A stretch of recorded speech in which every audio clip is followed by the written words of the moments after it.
एक ज़माना ऐसा था कि जब वहाँ हम जाते थे, बचपन में भी जाते थे, सर्च लाइट लेके जीपों में खड़े होके हम जाते थे, तो इतने सारे प्राणी नज़र आते थे। टाइगर तो शायद ही मिलता था, क्योंकि वो कोई ऐसा तो कहीं घूमता नहीं हर जगह, और एक टाइगर की संख्या भी मर्यादित होती। लेकिन नील गाय हो, चीतल हो, सांबर हो, हमारे भालू हो, बाइसन हो, ऐसे कई प्राणी हमको जंगलों में बहुत बड़ी मात्रा में नज़र आते थे।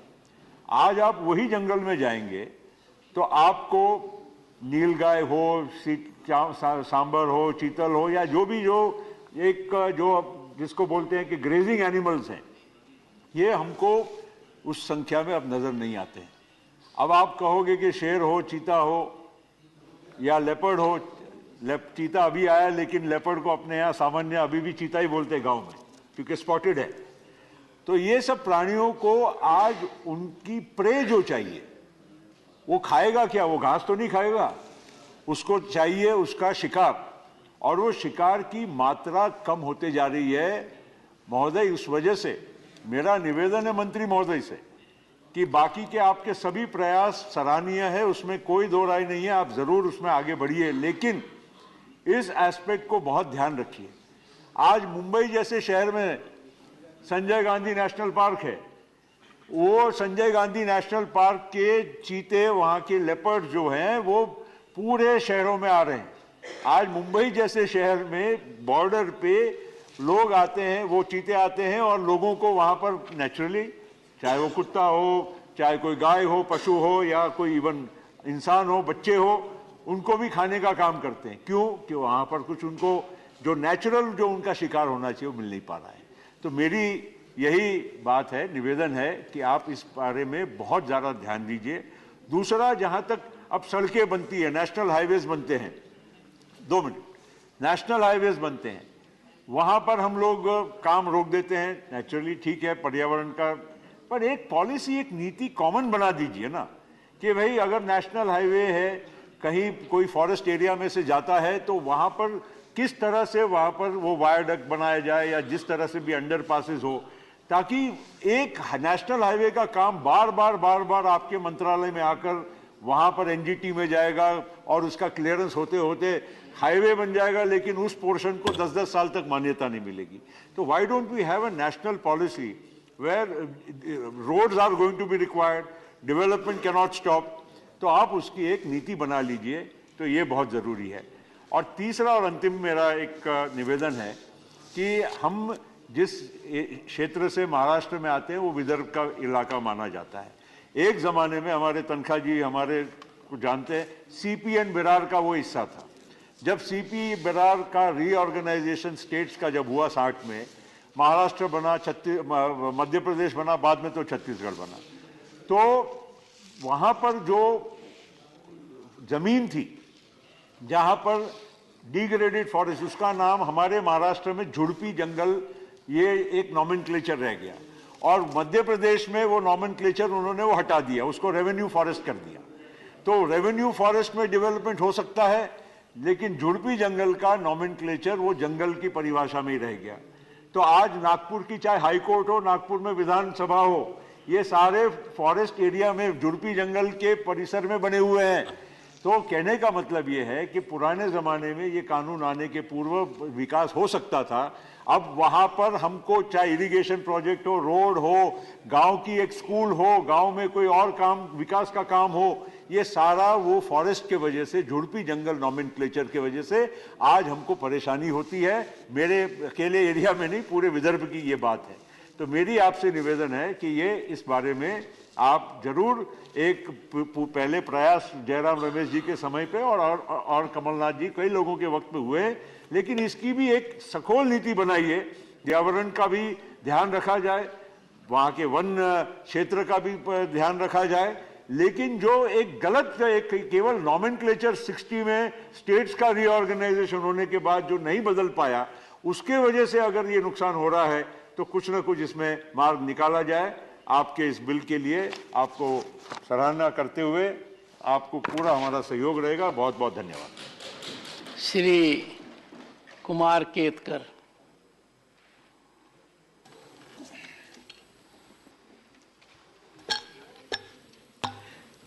Well, at the outset, I welcome this amendment bill, but let us not forget, there is a tendency these days to forget the legacy of such very important acts.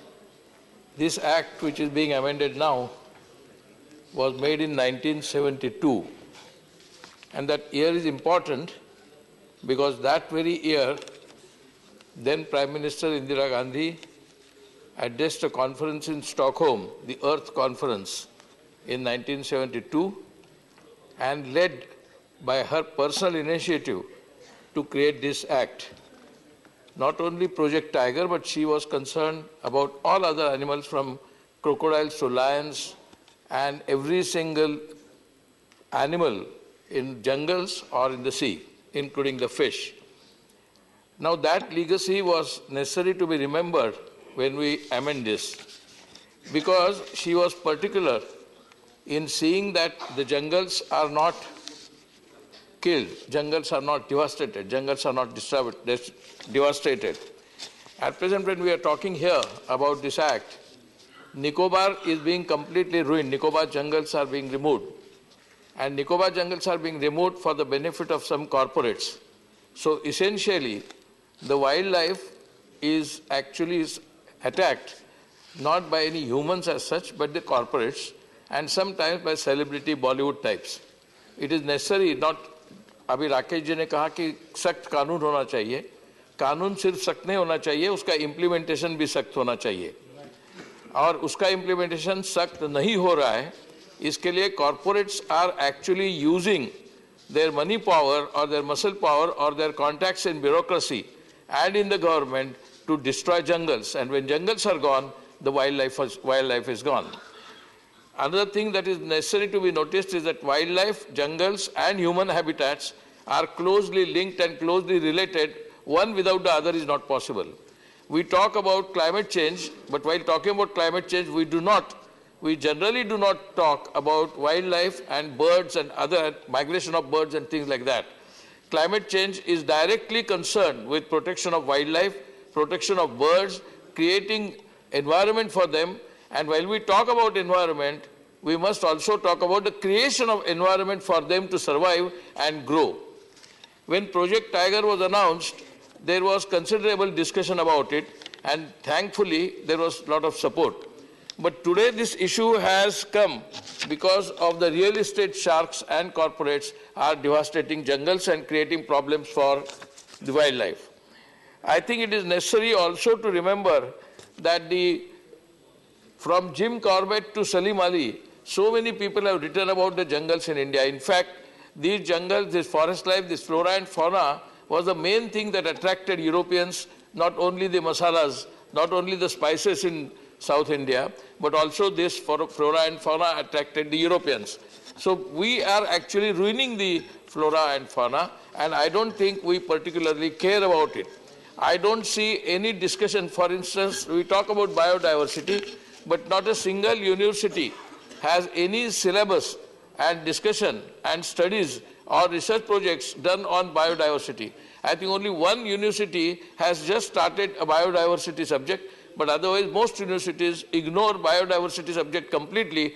As a result, the youth or the students or the academics generally do not have any knowledge of the necessity of wildlife connected with climate change. Climate change is only more talked about and not actually implemented, and that implementation will begin from the education sector, university sector, school sector, where the wildlife needs to be actually promoted. Wildlife cannot be promoted merely by creating acts. Another point that I must mention here is the number of species that are declining in India has crossed 30,000.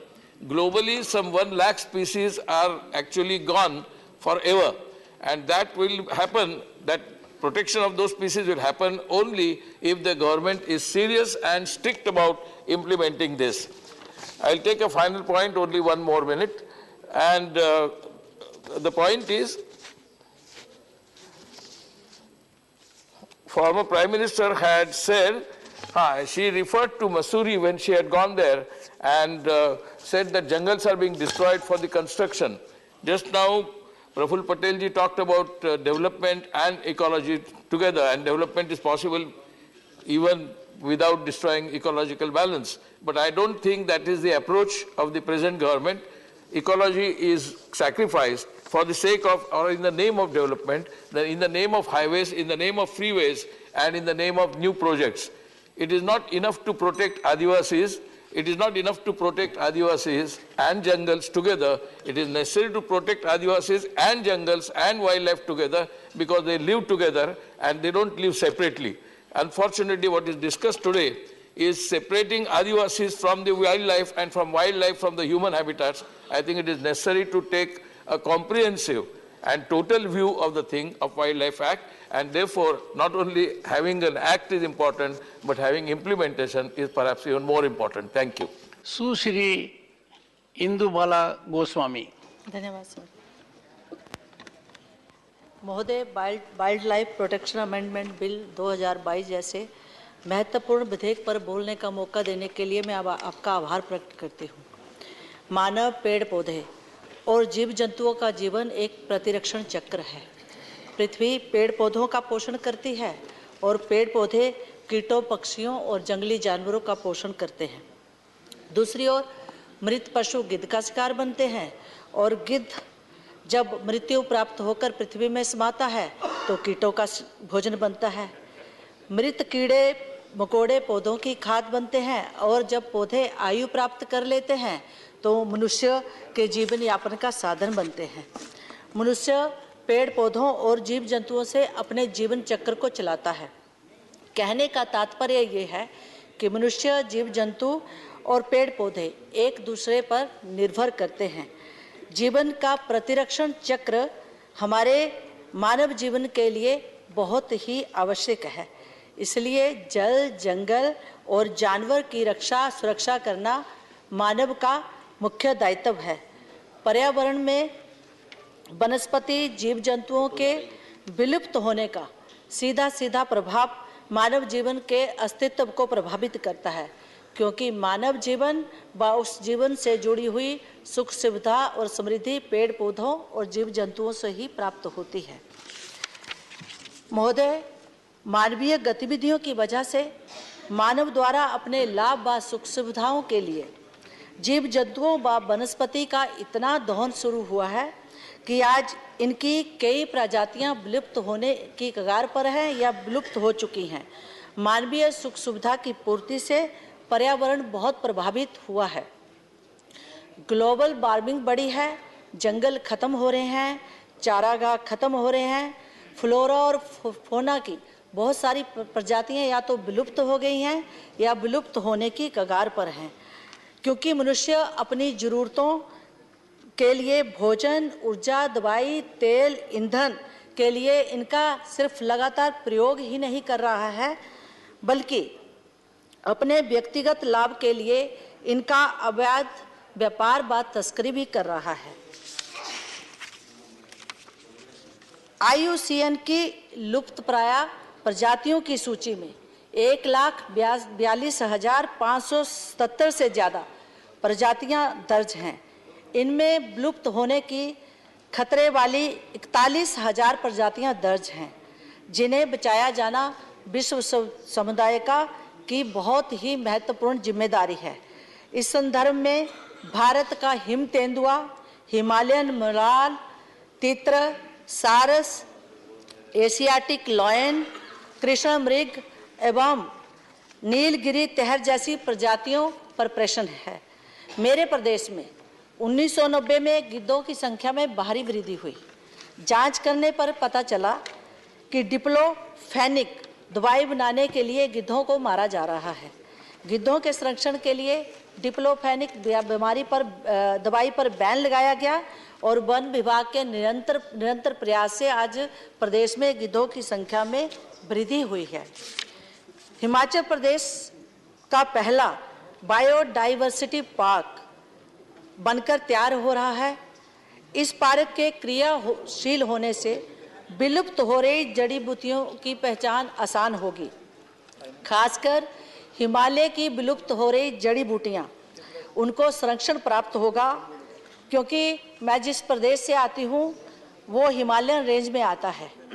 विलुप्त होती जड़ी बूटियों में छतरी, सर्पगंधा, बरबरी, चेहरा, पठानबेल, भूतकेसी, संसरपाली, रतनजोत जैसी हजारों जड़ी बूटियां हैं जिनका यूज स्वास्थ्य लाभ के लिए किया जाता है, जिनसे स्वास्थ्य से संबंधित हजारों दवाइयां बनती हैं, लेकिन अवैध व्यापार के कारण आज ये विलुप्त होने की कगार पर हैं।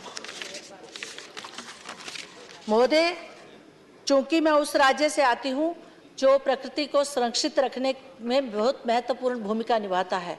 हिमाचल प्रदेश का 68% भाग जो है वन क्षेत्र है।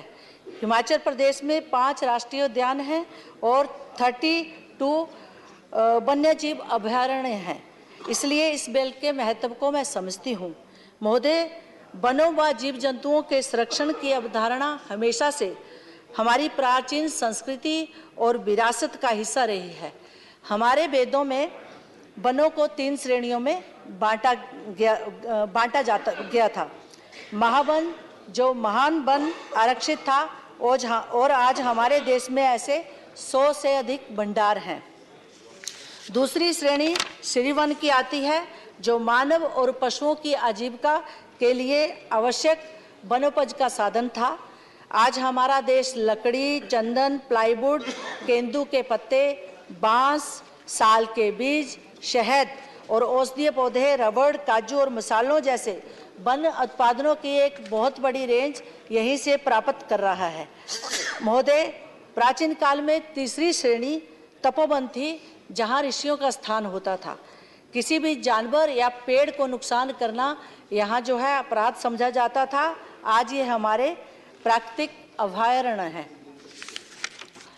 जो पर्यावरणीय विरासत हमें पिछली हजारों पीढ़ियों ने दी है, क्या उसे आने वाले पीढ़ियों के लिए संरक्षित करना, उसको सहज कर रखना क्या हमारा दायित्व नहीं है? महोदय, ऐसे समय में जब मानवीय लोभ व गलतियों के कारण ग्लोबल वार्मिंग बढ़ रही है, जंगल खत्म हो रहे हैं, वनस्पति और जीवों की विभिन्न प्रजातियां विलुप्त हो रही हैं या विलुप्त होने की कगार पर हैं, मुझे ये कहते हुए गर्व हो रहा है कि आज हम माननीय प्रधानमंत्री जी के कुशल नेतृत्व में अपने गौरवशाली अतीत और संस्कृति को पुनर्जीवित कर रहे हैं। माननीय प्रधानमंत्री जी के कुशल नेतृत्व में हमारी सरकार ने भारत को एक जिम्मेदार और जलवायु अनुकूल अर्थव्यवस्था बनाने के लिए दृढ़ संकल्प प्रदर्शित किया है। ये विधेयक उसी दिशा में महत्वपूर्ण कदम है। वर्तमान में हमारी सरकार वन्य जीव संरक्षण के प्रति प्रयासरत है, जिसके तहत प्रोजेक्ट एलिफेंट गिद्ध संरक्षण कार्य योजना, प्रोजेक्ट डॉल्फिन, राष्ट्रीय समुद्री कछुआ कार्य योजना, प्रोजेक्ट हिम तेंदुआ, इंडियन राइनो विजन जैसे कार्यक्रमों में कम से कम 22 वन्य जीवों के संरक्षण को इसमें शामिल किया गया है। बीते वर्षों में शेरों, बाघों, हाथियों, एक सींग के गैंडों और तेंदुओं की संख्या में भारी वृद्धि हुई है। 7 दशक के बाद, महोदय, 7 दशक के बाद माननीय प्रधानमंत्री जी ने पहली बार अपने जन्म दिवस पर एक साथ 8 चीते, जो कि भारत से विलुप्त हो गए थे, देश को उपहार स्वरूप देकर पर्यावरण और वन्य जीवन संरक्षण के प्रति देश की जनता से अपनी प्रतिबद्धता दोहराई है। क्योंकि वन्य जीव की रक्षा के लिए, उनको सुरक्षित रखने के लिए, क्योंकि ये मानव जीवन से जुड़े हैं, उनकी सुख सुविधाओं से जुड़े हैं, इसलिए इनके लिए सख्त नियम और विनियम बनाने की आवश्यकता है। इसीलिए समय के साथ 1972 के कानून में संशोधन करने की आवश्यकता थी। ताज़ा संशोधन वन्य जीव संरक्षण 1972 की प्रस्तावना में बदलाव करता है, क्योंकि इसकी प्रस्तावना में वन्य जीव के संरक्षण की ही मूल अवधारणा थी, मूल भावना थी, लेकिन अब नए विधेयक में वन्य जीवन संरक्षण के साथ जीवों की सुरक्षा और प्रबंधन को भी शामिल किया गया है तथा इस विधेयक से पशुओं और विभिन्न प्रजातियों की सुरक्षा करने, उनके उत्पादन के व्यापार के रेगुलेशन हेतु प्रभावशाली कार्य ढांचा तैयार करने की मंशा है। यह विधेयक न केवल साइटेज के प्रावधानों को लेकर भारत की प्रतिबद्धता को पूरा करता है, बल्कि देश में वन्यजीव संरक्षण, सुरक्षा और प्रबंधन के सभी पहलुओं को भी इसमें शामिल करता है। प्रस्तावित विधेयक के तहत आक्रामक प्रजातियां जो कि भारत की नहीं थी, जिनके फैलाव से भारत का वन्य जीवन में को खतरा हो रहा था, अर्थव्यवस्था को भी हानि पहुंच रही है, वातावरण को नुकसान हो रहा है, ऐसी प्रजातियों के आयात व व्यापार, उनको सुरक्षित रखने या संख्या बढ़ाने से संबंधित केंद्र द्वारा निर्णय लेने के अधिकार से निश्चित रूप से इन्हें प्रतिबंधित किया जा सकेगा। विधेयक में दिए गए नियमों, उपनियमों का उल्लंघन करने पर जुर्माना राशि को बढ़ाया गया है, जिससे निश्चित रूप से ऐसी जो अवैध व्यापार होता है, तस्करी होता है, उसमें रोक लगेगी। महोदय, इन बिंदुओं को रखने के बाद मैं विधेयक के निष्कर्ष पर पहुंचती हूं। विधेयक की समग्र भावना और दिशा ऐसी है जिससे भारत का कोई भी शुभचिंतक इसका विरोध नहीं कर सकता है। आज पर्यावरण की रक्षा की लड़ाई में भारत दुनिया का नेतृत्व कर रहा है और इस विधेयक के अधिनियमन से हमारे ग्रह अर्थात पृथ्वी के पारिस्थितिक तंत्र को बचाने की लड़ाई में हम सबसे आगे रहेंगे। मैं इस विधेयक को पेश करने के लिए माननीय मंत्री जी को बधाई देना चाहती हूं, जो न केवल साइटेज के प्रावधानों को पूरा करता है, बल्कि हमारे देश में वन्य जीव के संरक्षण, सुरक्षा और प्रबंधन के सभी पहलुओं को शामिल करता है। धन्यवाद। सुश्री Sushmita Dev. Thank you, Chairman sir. Today my party has given me an opportunity to speak on a very important bill, the Wildlife Protection Amendment Bill. And I have to say that it has been my privilege to speak before you for the second time in a span of very few days. So I've been listening to my learned colleagues and very valuable suggestions have been put forth about wildlife as a whole. And it's extremely significant for me because I come from the state of Assam, however elected by my leader Mamata Banerjee from West Bengal. But I come from a region where forest, flora, fauna are very integral part of our economy, of our livelihoods and of our society, sir. As you know that the northeastern states have actually geographical coverage of 7.98% of the country's forest coverage is in the northeastern states, sir. So this bill is particularly very close to my heart, but I have to start by saying that this is one such bill, Chairman sir, where one cannot just concentrate on the sections or clauses that are in the principle, that have been amended in the Principal Act, but actually the thrust of this bill is in the number of schedules that have been included. उस दिन आप बोल रहे थे कि expertise कुछ ऐसे bills होते हैं जिसके लिए expertise की बहुत ज़रूरत होती है. ये वैसा ही एक bill है. And I applaud the members of the standing committee because I feel that they have done a thorough job. They have heard a number of activists, environmentalists, experts, and then made the amendments or given their suggestions to this bill. Sir, we are well aware that as a nation, we are amongst the about 184 countries that have signed the International Convention on International Trade in Endangered Species of Wild Fauna and Flora 1975. If I'm not wrong, we signed it and ratified it sometime in 1976, and this bill became absolutely necessary to bring our current laws in line with our international obligations under that treaty. Sir, having said that, I would like to say that when it was first introduced in the Lok Sabha in December 21, the standing committee went through a very thorough discussion. Then it was passed in the Lok Sabha, and now it is before us for consideration again.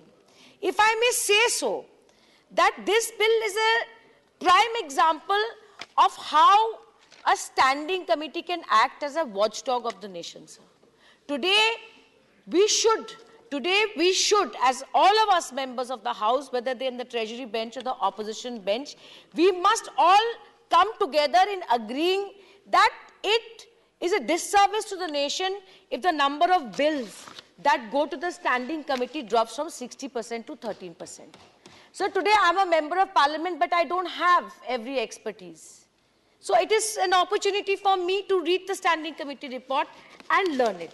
So here I would like to say कि हम कानून किसके लिए बनाते हैं? हम एक साधारण इंसान के लिए कानून बनाते हैं, जिन पर ये कानून लागू होता है. और हमारा ये कर्तव्य है, as lawmakers, it is our duty to simplify the law. Varna, our honorable minister is very learned. I have sat in the environmental standing committee with him and learned a lot from him. But हर इंसान के पास उस समझने की ताकत नहीं होती. This bill, the way it has been amended, and standing committee has repeatedly said that it has become a very cumbersome bill, sir. It has become a very cumbersome bill, and a question that many people in this arena raised is that what is the reason that this was not made a part of the Biological Diversity Act 2002, the amendment for which is also pending in a 2021 bill before the Joint Committee. अगर इसको biological diversity act के माध्यम से लाया जाता है इस amendment को, हमारा ये मानना है it would have been far more streamlined. My learned colleague Mr. Sinha spoke a lot about biological diversity, which only bolsters my point that that may have been a better drafting strategy to insert it in the Biological Diversity Act. No one can oppose this bill, sir. No one can oppose this bill because we all agree on sustainable exploitation of our flora and fauna. And it is a reality. It is a reality, sir, that the kind of international trade that takes place of plants and wildlife specimens runs into billions of dollars. It's a huge area for legislation. It was much required, so I do not oppose that. But I would also like to say that this kind of exploitation also leads to a massive threat. So therefore, to implement sites was extremely important for us. One of the key amendments that has been brought is to have two authorities, one being the management authority, sir, and one being the scientific authority. Sir, these two authorities will regulate the trade of these species, as well as they will ensure that the level of the trade doesn't go to such an extent that it becomes detrimental to any species.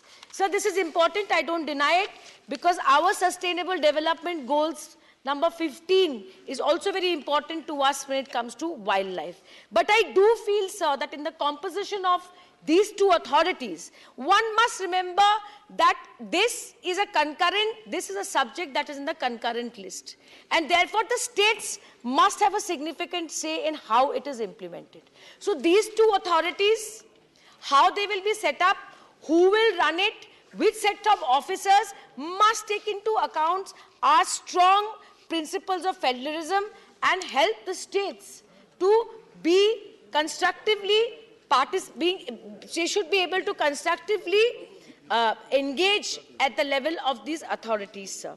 Sir, I am pained to say that many members, not just me, many members have repeatedly raised the concern about the way the Section 43 has been amended.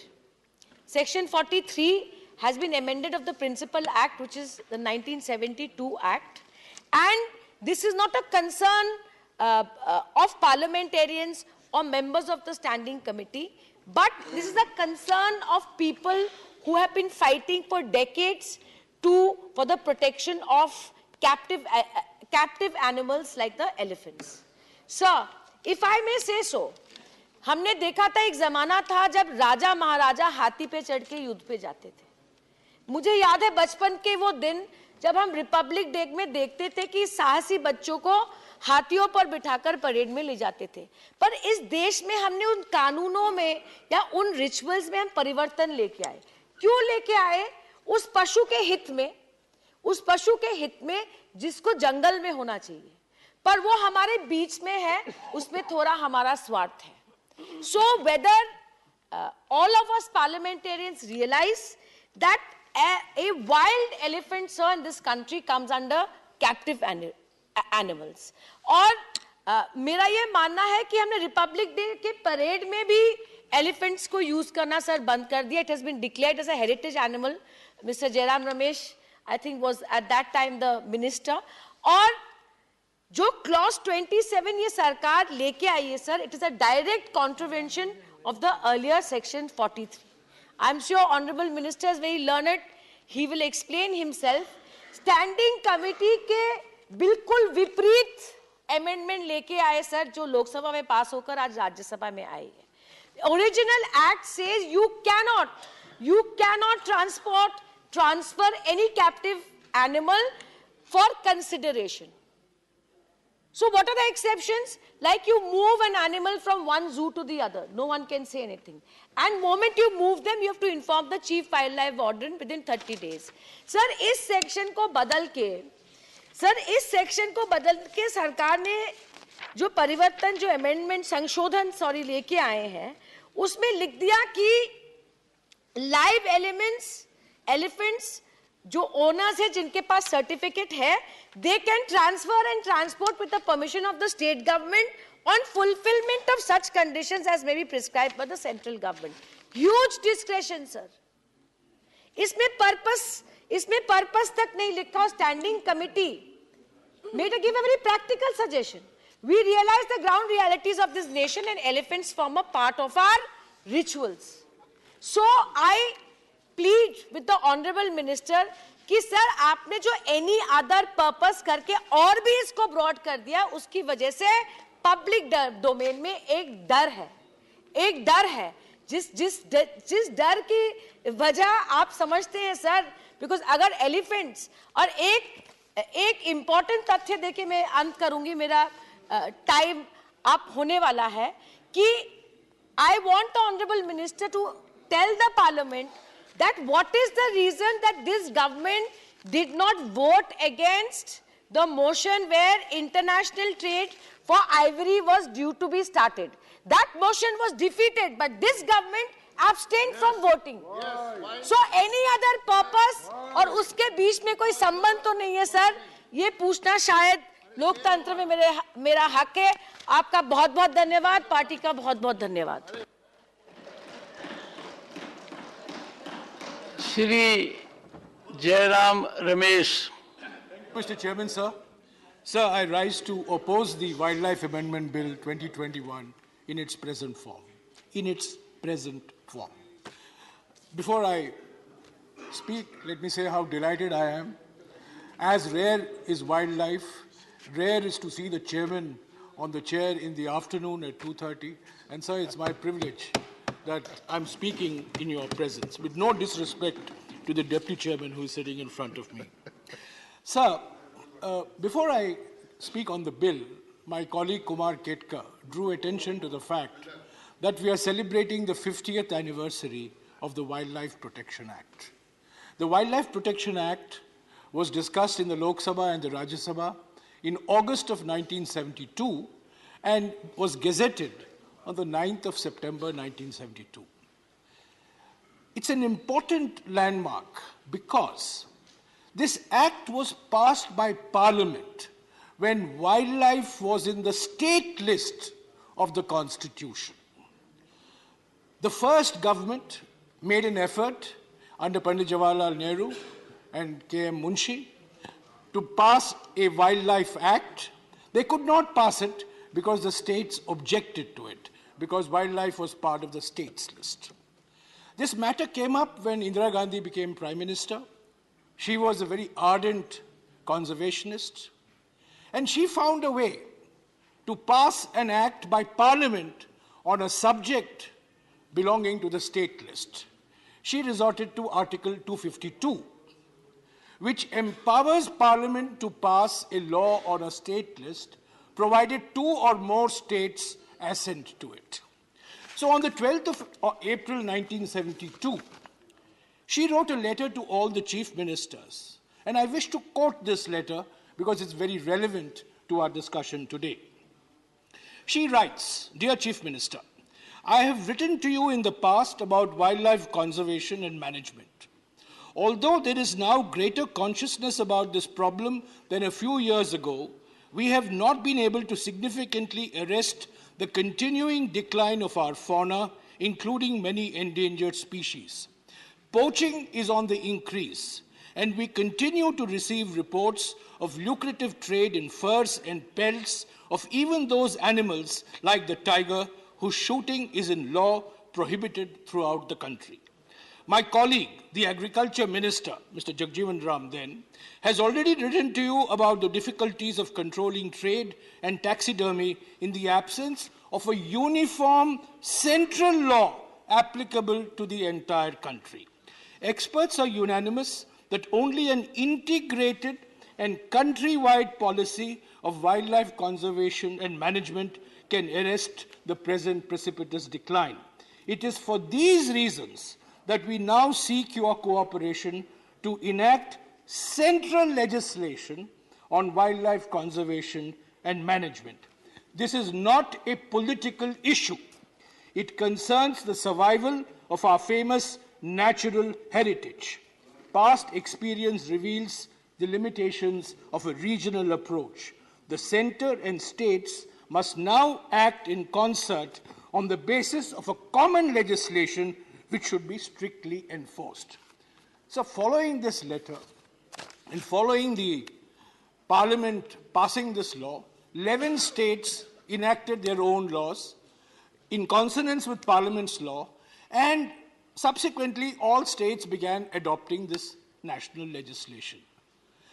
The Wildlife Protection Act is one of the most successful acts in our country. It has protected the lions, it has protected tigers, it has protected elephants, it has protected gharials, it has protected rhinoceros, it has protected olive ridley turtles of the coast of Orissa. It's in fact even protected pygmy hogs. Mr. Bhubaneswar Kalita will, perhaps one of the few members of the House who will know what a pygmy hog is, because it is found in the Manas and the Kaziranga sanctuary in Assam. Small little animals. Even that came under the Wildlife Protection Act. And it has protected a large number of birds and a large number of species. So we celebrate the Wildlife Protection Act of 1972. It was a courageous and visionary move on the part of a Prime Minister to bring this law at a time when it was not fashionable to talk about environment, climate change, biodiversity, and so on. So let me now come to the bill. Mr. Bhupinder Yadav has been chairman of many standing committees. He has been chairman of many select committees. And I can tell you the batting average that he has of his recommendations being accepted by the government in power is over 90%. Over 90% of the recommendations made by any Bhupinder Yadav chaired committee is over 90%. Whether he sat here or whether he sat there. But today, I have to give him only 50%. It's ironic that a minister whose recommendations are accepted is refusing to accept the important recommendations of the standing committee, which my colleague Sushmita Dev has pointed out. So let me first give him the two credits where it is due. He has accepted the recommendation of the standing committee on Schedules 1, Schedule 2, and Schedule 3. He has cleaned it up. He has followed the format suggested by the standing committee. He has not made one spelling change in the Schedules 1 and Schedule 2 and Schedule 3. And he has, I think, been bold enough to accept that the standing committee has made an improvement on the original bill, and I compliment him for that. Secondly, I wish to compliment him on dropping the most dangerous provision in the original bill. This was the most dangerous provision. This was clause 27, which reads as follows. In section 43 of the Principal Act, after subsection 3, the following subsection shall be inserted, namely, 4.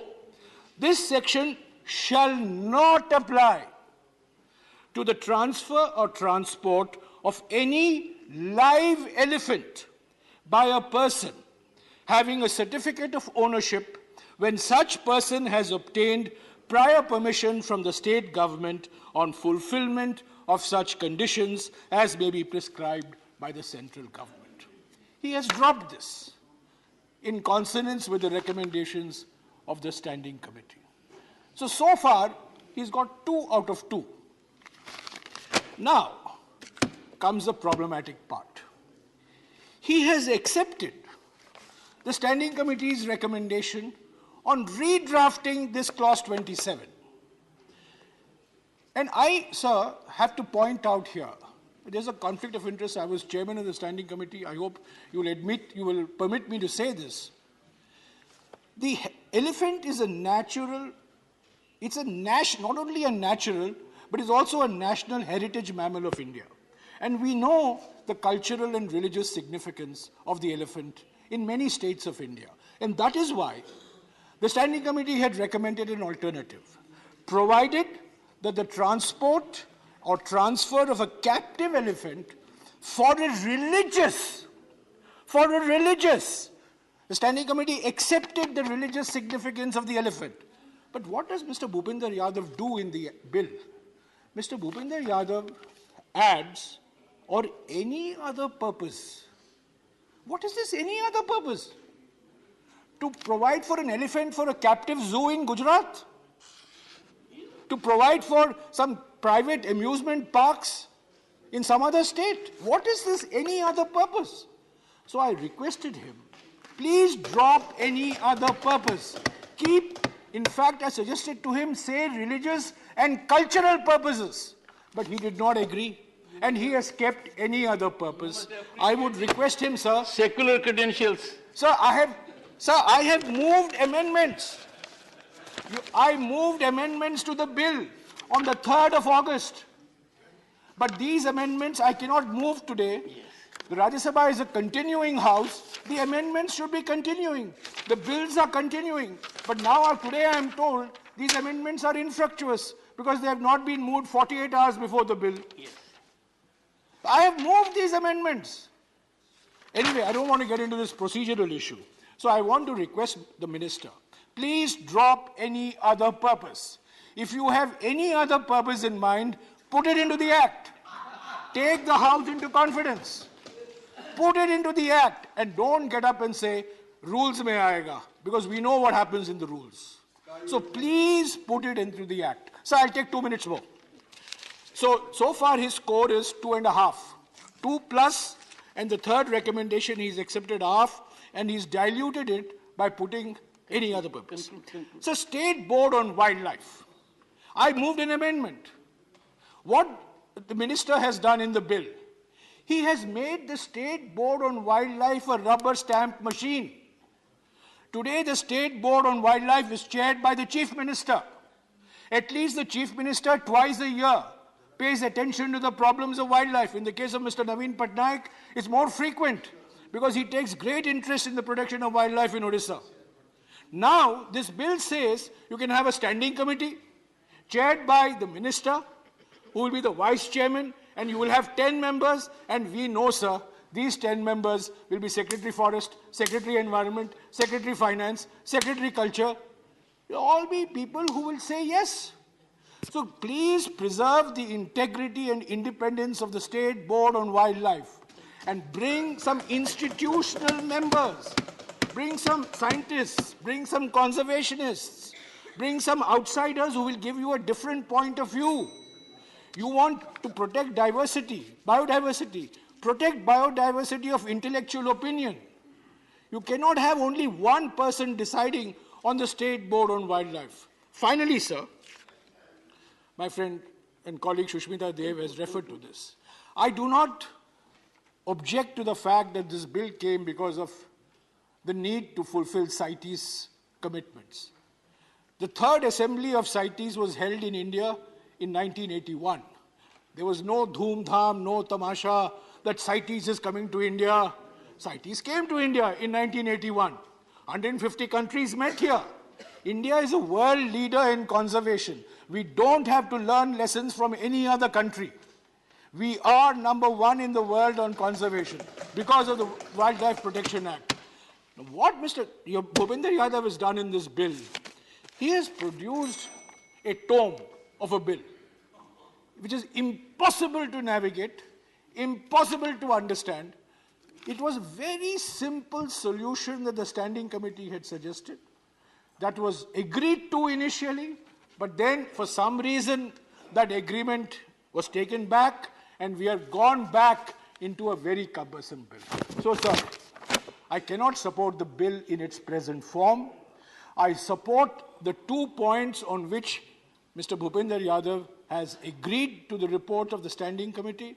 I compliment him on this, but compared to his average of 90% when he is chairman, I'm afraid as far as this Standing Committee is concerned, his acceptance rate is only 50%. Thank you, sir. Honorable members, before I call the next speaker, two things. One, and we'll seek the talent and services of Derek O'Brien to have a quiz whether a former minister has ever agreed with the current minister. Number one. And number two, I, as chairman, would like to draw on the wisdom of the House whether a recommendation of a standing committee or a joint committee is just an input or it has binding force. On that also, I will trust the wisdom of Derek O'Brien, given a strong lineage of quizzing. I call upon Dr. M. Thambidurai. Thank you, Chairman, sir. I am supporting this bill because Honorable Minister, as you said, he brought the bill after referring to the standing committee. Standing committee observations also taken into consideration, and he has brought the bill. Deputy Chairman, sir, you have to allow me to speak a few minutes because even though you have taken over, because very important issue, I am going to raise it because Jayaram Ramesh gave some inputs to have to answer for that. Please, sir, Jayaram Ramesh, very intellectual man, I am not denying that. First of all, he said why this act has come to the concurrent list from the state subject. This is the convenience of the central government, especially the Congress, which whenever they ruled, brought all the state subjects to the central government. That is the thing what happened. There, because of that, state governments are suffering. Because when he is telling that chief ministers have no faith in the central government means, why the Congress government brought this kind of bill to the concurrent list, a state subject? This is the thing where you are contradictions. And also, sir, regarding the Jallikattu, because this is a very important issue, or cultural issue in Tamil Nadu. Because when Jayaram Ramesh was the minister, he included the bull and everything in the list, where now we are facing the lot of problem. And also because of Narendra Modi ji, we got the exemption and got to conduct the Jallikattu thing, because the ox and bulls comes in the control. Why I am telling, this kind of contradictions are making by the government who are coming to the power. When you are taking the power, you are bringing the rules as you like, because you cannot criticize this government or this government because this is the root cause which you created this embargo. Because you said even Nehru could not do, Pandit Nehru could not bring that, but Madam Indira Gandhi brought this. She only made the education also a concurrent state subject. Because of the NEET examination, we are suffering that. Why? This is telling. Because why I'm telling, because of this education has brought this emergency period, 1976, that we are suffering now. Therefore, this kind of federalism, try to don't teach us, because you are spoiling the federalism. Because this government copied the federalism that telling that we have to appreciate. Honorable Speaker, please address to the chair, please. Sir, I'm coming. Please. So John Preto, yes, I'm supporting you. Please. Whatever आपस yesterday. में बात न करें. No, please. John Address Preto, chair. sir. You have limited time. You have no. Please. Sir, you have limited time. Sir, I'm Please coming, speak. sir. Coming to the point, sir. Regarding I want to request once again the concerned minister here, regarding the Jallikattu issue is going on Supreme Court, the case. Try to see that the government has to come forward to support our state government already fighting for that. And also it is a very cultural thing.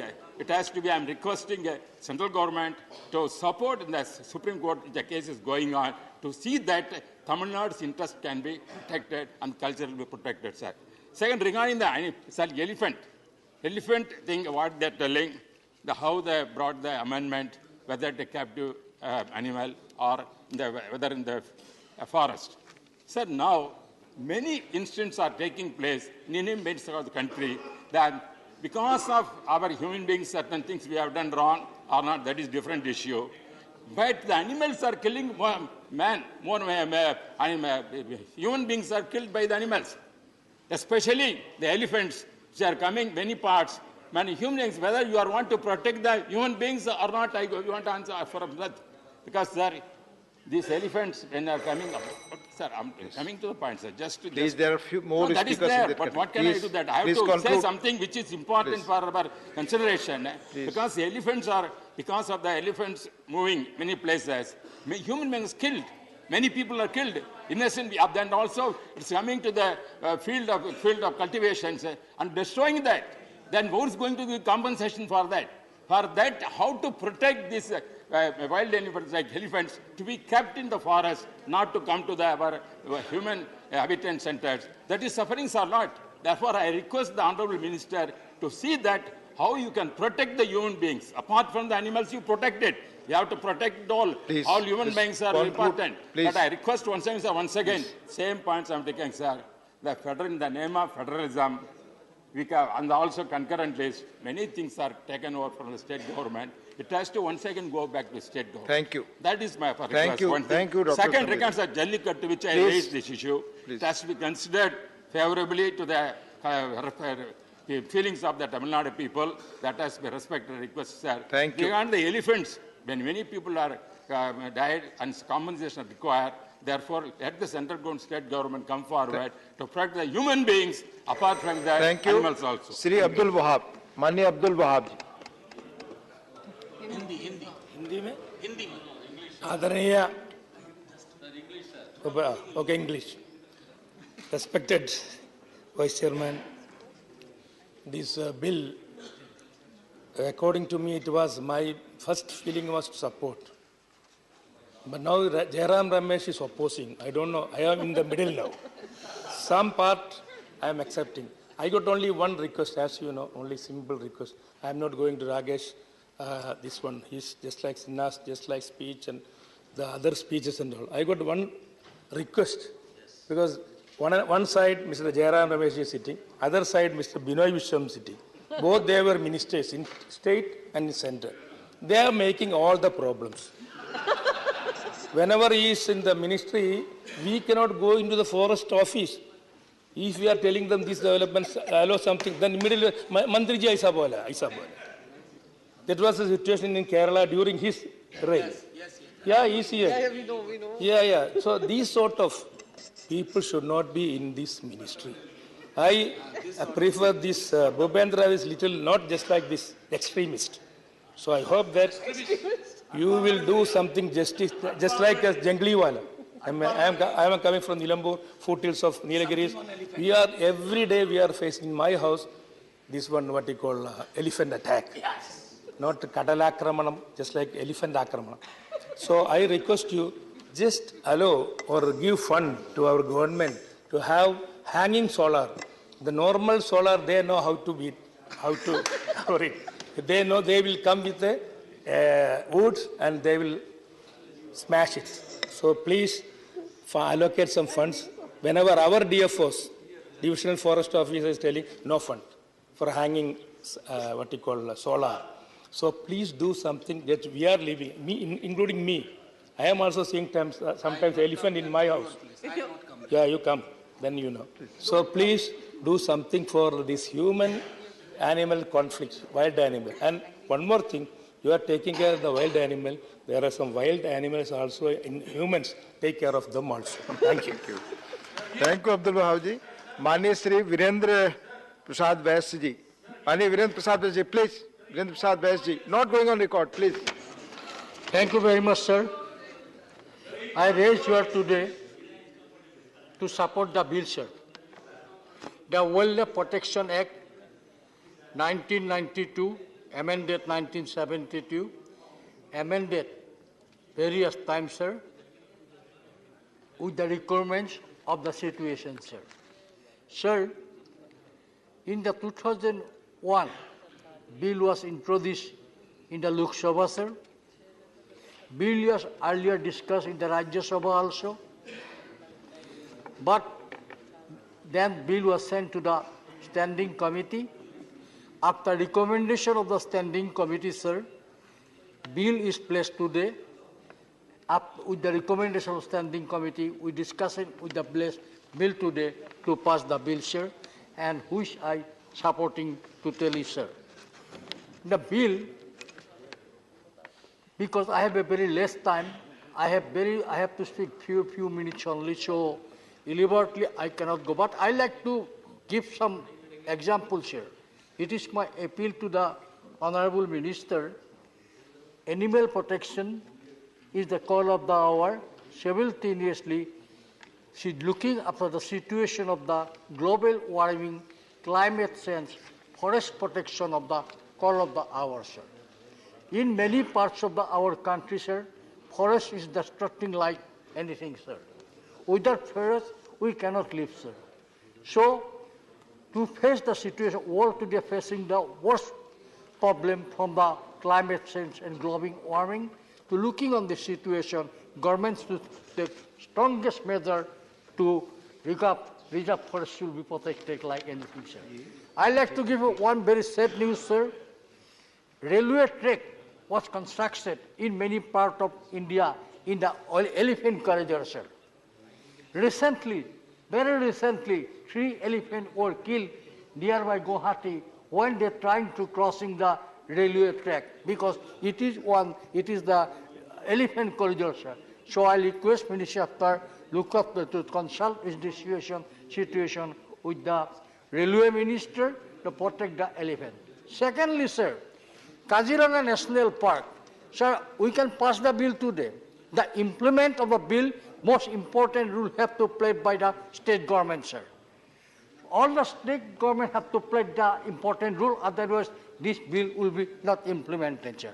Sir, when Congress was ruling Assam, then you know, everybody know it, Kaziranga National Park is famous for one-horse rhino, sir. And during the Congress regime, rhino were killing like anything in Assam, sir. But when new government under the leadership of Himanta Biswa Sharma is in Assam now Assam government takes strongest measures to stop elephant killing in our state, sir. Thirdly, sir, I like to say just one example, sir. Again, I'm coming to the elephant corridor, sir. Lower Subansiri Dam project construction is Arunachal project, sir. Construction is going on in the elephant corridor, sir. We are not against the dam, sir, but protection of the elephant also important, sir. I like to request Honorable Minister look after this, sir. And one feature, dolphin park. Government of India proposed to organize a dolphin park near Arunachal in the Subansiri, sir. This is due to the lower Subansiri dam, sir. The dolphin park also going to totally damage, sir. So again, I like to appeal to the government, look after this very thing, very important. But sir, with this, sir, I supporting the bill totally. It is the call of the, sir, to protection of the forest is the main priority and given wildlife protection. One more thing I like to give you example, sir. Sir, elephant nowadays lack of food elephants are facing lots of problem, lack of the field in the forest reserve. So they came out from the forest, sir, and they attacked the human being also. Now I request Forest Ministry to look after this incident. Sufficient should be provided in the forest to protect the elephants. Thank you very much. माननीय पवित्र Margherita. Namaskar, sir. This is my maiden speech. And, thank you for the last session. I'm closely observing, and the feelings is same as reiterated by Pradhan Mantri Modi ji yesterday, that this House should give chance to the new MPs like me to speak to express their views. But in the last session, I attended 100%, but I learned only few things. It is nahi chalega, pendum, lojja, only few words I learned. Thanks, vendum, that also I learned. Anyways, at the very outset, I take the opportunity to thank my party, especially the Honorable Prime Minister Modi ji, my President Nadda ji, Home Minister Amit Shah ji, and my Chief Minister Dr. Himanta Biswa Sarma and Team Assam for sending me here to this august house. And the time where we talk about dynastic politics and politicians with golden spoon, उसी समय एक सेवानिवृत्त चतुर्थ वर्ग का कर्मचारी का बेटा को इधर भेजा है भाजपा ने. It's possible only in BJP. It's only possible in BJP. Whenever we talk about dynastic politics and amidst this kind of discussion, a son of a fourth grade employee of a state electricity board is being sent to this august house. It is possible only for Modi ji, only for this BJP. Anyway, just I'm coming to the point. Although it's my first speech, I'll conclude in 6-7 minutes. Yes, I do support this bill.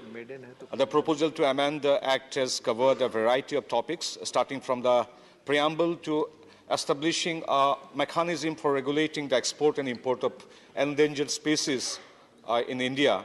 I honestly believe that this bill will ensure the protection of not only the endangered flora and fauna, but also of the tribal communities that live around our forests.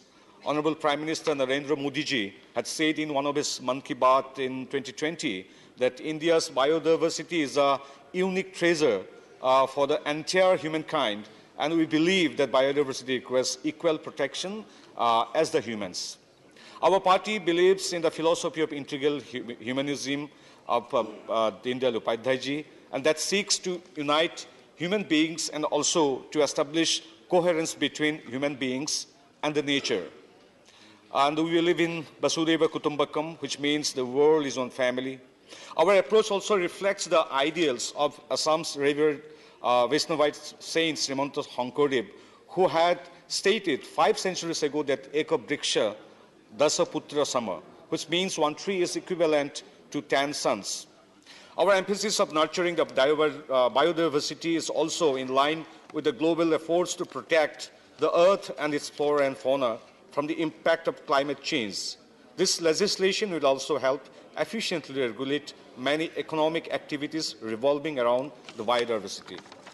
Sir, the preamble of the Act proposes to include event management, conservation, along with the protection of the wildlife.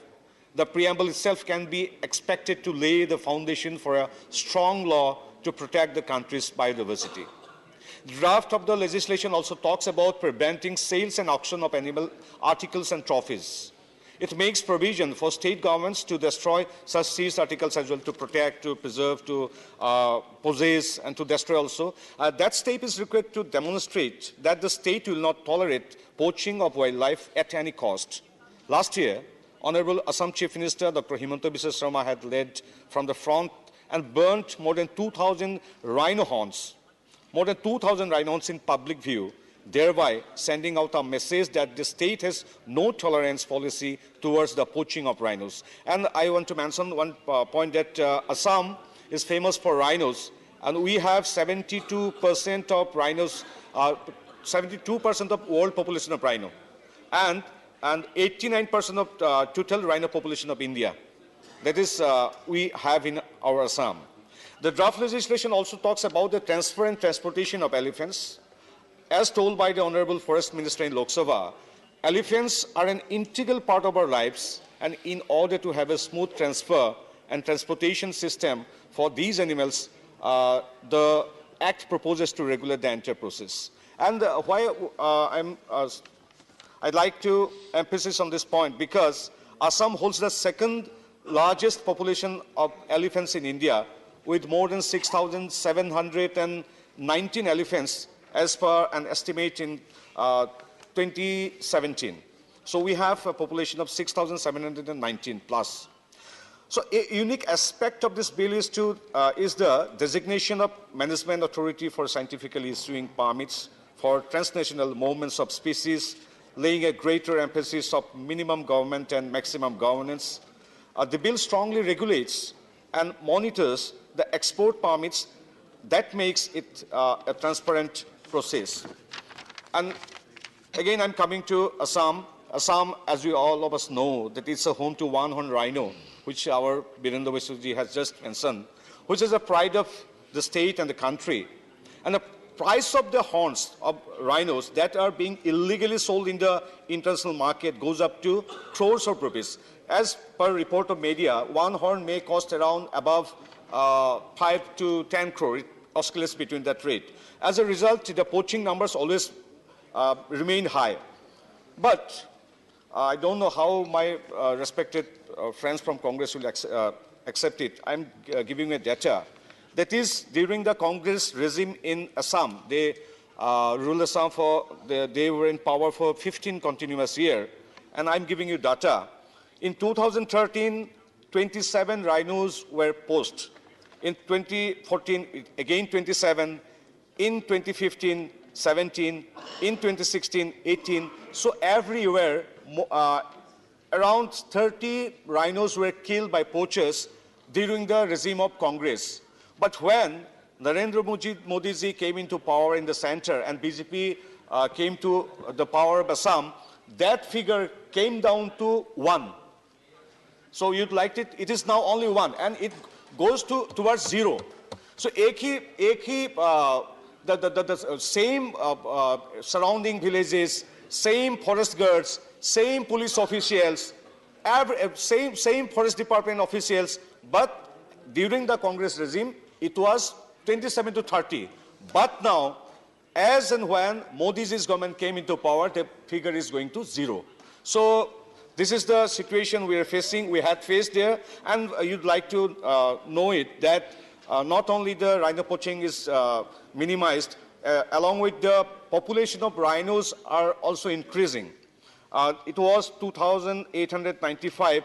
It is now 2,895, which was in 2018, 2,650. So it is an increase of 200 rhinos.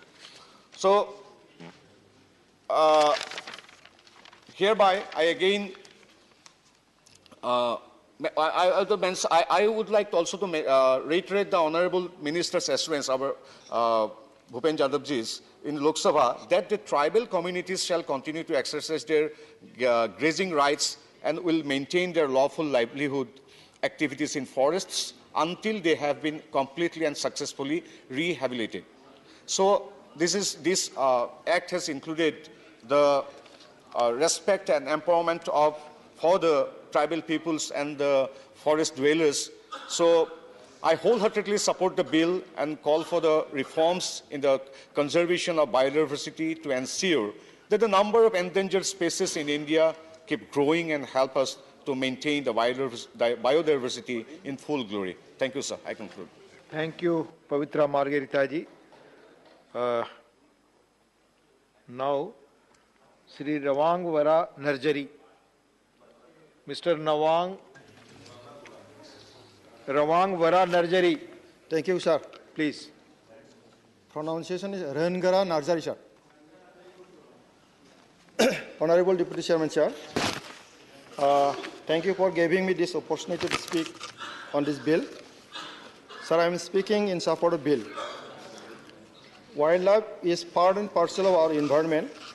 They were respected and protected since time immemorial by our ancestors through religious beliefs and customs. We are always taught to protect all the animals and plants from childhood. We worship many animals and plants. After independence, this legacy was carried forward in our constitution also. The Article 51 AG states that, I quote, to protect and improve the natural environment, including forests, lakes, rivers, and wildlife, and to have compassion for living creatures, unquote. And Article 48A states that protection and improvement of environment and safeguarding of forest and wildlife, the state shall endeavor to protect and improve the environment and to safeguard the forest and wildlife of the country, unquote. India is one of the 12 mega biodiversity countries of the world, and out of 36 biodiversity hotspots of the world, 3 are from India, namely the Indo-Malayan, the Himalayas, and the Western Ghats. We have many endemic and rare wildlife species like Asiatic lion, Manipur bush quail, red panda, greater one-horned rhinoceros, Hilo gibbon, pygmy hawk, etc. But due to various reasons like faucing, habitat loss, etc., our wildlife species are becoming rare and some are on the verge of extinction. We have lost some species like pink hedgehog duck and Asiatic cheetah due to extensive game hunting. Respected Chair, we are fortunate enough to bring the cheetah back. It is a proud moment for India that cheetah was reintroduced in our Indian forest, Kuno Wildlife Sanctuary, by our Honorable Prime Minister of India. Thanks to the Honorable Prime Minister of India for his noble initiative. In the recent past, the trade in the exotic animals has increased in the Northeast India. Smugglers in the wet markets of Southeast Asian countries are using the Northeast as an active transit route to supply end. The exotic animals like brown tufted capuchin, macaw, kangaroo, leopard tortoise, etc. were recently seized from various areas of Northeast forest borders. To control the trade of these exotic animals, the Wildlife Protection Amendment Bill is made to increase the degree of protection to the Indian wildlife as well as for exotic wildlife. Honorable Sir, I must appreciate some of the highlights of the Wildlife Protection Act, Amendment Bill 2002. The bill has now reduced the schedules into 4 from earlier Schedule 6, which will help in proper management and implementation of the Act. It ensures a new Schedule 4 for specimens listed in the appendices under CTS scheduled specimens. The Convention requires countries to regulate the trade of all listed specimens through permits. It also seeks to regulate the position of a live animal specimen. The bill seeks to implement this provision, CTS. This is a welcome step. Every person engaging in trade of scheduled specimen must report the details of the transaction of the management authority. Sir, the recent amendment has taken progressive steps to foster the participation of forest dwellers within national park while determining the management plan. It has mandated the need to consult the Gram Sabha. The protected areas falling under scheduled areas or areas recognized to possess forest rights based on claims under Forest Rights Act 2006. Sir, Northeast India tribes constitute a major part of Indian tribal community and largely scattered over all the states of Northeast. The step of following activities like grazing or movement of livestock, bona fide use of drinking and water and household water by local communities, etc. is a very welcome step. As the tribal people surrounding the wildlife areas are very poor and struggles a lot to meet their basic needs. Honorable Sir, please conclude. Honorable Sir, just I want to mention on regulation of transfer of animal. There are enough number of elephants in captivity, so it is very important to create more checks and balances for management and transfer, sir. The transfer of captive live elephant is specially considered in this amendment. Though it is a welcome move that the issue has been arised, it is also needed to consider that a transfer procedure without monitoring, scrutiny, and evaluation may create a negative impact. Thank you. So I conclude supporting the amendment in this bill, which is very much needed to strengthen the conservation of our precious wildlife and their habits. Thank you, sir. माननीय नरजरी जी, माननीय कामाख्या प्रसाद तासा जी, माननीय कामाख्या प्रसाद तासा। Thank you chairman sir. मैं ये bill के support में खड़ा हूँ और मेरा पार्टी को मैं धन्यवाद देता हूँ कि मेरे को बोलने का मौका दिया। मेरा चीफ व्हिप भी है, मिनिस्टर भी है। सर ये बिल जो है अभी बहुत चर्चा हुआ है और सारे मेंबर्स ने इसका ऊपर में जितना बोलना था उन लोग बोला है और कंस्ट्रक्टिव सजेशन भी आया है। मैं मंत्री जी को धन्यवाद देना चाहता हूं, जो एक सेंसिटिव मंत्री है और उनका नाम अभी एनवायरनमेंट मंत्री बोल के हम लोग आसाम में जाना जा रहा है। जो भी है सर, भूपेंद्र यादव जी ने जो आफ्टर 72 ये बिल का संशोधन के लिए लाया है, मैं चाहता हूँ ये अच्छा है। 2-3 पॉइंट जो जयराम जी ने बोला उसको छोड़ के, उसका वो अपना मत है, लेकिन मैं भी उसका एक मेरा भी बोलना है। जो forest, grassland, animal, birds, plants सबको मिला के ये बिल बनाया हुआ है और इसको प्रोटेक्शन के लिए बहुत काम करना है। सर मैं बहुत दुख का साथ बोल रहा हूँ, स्टेट में बहुत फॉरेस्ट डिपार्टमेंट है, फॉरेस्ट डिपार्टमेंट हर स्टेट में है, लेकिन फॉरेस्ट डिपार्टमेंट रहते हुए भी स्टेट का इसका जो size of the wild life sanctuaries and national parks ये घटता जा रहा है। और ये आश्चर्यजनक है, क्या देखते देखते जितना बड़ा पेड़ था सब काट गया है और मैक्सिमम वाइल्ड लाइफ सेंचुरीज हो या जंगल हो इसको साफ किया गया है। ये नागालैंड में है या मणिपुर में है, नागालैंड, मणिपुर, त्रिपुरा, इसमें नागालैंड में बहुत ज़्यादा पेड़ था, वो अभी काट के ख़त्म हो गया है। आसाम में भी पूरा ख़त्म हो गया। ये माफिया क्या माफिया है पता नहीं, लेकिन इसको काट के ख़त्म क्या है। बात सुप्रीम कोर्ट का राय आने के बाद और हम लोग का स्टेट गवर्नमेंट जब हम लोग पावर में आया विशेष के आसाम में, उसको थोड़ा रुकवाया है।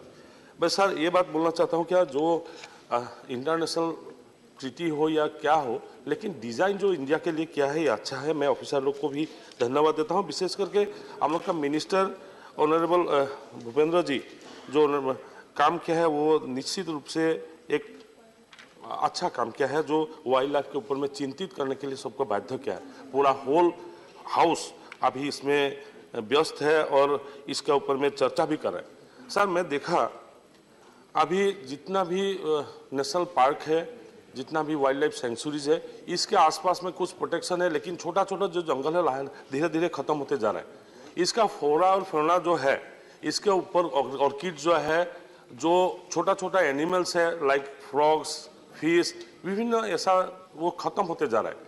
और अत्यधिक एग्रीकल्चर डिपार्टमेंट का साथ भी इसको बोलना है, क्योंकि एग्रीकल्चर डिपार्टमेंट एग्रीकल्चर सेक्टर में ज़्यादा फर्टिलाइजर प्रयोग करने का बाद भी ये फ्लोरा और फौना में ज़्यादा प्रभावित किया है। मैं देखा, आप लोग जानते ही हैं, जो मैक्सिमम आदमी का कॉन्स्टिट्यूएंसी में घर का पास में जंगल है, ये अभी डेवलपमेंट का नारा लगाते हुए इसका जितना वाटर बॉडीज है उस भी खत्म हो गया है। वाटर बॉडीज को प्रोटेक्ट करने के लिए अभी एक स्लोगन भी बचा हुआ है।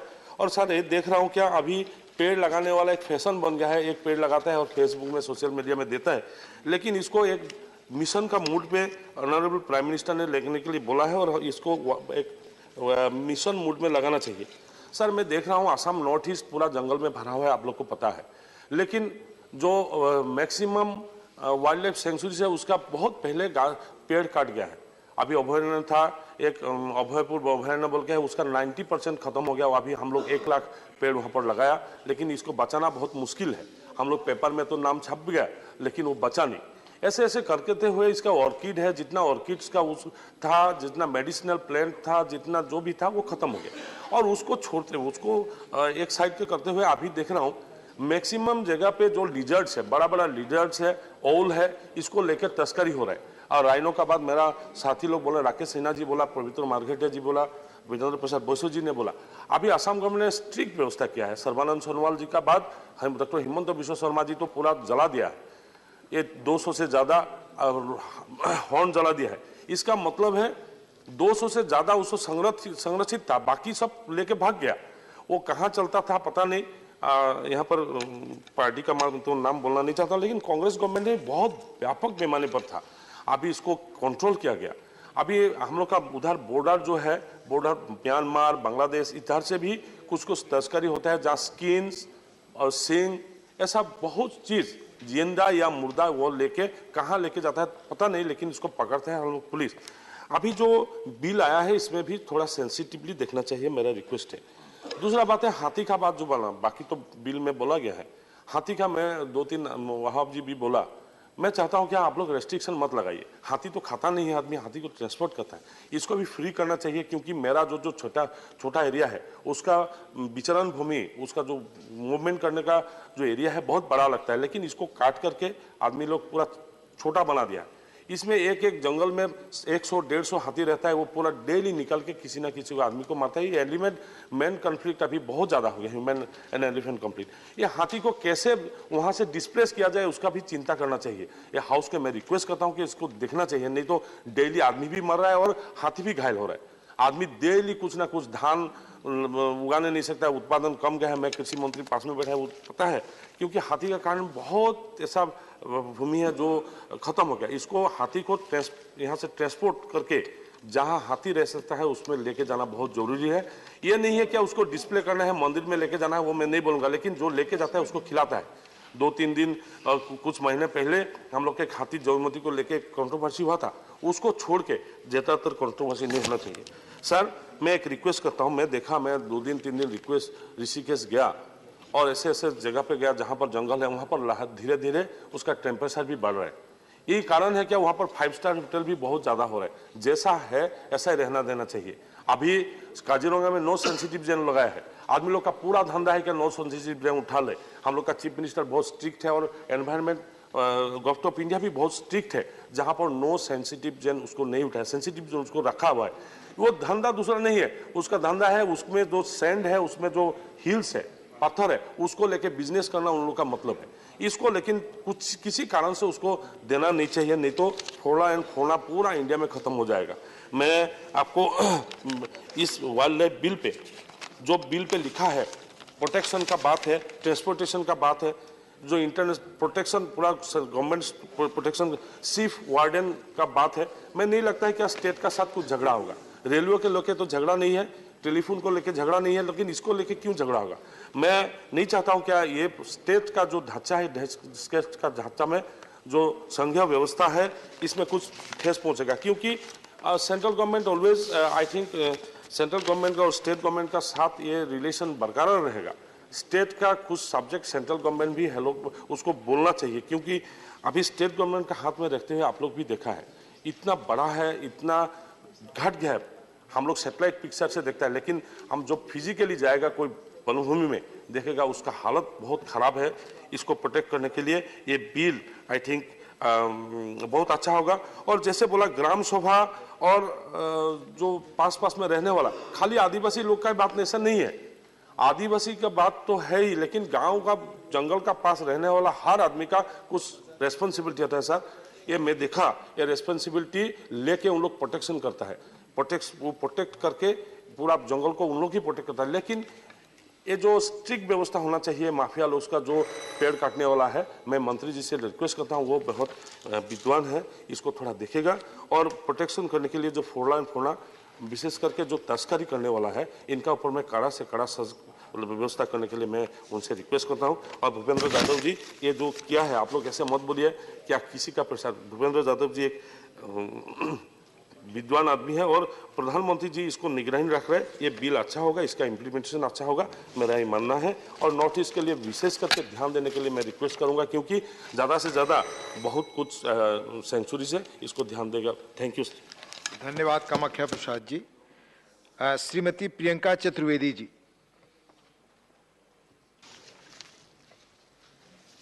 Thank you so much honourable chairman sir. Sir, मुझे आपने इस महत्वपूर्ण बिल पे बोलने का मौका दिया, उसके मैं आभारी हूँ।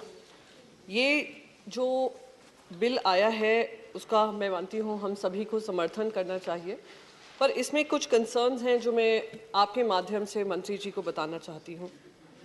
सबसे पहले तो उसमें एक टाइटल चेंज हुआ है, कहा है protection of wild animals, birds and plants की जगह लिखा जाएगा conservation, protection and management of wild life.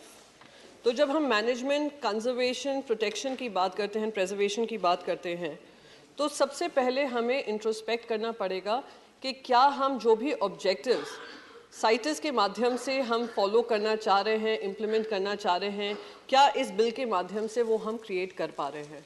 Sir, climate change एक बहुत इंपॉर्टेंट विषय बन चुका है, देश में ही नहीं दुनिया में उसकी चर्चा हो रही है। G20 के प्लेटफॉर्म पे चर्चा होगी, COP27 में हम अभी खूब चर्चा कर भी आए हैं, हमने क्लाइमेट फंड्स के बारे में भी बात किया है।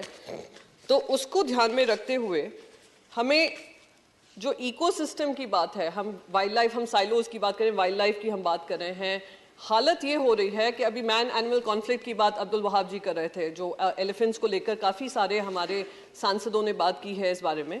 तो ये जो वाइल्ड लाइफ कॉन्फ्लिक्ट है, मैन एंड वाइल्ड लाइफ का कॉन्फ्लिक्ट है, वो इकोसिस्टम्स जो डिस्ट्रॉय हो रहे हैं उसकी वजह से हो रहा है। बार बार हम सुनते हैं, मैं मुंबई से आती हूँ सर, आरे फॉरेस्ट का जब हम लोग प्रोटेस्ट कर रहे थे, मैं खुद उसमें डिटेन हुई थी, और आज स्थिति ये है कि लेपर्ड्स सिटी में आ जाते हैं, छोटे छोटे बच्चों को ले जाते हैं। तो जब इकोसिस्टम की बात होती है तो हमें वाइल्ड लाइफ के ही ध्यान में रखकर नहीं, ह्यूमंस स्पीसीज प्रोटेक्शन बिल बनाना पड़ेगा, अर्थ प्रोटेक्शन बिल को भी ध्यान में रखना पड़ेगा। हम अपना इतिहास कहीं ना कहीं भूल रहे हैं, और हमें इस बात का गर्व होना चाहिए कि हमारी देश की पहली महिला प्रधानमंत्री जी ने वाइल्ड लाइफ प्रिंसिपल को स्टॉकहोम में सबसे पहले पेश किया था, और उनका जो स्टेटमेंट था, Man has a special responsibility to safeguard and wisely manage the heritage of wildlife and its habitat, was unanimously adopted by 113 countries, sir.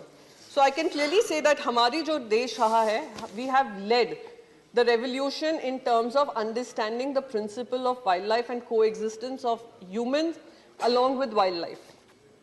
पर यहाँ पर जब हम चर्चा कर रहे हैं तो जयराम रमेश जी ने एक बहुत महत्वपूर्ण बात कही, नेशनल वेलफेयर बोर्ड जो है, वाइल्ड लाइफ बोर्ड जो है, स्टेट वाइल्ड लाइफ बोर्ड जो है, उसके बारे में कैसे उसको डाइल्यूट किया जा रहा है, वो चर्चा में लाना बहुत महत्वपूर्ण है। 15 लोगों का बोर्ड होता था, उसको घटाकर 3 कर दिया है नेशनल वाइल्ड लाइफ बोर्ड। और जयराम रमेश जी ने एक महत्वपूर्ण बात कही कि स्टेट वाइल्ड लाइफ बोर्ड्स में अधिकारी ज़्यादा होते हैं, जो लोग सही मायने में काम करते हैं, संरक्षण का काम करते हैं, वो कम होते हैं। और मुझे इस बात में कहने में यहाँ पर इस पतल पे गर्व महसूस होता है कि महाराष्ट्र एक पहला राज्य था जो माननीय मुख्यमंत्री उद्धव बाला साहेब ठाकरे जी के अंतर्गत हमने एक state wild life board reconstitute किया था, जिसमें सिर्फ एक्सपर्ट्स और जो लोग इस फील्ड में काम कर रहे हैं उनको हमने जगह दी थी और उनसे एक्टिवली एंगेज किया था। और उसी माध्यम से हमने Maharashtra became the first state to release its own wildlife action plan under his leadership, sir. I would highly request and earnestly request our minister to kindly look at that particular idea that was introduced in Maharashtra. Unfortunate है, सरकार बदल गई है और उसकी वजह से काफ़ी उसमें डाइल्यूजन्स हो रहे हैं, तो उम्मीद करूंगी कि आपके माध्यम से उस पर भी चर्चा की जाएगी। दूसरी चीज़ें, जब हम वाइल्ड लाइफ के बारे में बात करते हैं, उनके इकोसिस्टम की बात करते हैं, तो कुछ मुद्दे जो मैं सामने लाना चाहूँगी, तो जल है, जंगल है, उनके खाने के माध्यम हैं, जो प्रफुल्ल पटेल जी बात कर रहे थे। तो सेंट्रल पोल्यूशन बोर्ड 2017 में 400 थर्मल पावर प्लांट्स को पोल्यूटेंट्स रिलीज करने का, सर 2 मिनट बस लूँगी, 2 minute, violation of government norms के अंतर्गत ये अलाउ किया गया है। शायद माननीय मंत्री जी इसका जवाब दे पाएँ। नेशनल ग्रीन ट्रिब्यूनल को भी डाइल्यूट करने का कोशिश की गई थी, जो मनी बिल के माध्यम से उसको डाइल्यूट करने का काम हुआ था, जो सुप्रीम कोर्ट की इंटरवेंशन की वजह से उस पर रोक लगाई गई। कैन बेटवा रिवर लिंकिंग प्रोजेक्ट में 4000 से ज़्यादा हेक्टेयर, ये जो पन्ना टाइगर रिजर्व है वो डिस्ट्रॉय हो रहा है, उस पर कोई चर्चा नहीं हो रही है। 53,000 precious mangrove trees are being destroyed, are set to be destroyed for the bullet train project. Bullet train project सभी मानते हैं कि एक वैनिटी प्रोजेक्ट है, पर वो उसमें हमारे एनवायरनमेंट का डेग्रेडेशन हो रहा है। वाइल्ड लाइफ प्रोटेक्शन का अगर हम बात करते हैं, कंजर्वेशन की बात करते हैं, तो ये उसके लिए हानिकारक होगा। और मैंने आपको आरे फॉरेस्ट के बारे में बताया ही था सर, हम गुड़गांव के अरावली फॉरेस्ट की भी अगर बात करें, अरावली हिल्स के बारे में, जिस तरीके से कंसिस्टेंटली उसका डेग्रेडेशन हो रहा है, उस पर भी किसी तरीके की व्यापक चर्चा नहीं है। नेशनल फॉरेस्ट पॉलिसी ले लें, जिसका डाइल्यूशन हो रहा है, या सीआरजेड नोटिफिकेशन, सर बस 1 मिनट लास्ट सर, ये इंपॉर्टेंट मुद्दे हैं जो अगर हम कंजर्वेशन, प्रोटेक्शन, प्रिजर्वेशन की बात करते हैं, इन सारी चीज़ों को ध्यान में रखकर उसकी जवाबदेही एनवायरनमेंट मिनिस्ट्री की बनती है, उस पर ये जवाब देंगे, ये मुझे उम्मीद है। और जो एनोमलीज हैं जो सबने बताई हैं, उस पर भी संज्ञान लेकर करेक्शन करेंगे। Thank you so much Priyanka ji. माननीय शंभू शरण पटेल जी। उपसभापति महोदय, कि आपने मुझे wild life protection amendment bill पर बोलने का मौका दिया है। यह मेरा पहला मेडन स्पीच है। अगर मुझे बोलने में कोई त्रुटि हो जाए तो मुझे क्षमा करेंगे। उपसभापति महोदय, मैं अपना स्पीच शुरू करने से पहले मैं भाजपा के केंद्रीय नेतृत्व एवं प्रदेश नेतृत्व को धन्यवाद देना चाहता हूं कि मुझ जैसे अति पिछड़ा के बेटा को भारत के सर्वोच्च सदन में आने का मौका दिया। मैं धन्यवाद देना चाहता हूं भारत के यशस्वी प्रधानमंत्री परम आदरणीय नरेंद्र मोदी जी का।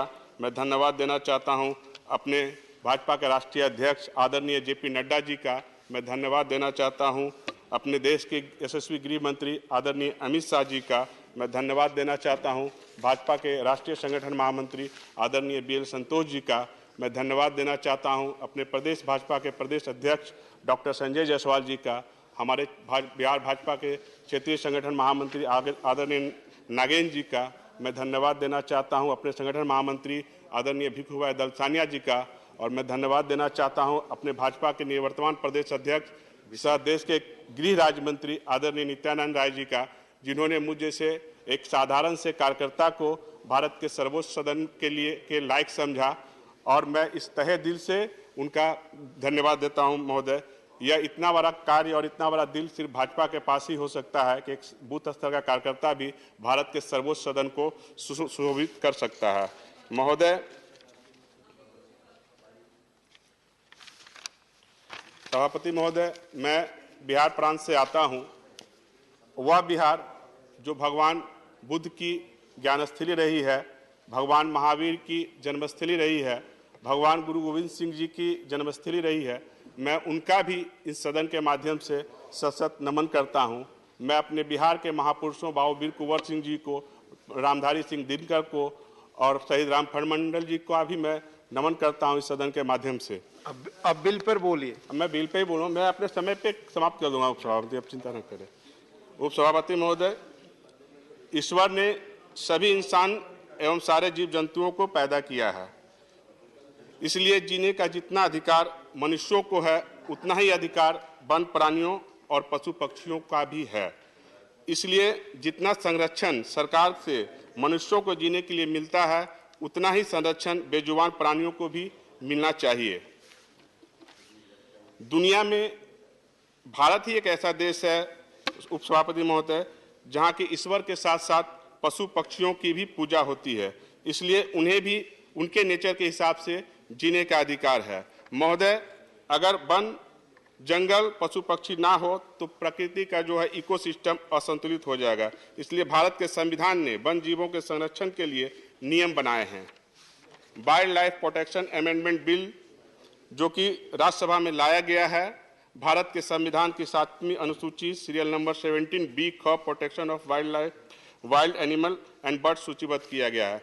भारत में वन जीवों का संरक्षण और सुरक्षा वन जीव संरक्षण अधिनियम 1972 के तहत देखा जा सकता है।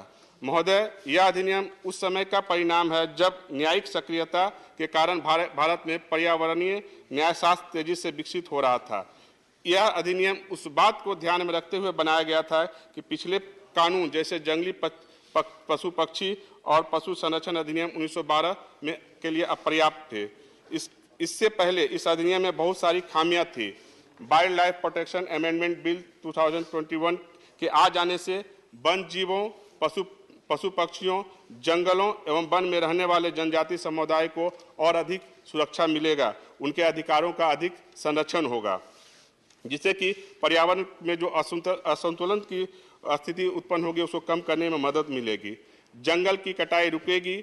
मनुष्य और वन प्राणियों के बीच जो संघर्ष की स्थिति है, जैसे बहुत सारे मुंबई में देखते हैं, गुजरात में देखते हैं कि चीता हो, तेंदुआ हो, वो शहर की ओर आ जाते हैं, उनको उससे भी कमी आएगी। जो प्रतिबंधित लकड़ियां हैं उसकी भी तस्करी कम होगी।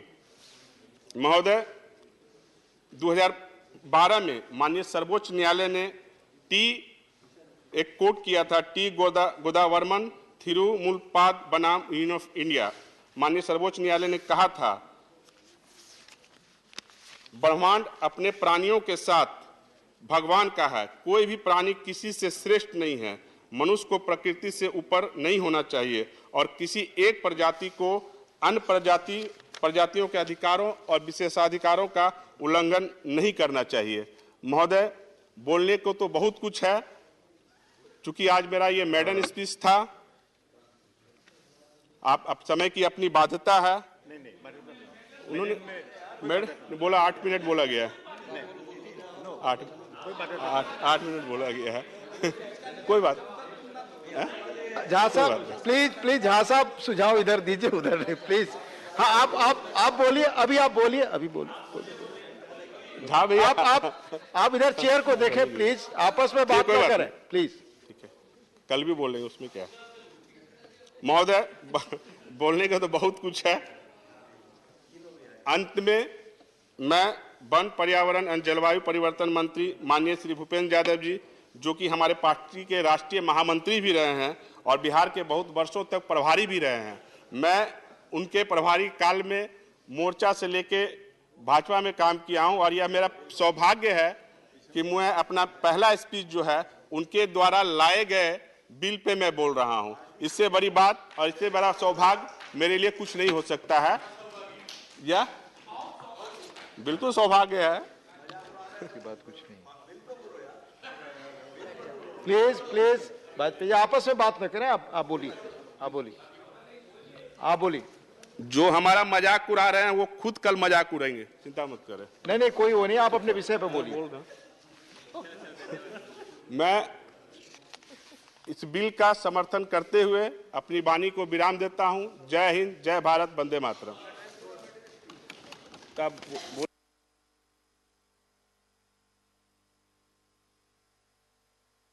धन्यवाद माननीय सदस्यगण। अभी माननीय संजय जी और सुशील जी का बोलने के लिए आया है। नहीं, लेकिन नियमतः आधे घंटे पहले आना चाहिए, बहस कंक्लूड हो रही है। तो आप में से कोई एक आदमी बोल ले, अपना व्यू पॉइंट रख ले। आप बोल दीजिए सर। धन्यवाद मान्यवर, आपने मुझे इस वन्य जीव संरक्षण संशोधन बिल पे अपनी बात कहने का मौका दिया। मान्यवर, इस बिल के बारे में हमारे दूसरे माननीय सदस्यों ने जो चिंता जताई, मैं उसी की ओर सदन का ध्यान आकृष्ट कराना चाहूंगा और सरकार का ध्यान आकृष्ट कराना चाहूंगा। कहीं ना कहीं इसके प्रयास पहले भी होते रहे और इस बिल के माध्यम से यही प्रयास हो रहा है कि भारत के संघीय ढांचे को और राज्य सरकार के अधिकारों को किस प्रकार से अतिक्रमण किया जाए। जब राज्यों के अंदर वन विभाग है, वन्य जीव संरक्षण की जिम्मेदारी बखूबी निभा रहा है, कई राज्यों में परेशानी हो सकती है। कई राज्यों में उनके राज्य के बोर्ड हैं वन्य जीव संरक्षण के लिए, जिसकी अध्यक्षता मुख्यमंत्री करते हैं, जिसकी देखरेख उस बोर्ड की निर्णय लेने की प्रक्रिया में स्वयं मुख्यमंत्री शामिल है। तो ऐसे में उन बोर्ड का अधिकार खत्म करना और सारा अधिकार अपने पास लेना, मैं समझता हूं ये उसी प्रकार की कोशिश है जैसे आपने जीएसटी का बिल लाके राज्य सरकारों का अधिकार छीना, डैम सेफ्टी बिल लाके राज्य सरकारों का अधिकार छीना। अभी राज्य सरकार की जहां तक हम बात करें, आप सोचिए, भाखड़ा व्यास मैनेजमेंट बोर्ड है पंजाब के अंदर मान्यवर, और उसमें पंजाब सरकार का एक भी प्रतिनिधि नहीं। आप अगर राज्य सरकार के हर अधिकार को छीनने का काम करेंगे, उसके हर अधिकार को अपने पास लेने का काम करेंगे, तो भारत का लोकतंत्र और भारत की संघीय ढांचा कैसे मजबूत होगा। अभी मैंने यह विषय ऑल पार्टी मीटिंग में भी उठाया था मान्यवर। राज्य सरकारों से आपने कहा कि निश्चित मात्रा में आप कोल आयात कीजिए विदेशों से। तो जब राज्य सरकार कोल इंडिया, जिसका प्रोडक्शन 30% बढ़ गया है, वो एनर्जी के लिए, पावर के लिए कोल इंडिया से डायरेक्ट कोयला खरीदना चाहता है, आपने कह दिया, एक फरमान जारी कर दिया कि आप विदेशों से कोयला आयात कीजिए, जबकि कोल इंडिया से उनको सस्ते में कोयला मिल रहा है। हमारी पंजाब की सरकार इसके लिए आपके सामने बार बार अनुरोध कर रही है कि हमें कोल इंडिया से जो पंजाब का कोटा है उसके लिए उपलब्ध कराया जाए। मैं इसी पे आ रहा हूं, तो इसलिए इसी पे आ रहा हूं। इसलिए कल यह भी दलील दी गई सरकार की तरफ से कि यह बिल इसलिए आवश्यक है कि बहुत सारे अंतरराष्ट्रीय ट्रीटी हमने किया है, जिसके पालन के लिए यह बिल लाना आवश्यक है। मान्यवर, बहुत सारे bill international treaty human rights को भी लेके है, बहुत सारे अंतर्राष्ट्रीय ट्रीटी श्रम कानूनों को लेकर भी है मान्य, और मजदूरों के अधिकारों को लेकर भी है। तो आप उनके अधिकार देने के मामले में कौन सा बिल लेके आते हैं? उनको संरक्षण देने के बारे में कौन सा बिल लेके आते हैं? प्रधानमंत्री जी ने बहुत अच्छा प्रयास किया मान्यवर, मैं बधाई देना चाहता हूं प्रधानमंत्री जी को और इस सरकार को भी। चीता लेके आए मान्यवर, पूरे देश ने स्वागत किया, कई घंटों तक टीवी चैनल पर उसका प्रसारण हुआ, अच्छी बात है। लेकिन वहां पर रहने वाले जो आदिवासी हैं, उनका जो विस्थापन होता है, उनको जो अपने जमीन से बेदखल किया जाता है, उसकी क्या योजना है मान्यवर सरकार के पास? वन्य जीव का संरक्षण आवश्यक है और कीजिए, इस संशोधन बिल के माध्यम से भी कीजिए, कोई दिक्कत नहीं है। लेकिन राज्य सरकारों के अधिकारों को छीना, आदिवासियों के अधिकारों को छीनना, जल जंगल जमीन पर उनके अधिकारों को छीनना, मैं समझता हूं कि यह बिल्कुल गलत है। और अगर आप चीता लेकर आए हैं मान्यवर, तो उस चीता को खिला क्या रहे हैं? ऐसा तो नहीं है कि चीता को संरक्षित करने के लिए दूसरे जो जीव हैं उनको खत्म किया जा रहा है, उनके सामने परोसा जा रहा है। तो इसके बारे में भी सरकार को अपना जवाब और अपना पक्ष रखना चाहिए। जहां तक वन्य जीव संरक्षण की बात है मान्यवर, हम लोग हमेशा इसके साथ हैं। और अभी तो इंसानी जीव के संरक्षण की बड़ी चिंता है मान्यवर। एक चुनाव हम लोग एमसीडी में जीते हैं, पता चल रहा है उनको भी उठाने की तैयारी हो रही है। इस विषय पे खुलेआम कह रहे हैं कि इंसानी जीव संरक्षित नहीं हो पाएंगे, विषय पर कह रहे हैं मेयर हमारा बनेगा, 30 सीटें कमाई बने। तो इसलिए मैं कह रहा हूं कि इंसानी जीव का भी संरक्षण, राज्य सरकारों का भी संरक्षण, राज्य सरकारों के अधिकारों का भी संरक्षण केंद्र सरकार की जिम्मेदारी है मान्यवर। ऐसे बिल लाकर राजभवन, राज्यपाल और एलजी का दुरुपयोग करके जो राज्य सरकारों को अधिकारों को छीनने का आपका प्रयास रहता है, यह गलत बात है और इसको रोकना चाहिए। धन्यवाद मान्यवर। श्रीमती सीमा द्विवेदी, प्लीज आपस में बात ना करें। सीमा जी। महोदय, यह जो वन्य जीव संरक्षण का विधेयक आया है, यह संशोधन लोगों, वनस्पतियों, कीट पतंगों, पशुओं सहित देश के पर्यावरण के लिए एक सार्थक महत्वपूर्ण कदम है। मैं इसके समर्थन में बोलने के लिए खड़ी हूँ। महोदय, अभी हमारे भाई माननीय संजय जी बोल रहे थे कि राज्यों का अतिक्रमण किया जा रहा है। मैं मान्यवर आपके बताना चाहती हूँ कि कोई ऐसा प्रांत नहीं है जहाँ पर पशुओं के ऊपर जघन्य अपराध न होता हो। वन्य प्रजातियों में अपराध 2021 में हिमाचल प्रदेश में 232, केरल में 181, जम्मू कश्मीर में 191, ऐसा कोई प्रांत नहीं है जहां पर इस तरह का अपराध न किया गया हो। और महोदय, इसी कारण से रंग बिरंगे पक्षियों को हम 3 दशक पहले अपने पास देखते थे, अब वह नगण्य हो गए हैं। इसको कहते हैं प्रत्यक्षम किम प्रमाणम। इससे बड़ा और क्या प्रमाण हो सकता है? जो पशु पक्षी हमारी इर्द गिर्द मंडराते रहते थे, दिखते रहते थे, वो दिख नहीं रहे। इसका मतलब कहीं न कहीं से उनके संरक्षण में कमी आई है। और मान्यवर, मैं बधाई देना चाहती हूँ अपने माननीय मंत्री जी को, जिन्होंने सरकार इस संशोधन कर कानून को मजबूत कर रहे हैं और विपक्ष इसे आधारहीन बातों को लेकर के विरोध कर रहा है। महोदय, मैं आपसे बताना चाहती हूँ, संशोधन विधेयक में पक्षियों, वनस्पतियों की पहले 6 अनुसूचियों में रखा गया था। अब इसको संशोधित कर करके 4 अनुसूची में कर दिया गया है। मैं समझती हूँ यह एक बहुत बड़ा सार्थक पहल है। इसके लिए भी मैं सरकार को बधाई देना चाहती हूँ। महोदय, पहले क्या था, जब जीव जंतुओं को लोग मारते थे, उस पर हमला करते थे, उसके लिए सरकार ने जो जुर्माना दिया था, पहले दिया था 25,000 का जुर्माना, 10,000 का जुर्माना। अब हमारी सरकार ने उस जुर्माने को 10,000 से बढ़ा करके 25,000 कर दिया। जहां पर 25,000 का जुर्माना था, उस जुर्माने को 25,000 से बढ़ा करके 1 लाख कर दिया।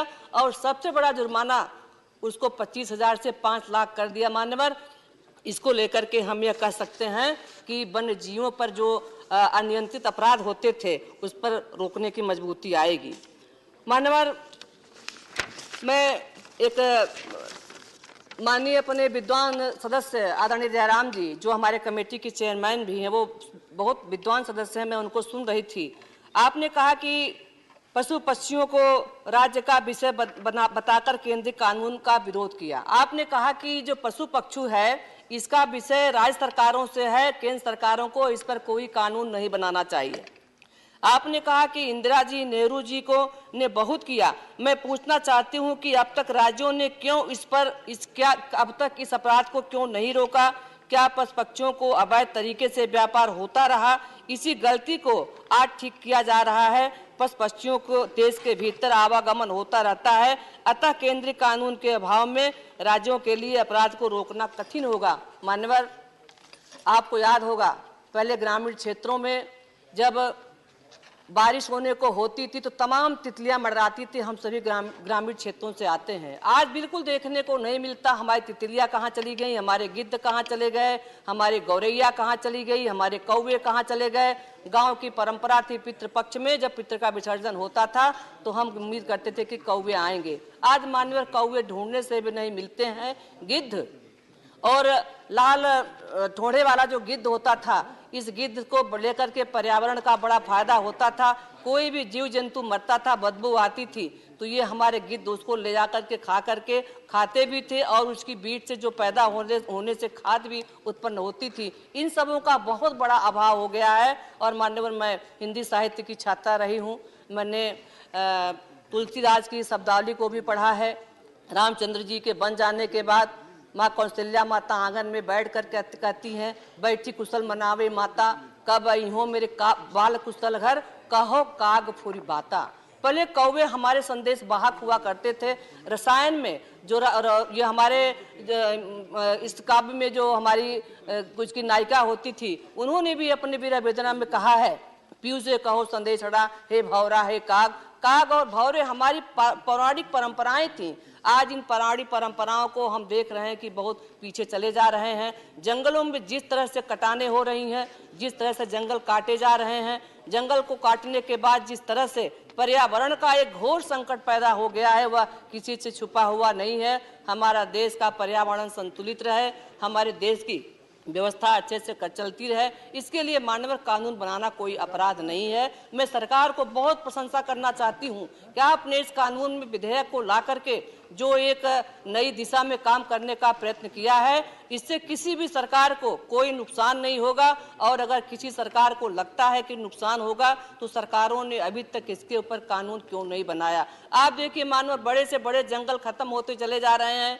पहले के जंगल होते थे, जब हम लोग जाते थे, कभी रास्ते में कहीं जाते थे, बड़े बड़े जंगल दिखते थे, बड़े बड़े पहाड़ दिखते थे। अब सबकी कटाने हो गई हैं, इस पर प्रतिबंध लगना बहुत आवश्यक है। मैं तो सरकार से इस समर्थन को लेकर के अपना पुरजोर समर्थन देती हूँ। यह बिल ला करके सरकार ने ऐसे लोगों के ऊपर उपकार किया है। मानवर, पशु पक्षी बेजुबान होते हैं, ये बोल नहीं सकते, ये अपनी पीड़ा को व्यक्त नहीं कर सकते। इनकी पीड़ा को अगर समझने का किसी ने काम किया है तो हमारे यशस्वी प्रधानमंत्री नरेंद्र भाई मोदी जी की सरकार ने इसको समझने का काम किया है, तभी ये विधेयक लेकर के हमारी सरकार यहाँ पर उपस्थित हुई है। अभी तमाम लोगों ने अपने अपने भाव को प्रकट किया, तमाम लोगों ने अपनी अपनी चिंता को जाहिर किया। मैं भी एक भारत की चिंता को देखते हुए मुझे ऐसा लगता है, जब हमारा पर्यावरण संतुलित रहता है, जब हमारी पशु पक्षी, हमारे जानवर, ये सारे लोग सही समय पर रहते हैं, तो सबके अपने अपने फायदे होते हैं, सबके अपने अपने नुकसान होते हैं। सरकार जिस तरह से इन बातों को लेकर के आई है, उसका यह एक अपना हमारा सबसे बड़ा फार्मूला यही है कि हम किसी के भी अधिकार में कोई कटौती नहीं कर रहे हैं, बल्कि भारत सरकार एक कानून ऐसा बना रही है कि जिस कानून के तले सब रह कर के अपना काम करें और हमारे वन्य जीवों का संरक्षण होता रहे, उनका संवर्धन होता रहे, उनकी प्रजातियां बढ़ती रहें। और मानो कभी कभी बाहर से जो कोई विदेशी, जो बाहर की प्रजातियां हमारे यहाँ आ जाती हैं, उनसे कभी कभी कोई संकट हो जाता है, उसके लिए भी रोकने का एक कारगर उपाय किया जा रहा है। मैं विपक्ष के सभी साथियों से निवेदन करना चाहती हूँ, मनुष्य तो मनुष्य होता है, लेकिन एक जो जानवर होता है वो बेजुबान होता है, वो बोल नहीं पाता, अपनी पीड़ा को व्यक्त नहीं कर पाता, अपनी करुणा को प्रकट नहीं कर पाता। ऐसे जानवर की रक्षा के लिए, ऐसे पशुओं की रक्षा के लिए हम सभी लोगों को सर्वसम्मत से इस बिल का समर्थन करना चाहिए। इतना कहा करके मैं अपनी वाणी को विराम देती हूँ। धन्यवाद। अब माननीय मंत्री जी का जवाब। सम्मान्य उपसभापति महोदय, 2 दिन से चलने वाली इस चर्चा में सदन के सभी सदस्यों ने इस बिल के प्रति अपनी सहमति व्यक्त करी। तो सबसे पहले तो मैं सब सदस्यों के प्रति आभार व्यक्त करता हूं कि उन्होंने बड़ी संवेदनशील विषय पे अपनी इस प्रकार की सहमति व्यक्त करी है। लेकिन सबसे पहले विषय इसी से चर्चा से प्रारंभ होना चाहिए कि जब हम विकास की बात करते हैं और विशेष रूप से वाइल्ड लाइफ की बात करते हैं, तो हमारा देश एक ऐसा देश है जहां पे जन, जंगल और जमीन एक साथ है। दुनिया में जब हम कहीं भी जाते हैं, पर्यावरण की वार्ताओं में जाते हैं, तो हमारा हमेशा दुनिया के सभी देशों से ये कहना होता है कि हमारे जंगल बायोडायवर्सिटी की दृष्टि से, संस्कृति की दृष्टि से, लाइफस्टाइल की दृष्टि से दुनिया के अन्य देशों से भिन्न है। और इसलिए भारत में जो वन हम जिसको कहते हैं, वो सांस्कृतिक महत्व के इसलिए भी हैं कि इस समय अभी 5 साल बाद जब यूएस में इंटरनेशनल फॉरेस्ट कॉन्फ्रेंस हुई, तो दुनिया ने भी इस बात को स्वीकार किया कि फॉरेस्ट पीस के लिए भी है, शांति के लिए भी है। और भारत ने अपना जो ज्ञान जिसको हम कहते हैं, जंगल में हमारे उपनिषदों की, वेदों की रचना हुई, और इसलिए जो लंबे समय से हमारे लोग इस वन क्षेत्र में रह रहे हैं, उनके अधिकारों की रक्षा भी महत्वपूर्ण है। मैं विषय को यहीं से प्रारंभ करूंगा। मनोज जी ने विषय उठाया और अभी संजय जी ने भी विषय उठाया। ये बात अलग है, मेरे को आज तक समझ में नहीं आ रहा मनोज जी ने कल यूएस के रास्ते पे जाने को क्यों कहा। लेकिन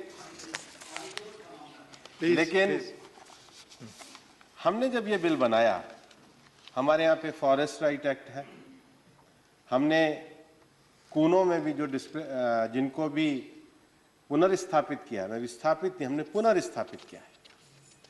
लेकिन जब पुनर्स्थापना का ये जो प्रोसेस चलता है, इसमें जो हमारी कम्युनिटीज हैं, फॉरेस्ट ड्वेलर्स हैं, ट्राइबल्स हैं, इनके लिए हमने इस बिल में क्या प्रोविजन किया? In section 35 of the Principal Act, after subsection 3, the following subsection shall be inserted, namely section 3B. हमने क्या इस बिल में प्रोविजन किया है? Till such time as the right of the affected persons are finally settled under section 19 to 26A, both inclusive except clause C of subsection 2 of section 24, the state government shall make alternative arrangement required for making available fuel, fodder and other forest produce to the persons affected in terms of their right as per the state government record. But उससे पहले हमारा ये जो कहना है कि उनके जो स्थानीय जो उनके fuel, fodder, other forest produce, उनके जो राइट्स हैं, वो तब तक पूरे माने जाएंगे जब तक कि उनका पूरी तरीके से पुनर्स्थापन ना हो जाए। ये इस बिल की संवेदनशीलता को दिखाता है। दूसरा, where a community reserve is declared on a private land under subsection 1 of section 36C of the Community Reserve Management Committee shall consist of the owner of the land, a representative of the State Forest or Wildlife Department under whose jurisdiction the community reserve is located, and also the representative of the panchayat concerned or the tribal communities as the case may be. तो हम जो पुनर्स्थापन चाहते हैं, हम सबके सहयोग से, सबके विकास से और सबको साथ लेकर चलते हैं। यही प्रधानमंत्री नरेंद्र मोदी जी का मंत्र है, सबका साथ, सबका विकास, सबका विश्वास, सबका प्रयास। मैं विशेष रूप से सदन की स्टैंडिंग कमेटी को भी धन्यवाद देना चाहता हूं। और बिल जब भी स्टैंडिंग कमेटी के सामने जाता है, सेलेक्ट कमेटी के सामने जाता है, तो निश्चित रूप से कुछ सजेशन भी आते हैं, अच्छे इनपुट भी आते हैं, कमेटी का विजडम भी होता है, स्टॉक होल्डर कंसल्टेशन भी होता है, और ये आवश्यक है। और जयराम जी की कमेटी में गया, जयराम जी ने 3 विषय हमें कहे। पहला कैप्टिव एलिफेंट के लिए, दूसरा उनका कहना था हमने स्टेट स्टैंडिंग कमेटी को एक्स्ट्रा पावर कर दी, और तीसरा जयराम जी का कहना था कि उन्होंने जिस तरीके से सूची को इस बिल में लगाने को कहा था उस हिसाब से हमने सूची को नहीं लगाया। यहां पर बहुत बार हमारे सरकार के लिए और हमारे लिए ये कहा गया कि हम फेडरल स्ट्रक्चर को ले रहे हैं। ये तो वाइल्ड लाइफ की पावर ही जब आई, जब 42nd अमेंडमेंट आपके समय में आया, आपने स्टेट की पावर लेके कॉन्करेंट लिस्ट में इसको लिया संवर्ती सूची में। नहीं, प्लीज आपस में बात कर, प्लीज आप भी समझ लो। तो ये आवश्यकता होती है, हमारा संविधान गतिशील संविधान है। इसी सदन ने, इसी सरकार के नेतृत्व में जीएसटी जैसा हिस्टोरिक लॉ बनाया, जिसमें राज्य की विधानसभाएं और केंद्र की संसद ने अपनी पावर एक जीएसटी काउंसिल को दी और देश के फेडरलिज्म को कोऑपरेटिव और फ्रेंडली जो संघवाद है उसमें परिवर्तित किया, सहकारिता को सहभागिता में परिवर्तित करके देश को आगे बढ़ने के लिए प्रेरित किया।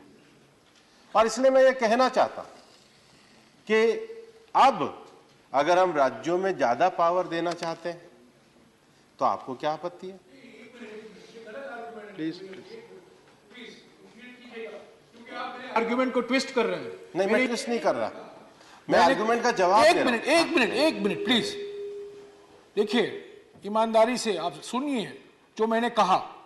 मैंने कहा आज एक state board on wild life है, उनके कुछ अधिकार हैं, चीफ मिनिस्टर उस स्टेट बोर्ड की अध्यक्षता करते हैं।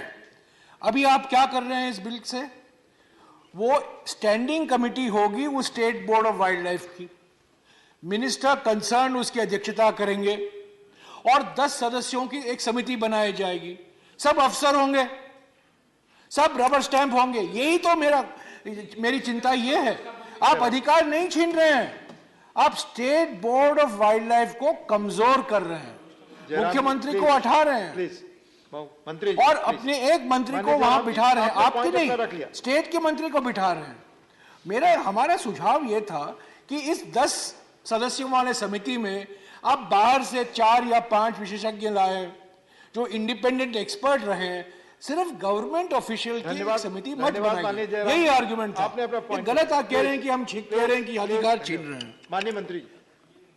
माननीय उपसभापति महोदय, ये देश में कैसी राजनीतिक बहस हम खड़ा करना चाहते हैं? जब हम संसद को पढ़ते हैं और जब हम संसदीय परंपरा को पढ़ते हैं तो मंत्रिमंडल सामूहिकता के आधार पर काम करते हैं, मुख्यमंत्री तो उसका नेतृत्व करते हैं और देश की जनता उनको चुनती है। तो क्या आप देश की जनता में अविश्वास करते हैं? क्या उन्होंने, देश की जनता ने अपनी पूरी बुद्धि क्षमता का उपयोग करके अपने जनप्रतिनिधियों का चुनाव नहीं करा, एक दल को सत्ता नहीं सौंपी? तो इसका मतलब आप ये मानते हैं कि अगर किसी मंत्री की अध्यक्षता हो गई तो गलत हो गई क्योंकि वो जनप्रतिनिधि है, वो संविधान की ओथ ले रहा है, वो संसद की ओथ ले रहा है? ये किस तरीके से लोकतंत्र को हम देखना चाहते हैं? लोकतंत्र में जनता के चुने हुए प्रतिनिधि को चेयरमैन के काम करने का अधिकार है। हमने अधिकार में राज्यों को ज्यादा निर्णय लेने में सक्षम बनाया है, जो संघवाद को मजबूत करता है। और यहां पर मैं ये भी कहना चाहता हूं कि आपने ये कहा कि हमने रिलीजियस के अलावा अदर पर्पस क्यों करा। आप ही को पता है कि सेक्शन 38 जो है इस बिल का, जो 72 में बना है, जिसको आप क्लेम करते हैं, हम कहते हैं अच्छा बिल है, 72 से बिल काम चल रहा है। 2004 में आपकी सरकार के समय में रहते हुए हमने अंतर्राष्ट्रीय संधि के प्रति आश्वासन भी दिया था। 1976 से हम उस संधि के सदस्य हैं। हम बार बार कहते रहे कि हम कस्टम एक्ट से, बाकी एक्ट से इसको रेगुलेट कर देंगे, हमने रेगुलेट नहीं किया। उन्होंने कहा आप इन सारे एक्ट की जगह सीधा एक एस्टेब्लिश सिस्टम लाइए। 2004 में, 2005 में आपने एश्योरेंस दिया, उसको पूरा करना एक परंपरागत चलती हुई सरकार का दायित्व है। उस दायित्व को हम पूरा कर रहे हैं और जब हम उस दायित्व को पूरा कर रहे हैं तो उसी बिल में तो सेक्शन 38 में जू का लिखा हुआ है।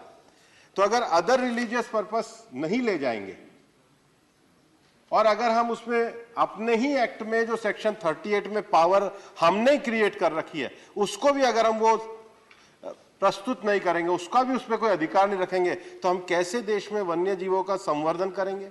और आप ही की रिकमेंडेशन इसमें कमेटी की है, जो हमने कहा कि जो स्पेशलाइज आपने जो उसमें रिकमेंड किया था, हमने कहा था क्योंकि आज के समय में कई स्पीशीज अलग हो रही है, हाथी के संबंध में नहीं, ये अन्य जीवों के संबंध में। पर जब सेक्शन 38 में ऑलरेडी जू रिकॉग्नाइज है, अथॉरिटी है, लेकिन इस सदन में मैं इस विषय पर यह आश्वासन भी देना चाहता हूं कि हम जो भी रूल मेकिंग का काम करेंगे, हाथियों के पूरे संरक्षण, संवर्धन और उनके पूरे तरीके से जो एक्ट के प्रोविजन है उसके अनुसार करेंगे, हम कहीं दाएं से बाएं नहीं। लेकिन ये पावर हमको रूल्स में इसलिए ये एनेबलिंग लॉ, जैसे जैसे समय और परिस्थिति बदलती है। रिलीजियस तो आप लोगों ने, कमेटी ने रिकमेंड किया, हम इसका भी स्वागत करते हैं और हम इसका भी आपका ही सेक्शन 38 में जू अथॉरिटी, तो हम बाकी सारे पर्पस बंद कर दें, बाकी सब छोड़ दें। तीसरा विषय, प्लीज मैं ये सूचित करना चाहता हूं, जो इस विषय को शुरू कराते समय विवेक तनखा जी ने करा था, उन्होंने कहा था कि थर्ड पार्टी कैसे इसमें कोई शिकायत कर सकती है, क्योंकि पड़ोसी को ज्यादा अच्छी तरीके से पता होता है।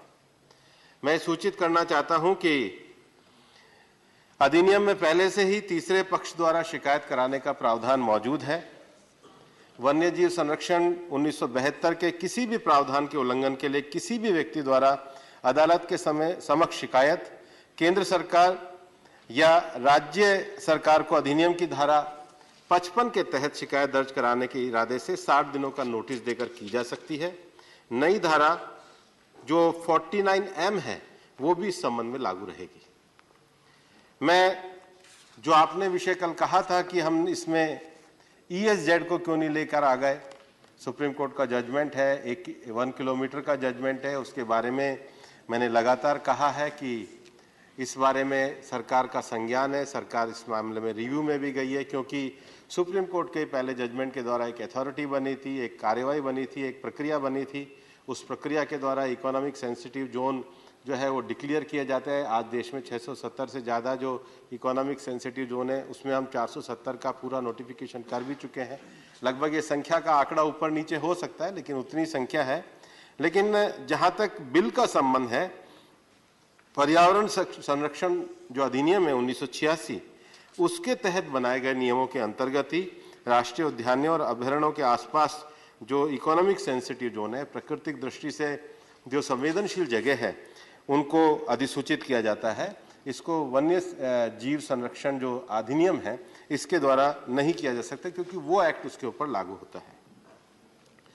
कनिमोझी जी ने अपना विषय यहाँ पर रखा था और उनका कहना था कि क्या वाइल्ड लाइफ एक्ट और फॉरेस्ट राइट एक्ट में आपस में कोई कॉन्फ्लिक्ट है? कोई कॉन्फ्लिक्ट नहीं है, बल्कि इस बार तो हमने जो फॉरेस्ट राइट में जो उनके राइट्स हैं, जब तक उनका वाइल्ड लाइफ एक्ट के अंतर्गत उनको पुनर्स्थापित करने की प्रक्रिया पूरी नहीं हो जाती, तब तक हमने उनको संरक्षित करने के लिए ज़्यादा सुविधाजनक बनाया है।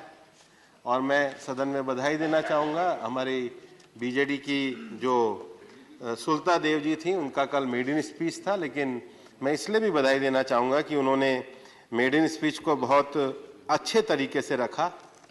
हम जानते हैं कि भारत में जो 17 बायोस्फीयर क्षेत्र करे हैं, उसमें उड़ीसा का जो हमारा सतकोशी का एरिया है, वो देश का सबसे संपन्न जैव विविधता का क्षेत्र है। और मैं मानता हूँ कि उड़ीसा जैसे प्रदेश में जो मैन एनिमल कॉन्फ्लिक्ट है, उसमें जो हाथियों का कॉन्फ्लिक्ट है वो सबसे ज़्यादा है। और मैं यहाँ सूचित करना चाहता हूँ कि सामान्यतः हाथी जो चलते हैं वो एक निश्चित रास्तों के ऊपर चलते हैं, जिन रास्तों से उनका नियमित आना और जाना रहता है। हमारा राज्य सरकारों को ये निर्देश रहता है कि जो हॉट स्पॉट्स हैं उनकी पहचान करनी चाहिए और उनकी अंतर्राज्यीय आवाजाही, क्योंकि जो पूरा मूवमेंट होता है, अगर हमारे ये झारखंड से बंगाल का मेदिनीपुर होते हुए पूरा उड़ीसा में हमारा पूरा हाथी का पुरलिया बांकुरा मेदिनीपुर होते हुए पूरा रूट है, तो नॉर्थ बंगाल में भी है, प्लस ये झारखंड का हमारे तो जयराम जी तो पूरा उस जंगल को मोटरसाइकिल पे घूमे, सारंडा के जंगल को, उधर से खरसवा सरायकेला होता हुआ, और वो जंगल हमने भी पूरा देखा है, हाथियों के रूट को भी हमने देखा है। और उस नाते भारत सरकार ने 2017 में एक दिशा निर्देश जारी किए थे और इसके लिए अंतर्राज्यीय समन्वय समिति बनाने का, क्योंकि जब तक अगर हम रूट पे नहीं रोकेंगे तो फिर वो उन गांवों में आकर के उत्पात मचाने का विषय रहेगा। और फरवरी 2021 और जून 2022 में भी वापस से हम लोगों ने मैन एनिमल कॉन्फ्लिक्ट के लिए गाइडलाइन निकाली थी। केरल के हमारे मित्र जॉन जो कह रहे थे, ऐसा नहीं है कि मैंने कभी ऐसा कहा कि टाइगर का क्या होगा, हमें तो सबको बचाकर रखने का विषय है। लेकिन मैं हमारे केरल के सांसदों को कहना चाहता हूं, और मैं बार बार कहता हूं, आपकी सरकार भी है वहां पर, वाइल्ड लाइफ एक्ट का सेक्शन 11B है। मैं माननीय उपसभापति जी, चूंकि ये विषय बार बार आता है इसलिए मैं ये पढ़ना भी चाहता हूं। The chief wild life warden और द ऑथराइज्ड ऑफिसर में, if he is satisfied that any wild animal specified in Schedule 2nd, Schedule 3rd or Schedule 4th has become dangerous to human life or to property, including standing crops or any land, or is so disabled or deceased as to be beyond recovery by order in writing and stating in the reason therefore, permit any person to hunt such animal or group of animals in a specified area or cause as such animal or group of animal in that specified area to be hunted। तो आपको पूरे राज्य में vermin bore करने की क्या जरूरत है? जिस क्षेत्र में नुकसान है आपको पावर है। फरवरी 2021 जून 2022 में हमने गाइडलाइन निकाली है, केरल सरकार ने 11 बार उसका प्रयोग किया है। आप बार बार ये विषय को उठाकर लोगों की सेवा नहीं करते, राजनीतिक विषय क्यों बनाते हैं? मैं ये कहना चाहता हूं कि जो अधिकार आपके अंतर्गत है, जिस अधिकार के लिए हमने गाइडलाइन निकाल रखी है, जिस अधिकार को हमने कानून के द्वारा दे रखा है, आप उस अधिकार का प्रयोग नहीं करते। राज्य की जनता को भी हम कहते हैं, क्यों आप इसका प्रयोग नहीं करते? जब सरकार की गाइडलाइन है, केवल हमारे को केवल भाषण देना है, केवल हमारे को केवल किसी भी विषय को गुमराह करना है। Please no John please John no. और इसलिए मैं ये कहना चाहता हूं,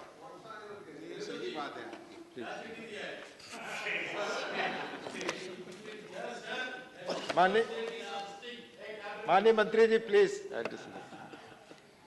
और इसलिए मेरा माननीय उपसभापति जी सदस्यों से कहना है कि हमारा जो मुख्य विषय है, वन्य जीवों का भी संरक्षण होना चाहिए, स्थानीय समुदायों का भी संरक्षण होना चाहिए, और जो हमारे समुदाय लंबे समय से वहां पर रहते आ रहे हैं, अगर आज उसका प्रे एरिया जो हमारे प्रफुल्ल पटेल जी ने अपने भाषण में कहा, निश्चित रूप से हम जो भी जंगल है उसके प्रे एरिया की सबसे पहले जाकर के चिंता करते हैं।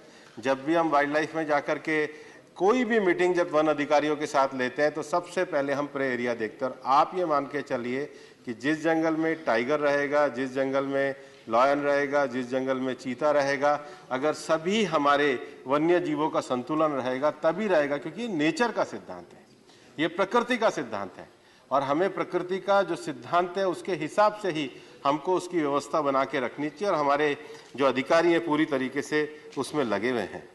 अयोध्या रामी रेड्डी जी ने उल्लेख किया कि कुछ प्रजातियां अनुसूचियों से गायब हैं।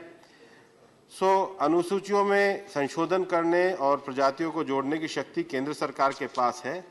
हमारे पास, मैं आपके सामने कहना चाहूँगा कि हमारे देश में बहुत अच्छे इंस्टीट्यूट है, और बल्कि तो जयराम जी भी पर्यावरण मंत्री रहे हैं, इनका भी अच्छा योगदान रहा है। जो हमारे इंस्टीट्यूट है, चाहे हमारा वाइल्ड लाइफ इंस्टीट्यूट और WII हो, चाहे हमारा ZSI हो, चाहे हमारा BSI हो, फॉरेस्ट मैनेजमेंट को लेके हमारा IIFM हो, ये देश के, और ये 2-3 इंस्टीट्यूट तो लगभग 100 साल पुराने हो गए हैं, और इनके पास जो संग्रह है, इनके पास जो कलेक्शन है, इनके पास जो विजडम है, और अभी हमारे कोयम्बटूर में भी एग्रो फॉरेस्ट्री में ट्री जेनेटिक्स को लेकर के अच्छे काम कर रहे हैं। ICFRE जैसा बड़ा इंस्टीट्यूट इस देश के पास है।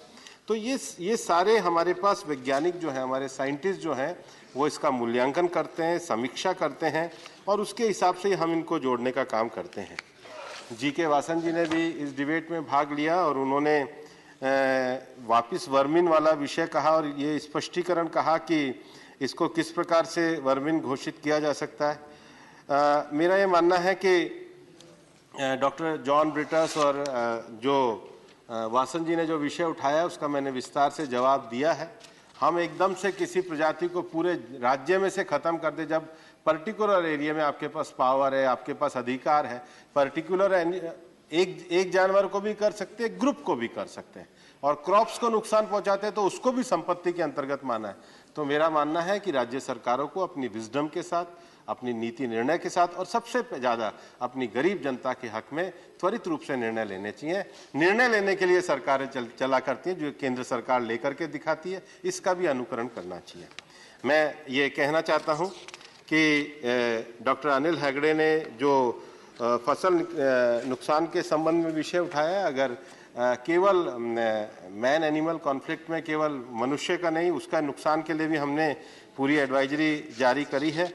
जोशमणि जी ने अपने जो विषय में दावा न्यायाधिकरण के संबंध में मैं सूचित करना चाहता हूं कि उसमें भी जो अगर किसी व्यक्ति की मृत्यु होती है या चोट लगती है तो हमारे पूरे एडवाइजरी में हमने पूरी राशि और उसको देने की एक व्यवस्था भी करी है। और रविंद्र कुमार जी ने अपने विषय को रखते हुए जो पालतू और बंदी हाथियों को एक अलग श्रेणी में शामिल करने के लिए सूचित किया है कि बंदी पशुओं को अलग से रखा जाए, उसकी कोई आवश्यकता नहीं, क्योंकि इसमें एक्ट में पूरा प्रोविज़न हम लोगों ने पूरे तरीके से किया है। महोदय, मैं आपके सामने ये कहना चाहता हूँ कि हमारी सरकार पूरे तरीके से इस बात के लिए है कि देश में वन्य क्षेत्रों का दायरा भी बढ़े और वन्य क्षेत्रों के दायरे को बढ़ाने के लिए मैं कुछ तथ्य आपके सामने रखना चाहता हूँ। आप मुस्कुराइए मत, मैं नहीं, बहुत सारे सदस्यों ने ये कहा है कि हम अंधाधुंध परमिशन दे रहे हैं, हम बिना देखे हुए परमिशन दे रहे हैं और हमारे जो केतकर जी जो कह रहे थे कि सरकार पूरे तरीके से जंगलों को कटवा रही है, मैं ये बताना चाहता हूँ कि सन 2004 से और 2014 तक 10 सालों में देश में 2,26,682 हेक्टर जो है ये डाइवर्ट हुआ, तो एवरेज ईयर जो है वो 28,372 हुआ, जबकि जो एनुअल जो कंपनसेटरी 22,668 हुआ, जबकि हमने अपनी सरकार के समय में 1,30,000 जो 2014 से 2022 तक 1,30,703 हेक्टर जो है वो हमारा डाइवर्ट हुआ, जो एनुअल है उनके 22,000 जो पिछले 10 साल था उसके मुकाबले में केवल 16,337 हुआ।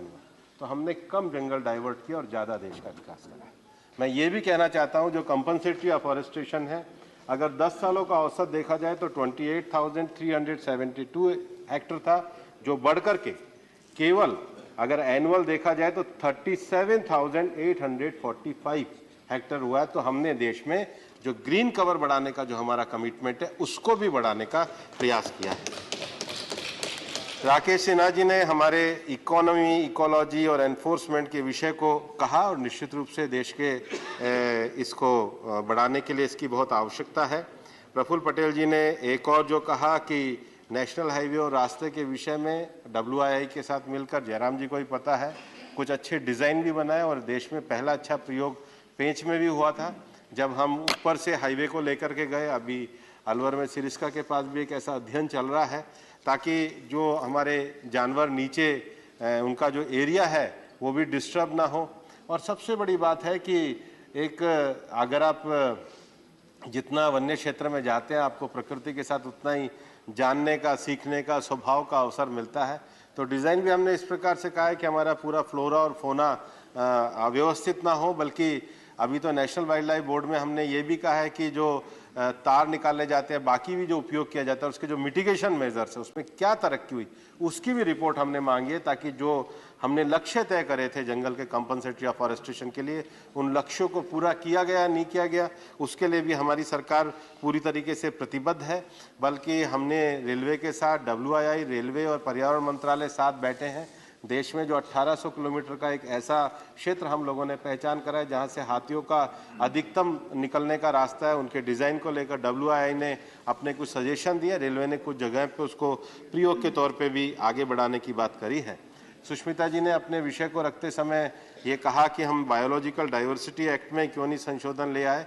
बायोलॉजिकल डाइवर्सिटी एक्ट नियोगा प्रोटोकॉल में एक अलग संधि के नाते हम लोग उस विषय को करते हैं, और उसमें जो सबसे बड़ा विषय है बायोलॉजिकल डाइवर्सिटी में जो वल्नरेबल कम्युनिटी है, जिनके ABS राइट हैं, वो ABS राइट उनको एश्योर होकर कैसे मिले, सरकार उसके लिए पूरी तरीके से प्रतिबद्ध है।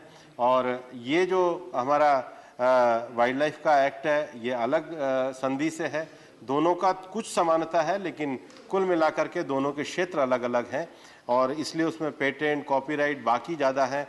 अगर वाइल्ड लाइफ एक्ट में देखा जाए तो जंगली जीवों का संरक्षण, उनका अवैध व्यापार, ये ज़्यादा है। तो दोनों में समानता होते भी अलग अलग कार्यक्षेत्र हैं।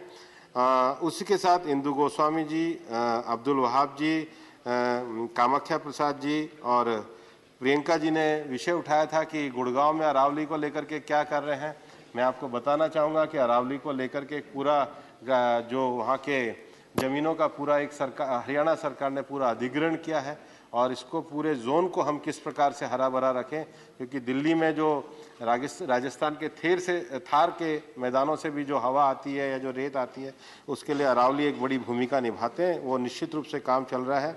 शंभू शरण जी, संजय जी के सीमा द्विवेदी जी ने अपने विषय रखे, अन्य भी सदस्यों ने विषय रखे हैं।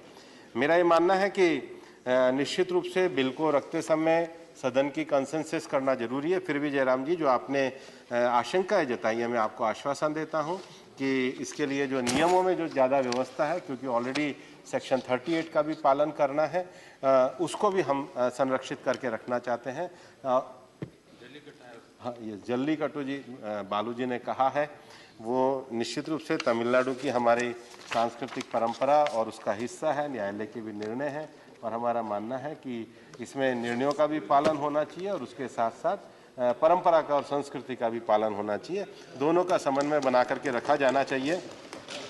मेरा इस सदन से अनुरोध रहेगा कि एक संवेदनशील विषय था जिस पर प्रकृति, जन जीवन, जंगल और सबके बारे में हम लोगों ने बड़ी संवेदना के साथ विषय रखा है, और निश्चित रूप से जो कल मैं अपने विषय को दोहराना नहीं चाहता हूँ, साइटिस में इस बार जिस प्रकार से भारत ने अपनी उपलब्धियां करी है, आने वाले समय में भी हम दुनिया में जब पर्यावरण की बात करते हैं और माननीय प्रधानमंत्री जी की जिसको environment friendly life style mission life की बात करते हैं, तो उसमें इस देश का जंगल भी सुरक्षित रहे। और उसके साथ साथ मैं अपनी बात को अंतिम रूप देते समय कहना चाहूँगा कि बहुत सारे लोगों ने बर्ड्स की बात करी, और उसके लिए हमारे देश के वेटलैंड बहुत महत्वपूर्ण हैं। एक रामासर ट्रीटी है जिसके अंतर्गत अपने ऐसे वेटलैंड जिनको आप अंतर्राष्ट्रीय दर्जा दिला के संरक्षित करना चाहते हैं। भारत ने आज़ादी के 75वें वर्ष में देश की 75 वेटलैंड अब हमारी रामासर साइट्स में है, जो हम सब लोगों के लिए गौरव का विषय है। बहुत बहुत धन्यवाद। The question is that the Wildlife Protection Amendment Bill 2022 as passed by Lok Sabha be taken into consideration. Those in favor will please say aye. Those against will please say no. I think the ayes have it, the ayes have it, the ayes have it. The motion is adopted. We shall now take up clause by clause consideration of the bill. Clauses 2 to 10 stand part of the bill. Those in favor will please say aye. Those against will please say no. I think the ayes have it, the ayes have it, the ayes have it. Clauses 2 to 10 are adopted. Clause 11 stands part of the bill. There is one amendment, number 1 by Dr. John Brittas. Retain the status quo of State Board. Amendment moved. Those in favor will please say aye. Those against will please say no. I think the noes have it, the noes have it, the noes have it. The amendment is negative. I shall now put clause 11 to vote. Those in favor will please say aye. Those against will please say no. I think the ayes have it, the ayes have it, the ayes have it. Clause 11 is adopted. Clauses 12 to 26 stand part of the bill. Those in favor will please say aye. Those against will please say no. I think the ayes have it, the ayes have it, the ayes have it. Clauses 12 to 26 are adopted. Clause 27 stands part of the bill. There is one amendment, number 2 by Dr. John Brittas. Sir, I move the bill, move the amendment. Thank you. Okay. Amendment moved. Those in favor will please say aye. Those against will please say no. I think the noes have it, the noes have it, the noes have it. The amendment is negative. I shall now put clause 27 to vote. Those in favor will please say aye. Those against will please say no. I think the ayes have it, the ayes have it, the ayes have it. Clause 27 is adopted. Clause 28 to 37 stand part of the bill. Those in favor will please say aye. Those against will please say no. I think the ayes have it, the ayes have it, the ayes have it. Clauses 28 to 37 are adopted. Clause 38 stands part of the bill. There is one amendment, number 3 by Dr. John Brittas. Are you moving? I am moving it. It's to empower the states to declare a vermin. I am moving it. Yeah. Those in favor will please say aye. Those against will please say no. I think the noes have it, the noes have it, the noes have it. The amendment is negative. I shall now put clause 38 to vote. Those in favor will please say aye. Those against will please say no. I think the ayes have it, the ayes have it, the ayes have it. Clause 38 is adopted. Clauses 39 to 41 stand part of the bill. Those in favor will please say aye. Those against will please say no. I think the ayes have it, the ayes have it, the ayes have it. Clauses 39 to 41 are adopted. Clause 1, the enacting formula and the title stand part of the bill. Those in favor will please say aye. Those against will please say no. I think the ayes have it, the ayes have it, the ayes have it. Clause 1, the enacting formula and the title are adopted. Shri Bhupendra Yadav to move that the bill be passed. माननीय उपसभापति महोदय, मैं प्रस्तावित करता हूं कि इस bill को पारित किया जाए. Motion moved that the bill be passed. The question is that the bill be passed. Those in favor will please say aye. Those against will please say no. I think the ayes have it, the ayes have it, the ayes have it. The bill is passed.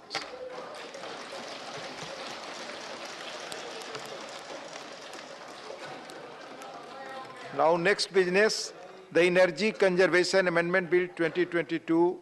Sri Rajkumar Singh to move a motion for consideration of the Energy Conservation Amendment Bill 2022.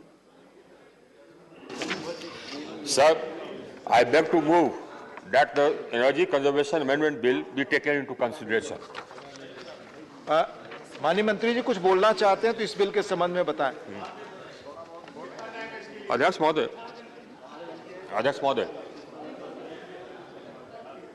बीते कुछ दशकों से पर्यावरण की चिंता, पर्यावरण में deterioration की चिंता पूरी दुनिया को सताती रही. इसके लिए कई सारे कॉन्फ्रेंसेस हुए, क्योटो हुआ, उसके बाद से एक MOFCC है जो कि कॉन्फ्रेंस ऑफ पार्टीज है फॉर कम्बैटिंग क्लाइमेट चेंज. उसके अंतर्गत कॉन्फ्रेंस ऑफ पार्टीज की बैठकें हुई. इन सभी बैठकों में विभिन्न देशों ने कमिटमेंट्स किया अपने एमिशंस को कम करने के लिए, एनर्जी ट्रांजिशन करने के लिए, क्लाइमेट एक्शन करने के लिए. हम लोगों ने भी किया.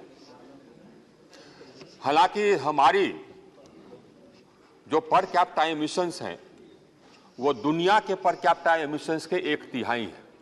Our per capita emissions are 1/3 of the global average. अगर आज के दिन में हम देखें जो टोटल कार्बन डाइऑक्साइड का लोड है एनवायरमेंट पर,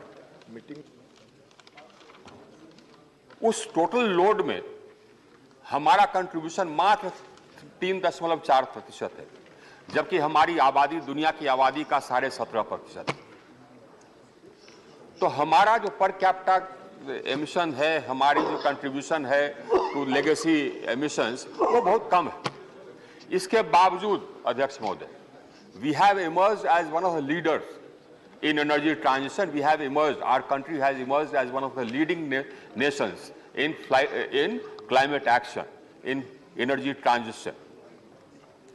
We are the only major country, only major economy, जिसके कि climate action compliant है with a sub-2 degree rise in global temperature. हम लोगों ने pledge किया था, we had pledged in COP21 in Paris that by 2030, 40% of our established power generation capacity will come from non-fossil sources. Mr. Chairman, sir, you'll be happy to know that we achieved this target 9 years in advance. We achieved this target in November 21. Today, our non-fossil fuel power generation capacity is 42% of our total capacity. हमारी total capacity आज के दिन में 408 gigawatt है, यानी कि 4,08,000 megawatt. हमारी non-fossil fuel capacity यानी कि renewables, solar, wind, hydro, और non-fossil fuel में nuclear भी आता है. nuclear कम है हमारा, 6,800 मेगावाट है, लेकिन ये सब को जोड़ करके 1,73,000 मेगावाट है, जो कि हमारी एस्टैब्लिश कैपेसिटी का 42% है.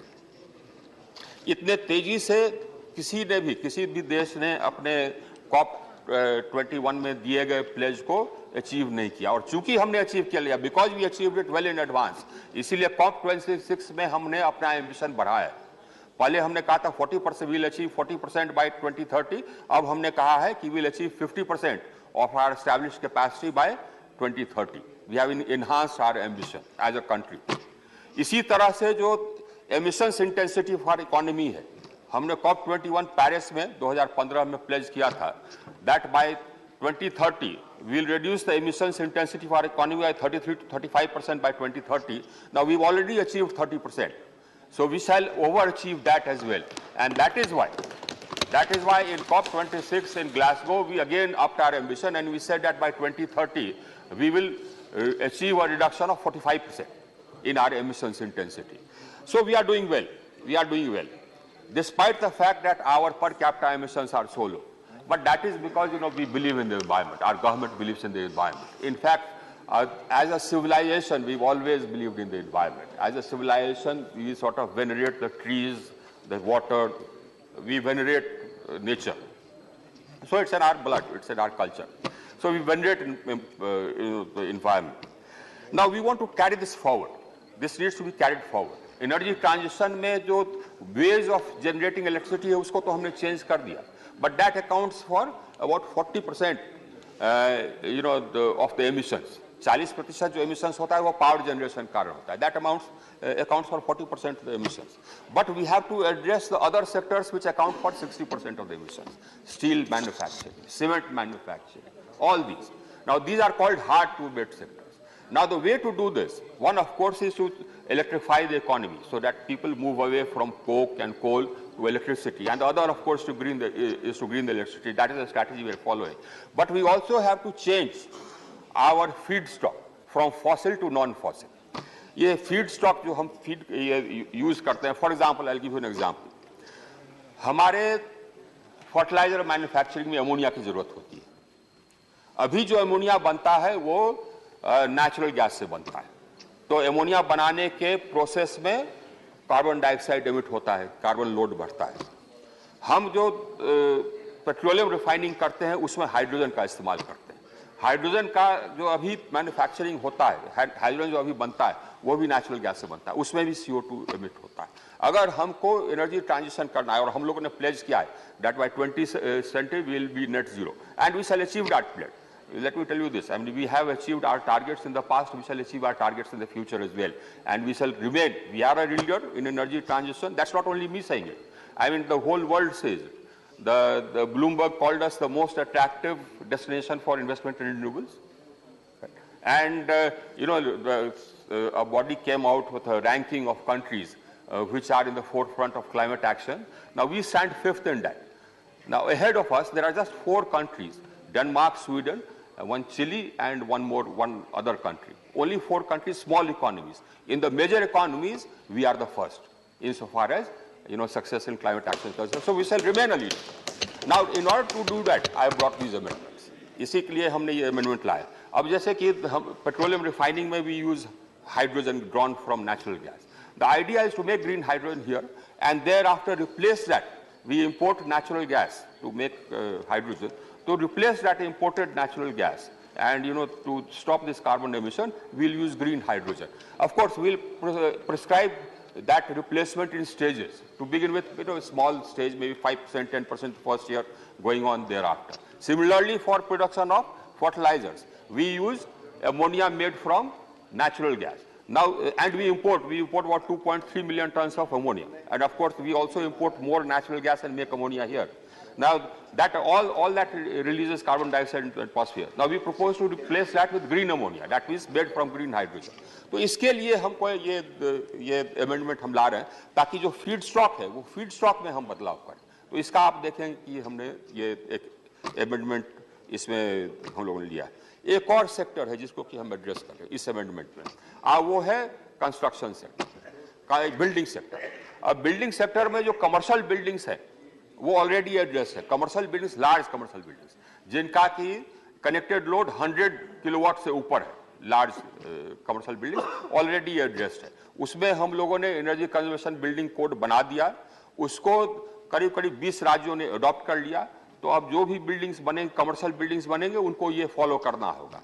इसी तरह से जो लार्ज आजकल मल्टी स्टोरेड फ्लैट्स बन रहे हैं, रेजिडेंशियल फ्लैट्स बन रहे हैं अध्यक्ष महोदय, तो उसमें भी एनर्जी एफिशिएंसी की बहुत गुंजाइश है. अब उसमें क्योंकि अब जो एमिशंस है उसका 24% हमारा ये हाउसिंग सेक्टर, बिल्डिंग सेक्टर से आता है. तो उसको हम इसमें इंक्लूड कर रहे हैं, लार्ज, वेरी लार्ज वंस, जो कि लार्ज बिल्डिंग ब्लॉक्स है, उसको इंक्लूड कर रहे हैं. तो ये दो मेन हमारे इसमें ये है प्रोविजन. एक थर्ड प्रोविजन है कार्बन मार्केट. अभी एक तरह का कार्बन मार्केट हमारे यहाँ है. जैसे कि हमारे जो ये एमिशंस इंटेंसिटी को रिड्यूस करने के लिए हम लोगों ने एक स्कीम लाया, उसको कहते हैं परफॉर्म अचीव ट्रेड. वो इंडस्ट्री के लिए लाया, जिसमें कि हम इंडस्ट्री के लिए एमिशंस का स्टैंडर्ड्स फिक्स करते हैं और एनर्जी कंजम्पशन का स्टैंडर्ड्स फिक्स करते हैं और एमिशंस इंटेंसिटी का. अगर उससे ज्यादा अचीव कर लिया उन्होंने तो उनको हम एनर्जी सेविंग सर्टिफिकेट देते हैं. और जो इंडस्ट्री उसको नहीं अचीव कर पाई वो तो या तो एनर्जी सेविंग सर्टिफिकेट खरीदती है या नहीं तो पेनल्टी देती है, फाइन देती है.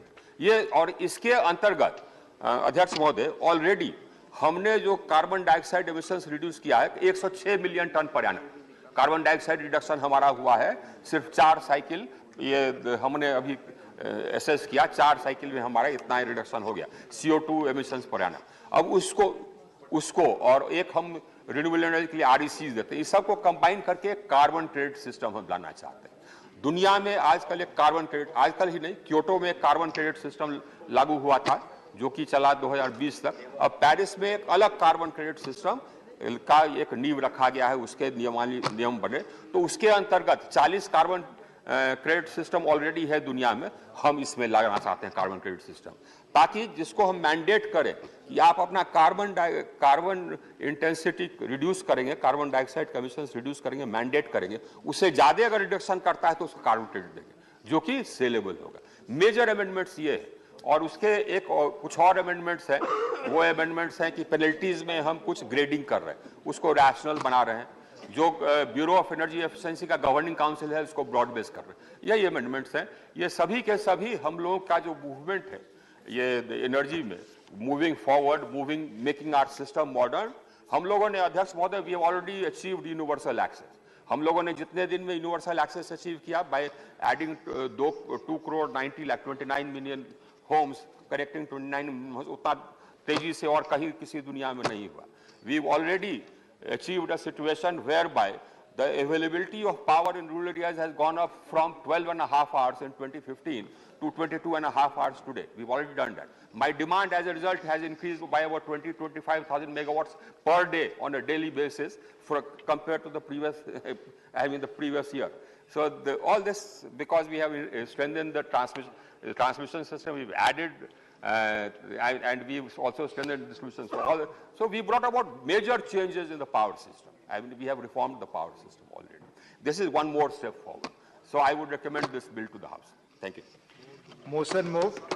There are 3 amendments by Sri Ella Maram Karim ji, Dr. John Britas ji and Dr. V. Siudasan ji for reference of Energy Conservation Amendment Bill 2022 as passed by Lok Sabha to a select committee of the Rajya Sabha. Members may move the amendments at this stage without any speech. Sri Elamaram Karimji. Are you moving your amendment? Not moving. Not moved. Dr. John Brittashi, are you moving your amendment? Sir, I am not moving concerning his past deeds of taking on communal forces when Thank he you. was in Bihar. So amendment not moved. Dr. V. Shivadasanji, are you moving your amendment? I am not moving, sir. Not moved. So all the three amendments, they are not moved. The motion for consideration of the bill are now open for discussion. Dr. Abhishek Manu Singhvi ji. Mr. Chair, sir, as I rise broadly in support of the bill, I am nonetheless struck by some very unique features of the Indian legislative process and, more importantly, the governance process in the context of passing legislation. But first, sir, with your permission, I have said it before in previous governments, and I repeat it, a minor procedural issue about amendment bills which carry roughly 80 to 100 amendments, as this one does. This amends the Energy Conservation Act of 2001 with about 90 odd amendments. Is it too much, sir, to ask the legislative department, irrespective of government, to give us the act originally with brackets and footnotes as to what it would look if this amendment was passed? The idea of going and locating each of these 90 amendments in the original act is a nightmarish exercise for somebody who wants to go into the detail. And it's a very small thing. It is done by publishers who publish books of new acts each year or twice a year with amendments.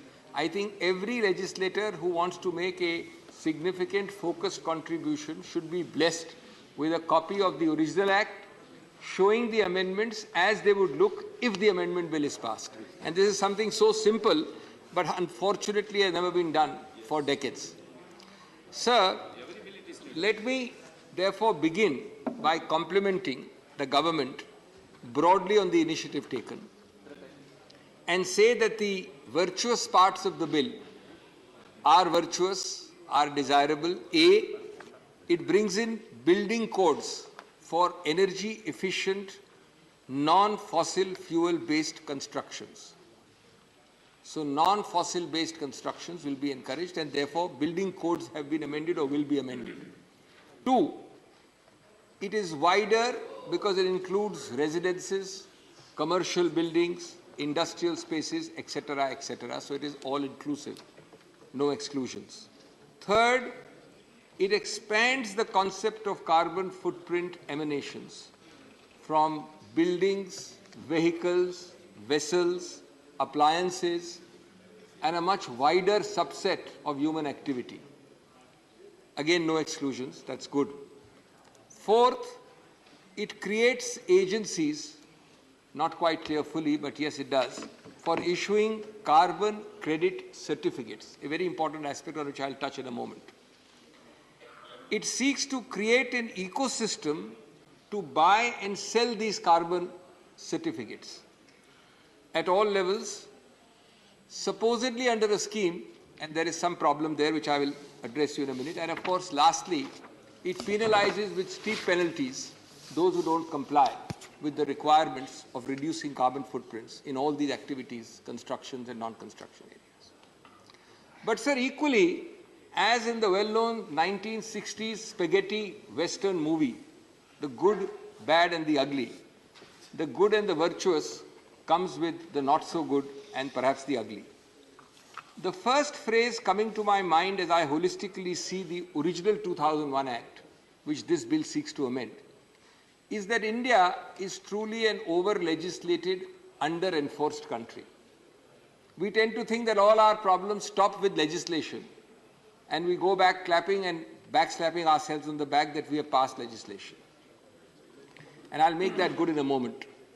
The second striking facet is the hiatus between promise and performance, between preaching and practice, between Kathani and Karni, which I will show you with the help of some statistics. और मैं समझता हूँ कि मैं और मंत्री महोदय अलग अलग किताबें तो नहीं पढ़ते हैं, क्योंकि आंकड़े तो अलग हो नहीं सकते अलग अलग किताबों में, लेकिन मेरे आंकड़े कुछ और हैं, भिन्न हैं जो उन्होंने आंकड़े दिए उनसे। I have no doubt, sir, about your good intentions. That's why I said I broadly rise in support of the bill. But if you don't see the larger picture, the holistic picture, if you don't see the ground reality, then you know that old saying about good intentions. The path to hell is also paved with good intentions. तो ये कौन से विरोधाभास है, ये कौन से विपरीत चीजें हैं, पहलू हैं? मैं कुछ आंकड़े देना चाहता हूं, और सिर्फ आंकड़े नहीं हैं, ये सच्चाई दर्शाते हैं। पहला बिंदु, अनुच्छेद 3 से 13 इस बिल का, ये जो संशोधन वाला बिल है, इसका 90% या 80% हिस्सा है। अधिकतम हिस्सा यही 10 क्लॉजेज हैं। ये इसकी आत्मा है, इसका शरीर है, और ये डील करते हैं ब्यूरो ऑफ एनर्जी एफिशिएंसी से, जिसका एक बहुत विशाल ब्यूरोक्रेसी बनाई गई है। वरिष्ठ सदस्य हैं, मंत्री महोदय हैं, उसमें बहुत वरिष्ठ सेक्रेटरीज हैं 8-9 डिपार्टमेंट्स के। लेकिन मैं ध्यान से देखा तो खोदा पहाड़ निकला चूहा। क्यों? क्योंकि अभी हमारी 25वीं पार्लियामेंट्री स्टैंडिंग कमेटी की रिपोर्ट आई है, स्टैंडिंग कमेटी की रिपोर्ट है।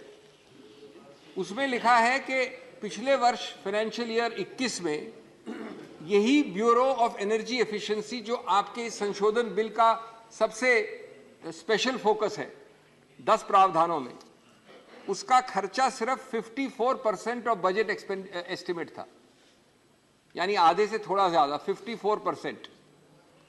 और उसके अगले वर्ष में फाइनेंशियल ईयर 22 में 52% है फरवरी 2022 तक। तो जब आप 50% सक्षम हैं इसका इस्तेमाल करने में, तो इतनी विशाल ब्यूरोक्रेसी बनाना, इतने सारे अधिकार क्षेत्र देना इस बिल में ऐसी संस्था को जो अपने बजट एस्टिमेट का भी आधे या आधे से थोड़ा ज्यादा खर्च कर पा रही है, और ये आपकी एक मेन एजेंसी है इस काम करने के लिए। दूसरा बिंदु, साफ ऊर्जा जो है, इसका मकसद क्या है, जिसको आप नॉन फॉसिल या साफ ऊर्जा कहते हैं?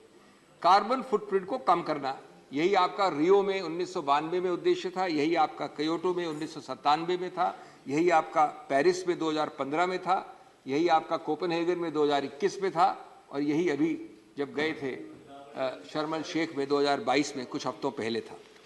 लेकिन फिर कथनी और करनी में विपरीतार्थक चीज क्यों है? कुछ आंकड़े चौंकाने वाले हैं। आप इतनी बात कर रहे हैं, अभी मंत्री महोदय ने इतनी चीजें बताई आपको, लेकिन सब्सिडी साफ ऊर्जा पे आप कम कर रहे हैं, और टैक्सेस साफ ऊर्जा पे आप बढ़ा रहे हैं। ये विरोधाभास नहीं है? जीएसटी सोलर प्रोजेक्ट्स पे 5% से 12% कैसे हुई 2021 में, और हम ये प्रावधान पास कर रहे हैं 2022 में? मैं जानता हूं कि आप आत्मनिर्भर की बात करते हैं, मैं जानता हूं, मानता भी हूं कि चीन से आयात कम करना चाहिए, इसलिए आपने साथ साथ बेसिक कस्टम्स ड्यूटी भी बढ़ा दी है सोलर पैनल्स पे। जीएसटी अलग बढ़ाई है, बेसिक कस्टम ड्यूटी अलग बढ़ाई है आयात पे। लेकिन आपको ये पता है कि बहुत सारे निर्माता हमारे जो आयात के कंपोनेंट्स हैं इन सोलर पैनल्स के, वो बाहर से मंगवाते हैं। तो आपके बटन दबाने से या आपके आयात के दर बढ़ाने से आत्मनिर्भर नहीं हो जाता है भारत। आपकी साफ ऊर्जा का अभियान सफर करता है। तीसरा बिंदु, 2022 में अत्यंत महत्वपूर्ण मैपिंग इंडिया एनर्जी पॉलिसी 2022 एक रिपोर्ट आई थी, अभी की सब बात कर रहा हूं, इसी वर्ष की। उसमें बड़ा चौंकाने वाला फिगर मैंने पाया कि रिन्यूएबल सेक्टर, जिसको आप नॉन फॉसिल सेक्टर कहते हैं, उसकी सब्सिडी 2017 से 22 के बीच में 60% कम हुई है, 59% टू बी एग्जैक्ट। 60% सब्सिडी आपने कम की है उस सेक्टर की जिसको आप प्रोत्साहित करना चाहते हैं। एक अपवाद है इसमें, मंत्री महोदय ने सही कहा, वो एक अपवाद है, बिजली वाली व्हीकल्स का आपने बहुत बढ़ाया है, लेकिन non renewable energy electric vehicle से बहुत बड़ा ज्यादा व्यापक कॉन्सेप्ट है, इलेक्ट्रिक व्हीकल्स तक सीमित नहीं है। चौथा बिंदु, गलत ऊर्जा फॉसिल फ्यूल में भी सब्सिडी कम हुई है, कोल, ऑयल इत्यादि। लेकिन आपको मालूम है कि आज भी फॉसिल सेक्टर को non fossil renewable energy sector के तुलनात्मक रूप से 9 गुना ज्यादा 900% मोर सब्सिडी मिलती है। आप कैसे बनाएंगे इस देश को फॉसिल फ्री? पांचवा बिंदु, आपके 7 महारत्न हैं पीएसयूज में। वो जब नए इन्वेस्टमेंट करते हैं तो उनको भी ध्यान रखना पड़ता चाहिए कि फॉसिल फ्यूल के आधार पे इन्वेस्टमेंट न करें। उनके इन्वेस्टमेंट 2021 में और 2020 में 11 गुना ज्यादा हुए हैं उन क्षेत्रों में जहां फॉसिल फ्यूल का ज्यादा इस्तेमाल है बनिस्बत रिन्यूएबल एनर्जी नॉन फॉसिल। आज भी माननीय आपके आंकड़े थे जरूर, लेकिन 70% भारत कोयले के आधार पर चलता है। 70% आपके वित्तीय संस्थान, फाइनेंशियल इंस्टीट्यूशंस जो रुपया वितरण करते हैं वो फॉसिल और कोयले के आधारित प्रोजेक्ट्स पे 300% ज्यादा करते हैं बनिस्बत रिन्यूएबल एनर्जी के प्रोजेक्ट्स को। ये सब चीजें आपको सिर्फ कानून बनाने से हल नहीं होंगी, ये सब चीजें आपको फोकस करना पड़ेगा, कानून हो या एग्जीक्यूटिव ऑर्डर हो। आज भी सोलर पैनल्स 80% इस देश में आयात होते हैं। आपने उनकी कस्टम ड्यूटी बढ़ा दी है, आत्मनिर्भर बात सही, लेकिन आपके पास क्षमता कहाँ है निर्माण करने की देश के अंदर? ये सब आंकड़े हैं, ये स्पष्ट हैं। 2022 की इंस्टीट्यूट ऑफ एनर्जी रिपोर्ट जो आई है उसमें कहा गया है कि हमारा जो घोषित उद्देश्य है, माननीय प्रधानमंत्री ने घोषणा की है कि हम डबल करना चाहते हैं, 30 से 40 बिलियन हमारा इन्वेस्टमेंट होना पड़ेगा, billion as in B US dollars per year, अगर हमारा 2030 का प्रधानमंत्री द्वारा घोषित उद्देश्य 500 गीगावाट रिन्यूएबल एनर्जी होने का है। आज हमारा उससे आधा है। 2030 में 7 साल बचे हैं। अगर आप बीच के कई और फिगर्स देखें, 2022 का फिगर है 111, जबकि आपकी घोषणा 2022 के लिए थी 175। प्रधानमंत्री का घोषणा है 2030 में 500 पहुंचना। तो आप कैसे पहुंचेंगे, कैसे पहुंच सकते हैं? कोई बटन दबा के नहीं पहुंच सकते। इसके लिए सिर्फ कानून और कानून में कुछ प्रावधान करने से हल नहीं निकलेगा। मैं ये कहना चाहूंगा कि statistics friends are not always lies nor damned lies. It is true that like certain articles of clothing, what they reveal is interesting, but what they conceal is vital. But they are sure, firm, factual indicators of where we are and where we are going. It is clear that of all our declarations, all our promises at United Nations meetings, international conferences, international visits, targets spoken are not fulfilled each year, and in fact cannot be fulfilled is known when we make the declaration. We cannot reach 500 gigawatts by 2030, figures I have just given. In 2022, we are 111 against the figure given of 175. We cannot decrease carbon emissions by doubling our investment by 15 to 20 billion US dollars per year. Where will we get the money? You have yourself rightly recalibrated your 2050 promise to achieve net zero emissions. You have also already yourself made it 2070. Friends, all this and the legislation in particular ignores the holistic setting, what I call the elephant in the room. That elephant in the room, and we've just finished the wildlife bill, is the larger issue of climate change and energy transition. One recent report estimates that climate change adverse movement costs you 3 to 10% of GDP annually. We don't even have methods of evaluating it, how much GDP diminution is happening every year because of climate change. We cannot forget that climate change hits 3 rights the most and first. First, the right to life. Second, the right to food. Third, the right to health. The Center for Environment notes that on a climate change agenda, out of the 17 objectives of India published, 15 will not be met by 2022 end. These are hard facts, research things. I'll give an example. Vital issues like 100% source segregation of dirt and of material. Our forest cover has crawled upwards by 0.6% from 2013. Our target was 33%, we are at 24.6%. These are hard, real facts. Even though I'm supporting the bill, it is important for you to do something about them. और इसमें कथनी और करनी में जो भी आपके फ़र्क हैं, सब्सिडी घटाना, टैक्स बढ़ाना, उस कथनी और करने की जो गैप है उसको आपको भरना पड़ेगा। आपने अभी solar energy corporation of India बनाया, उसका बजट 1800 करोड़ से 1000 करोड़ कर दिया। तो क्या फ़ायदा हुआ रिन्यूएबल एनर्जी की बात करने का? Sir, let me end by saying, we all know nature does provide a free lunch, but only to a limited extent. That is, if we control our appetite. We also know Gandhiji's equation between need and greed. We know well that the world is only marginally given by our fathers. It is largely borrowed from our children. The bill needs to address the practical, statistical, holistic ground concerns which I have outlined most humbly. The bill needs to provide an impetus not merely by the cold letter of the law, but by actual nitty-gritty. How, for example, will green buildings come up in the construction sector? By merely amending construction codes. We all know that a green building costs 5 to 15% higher investment when made, and its recovery of that investment takes 3 to 5 years gestation period. Who will do it? Why will a builder do it? Why will an owner do it? The bill, while rightly providing for carbon trading, a very good move, has not created or enabled either a regulator or a intermediary or a stock exchange. So the expectation is that I will save carbon and footprint and get a credit certificate and I will sell it to my learned friend here. How it will happen, what is the infrastructural structure for it, I don't know. The bill doesn't tell us. Entrusting this whole crusade for survival, it is a crusade for survival, make no mistake about it. To whom?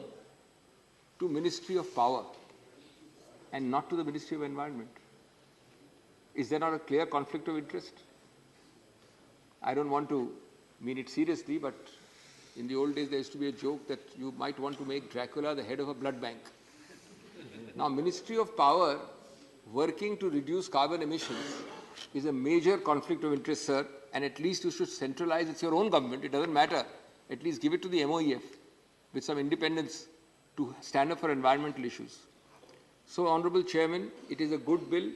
It's a good start at least, but much more needs to be done outside of the bill, some more inside the bill, and the maximum to bridge the hiatus on the ground.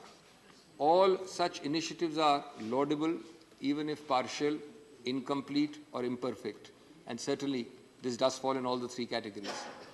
Otherwise, if we don't even take this initiative, Mr. Suzuki, the car maker, rightly put it. He said, if you don't give this primacy, you will be like a giant car heading towards a brick wall while everybody is arguing over where they should be sitting. We have been given a warning by science.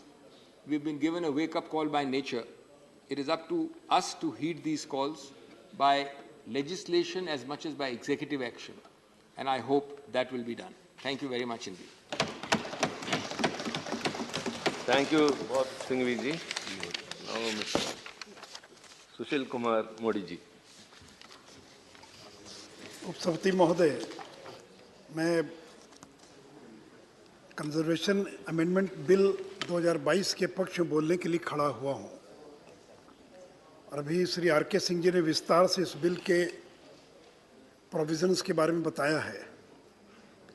महोदय, पूरी दुनिया global warming से परेशान है और मुख्य रूप से जो ग्रीन हाउस गैसेज हैं, जिसमें मुख्य रूप से carbon dioxide, methane, nitrogen oxide, hydrochlorofluorocarbon, ये जो सारी गैसेज हैं, ये वायुमंडल में जाकर जो रेडिएशन है, जो तापमान है, उसको एब्जॉर्ब कर लेती है और इसीलिए वायुमंडल का तापमान बहुत तेज़ी से बढ़ रहा है।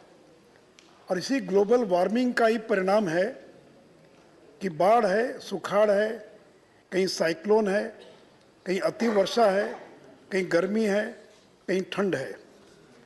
और इस ग्लोबल वार्मिंग में अगर सबसे बड़ा योगदान किसी एक सेक्टर का है तो वह एनर्जी सेक्टर का है। ऐसा कहा जाता है कि ग्लोबल वार्मिंग में जो कार्बन एमिशन के कारण हो रही है, उसमें 75% कंट्रीब्यूशन केवल एनर्जी सेक्टर का है। दिन पर दिन ऊर्जा की डिमांड बढ़ती जा रही है जैसे जैसे अर्थव्यवस्था विकसित हो रही है, इकोनॉमी ग्रो कर रही है, और अभी अभी सरकार ने करीब 2,68,00,000 घरों को बिजली देने का काम किया है। और आज भारत पावर डेफिसिट नहीं बल्कि पावर सरप्लस स्टेट में कन्वर्ट हो चुका है। हमारी जो पीक डिमांड है वो 2,15,000 मेगावाट है, और जबकि हमारी इंस्टॉल्ड कैपेसिटी 4,03,000 मेगावाट है। कहीं भी देश में पावर शॉर्टेज नहीं है। अगर है पावर शॉर्टेज वो ट्रांसमिशन के कारण है, अन्य कारणों से है।